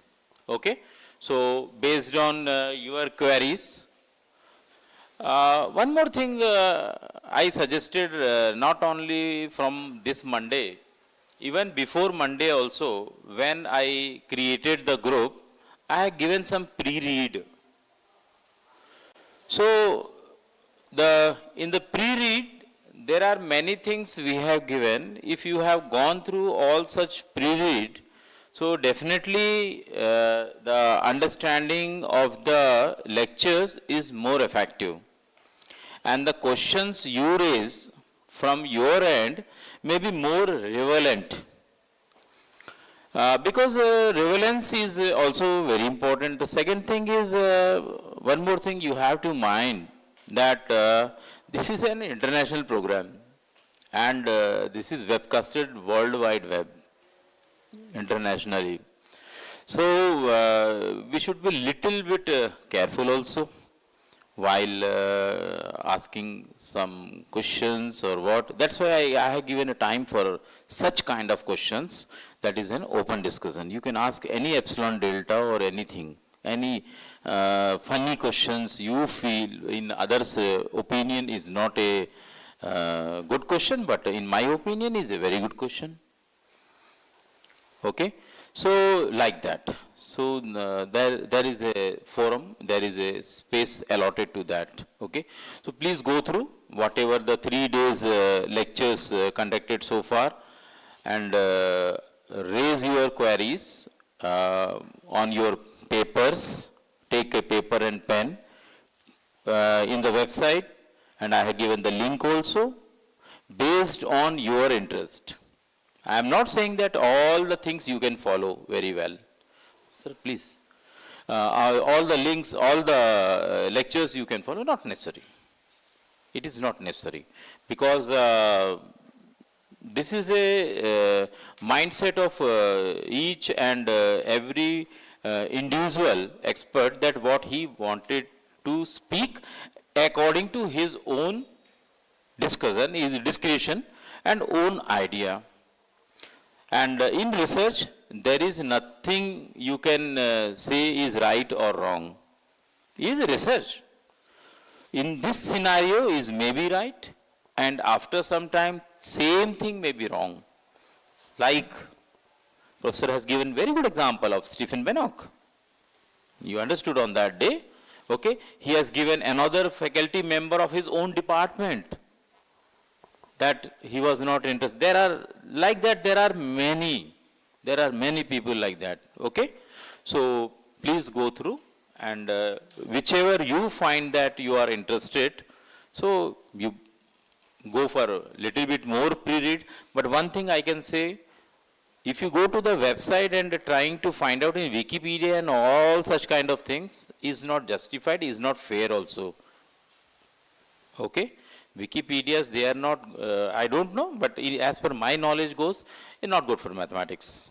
Mathematics means you need textbooks, you need properly published good international journals, not the low circulated even journals, where they publish papers because they want something. So I am not going to criticize, but you have to look into the standard of the, or the merit of the textbook or journal to authenticate the read. That is very important. And in the, because you, most of you are very young, under 25 or under 30, so I suggest you should be very hard on you to learn some merit based books. Okay, so both our young faculty members, they have given very good talk. So we meet tomorrow, and day after tomorrow the session will start at 9. Tomorrow is okay, fine, 10 o'clock.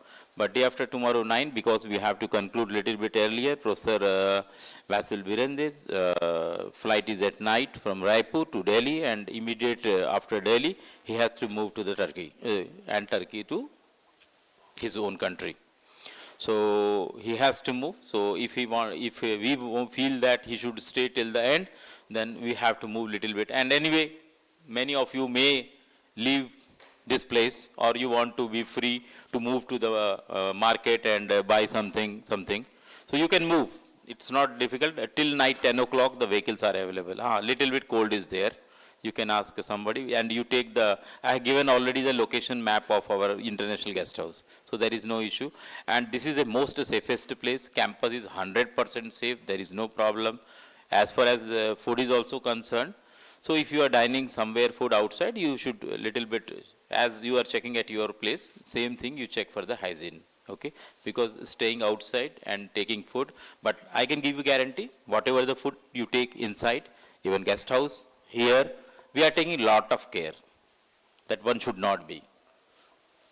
That's why I say that if little bit hungerness is there, is good to digest is not harmful. Thank you very much. Thanks to everyone.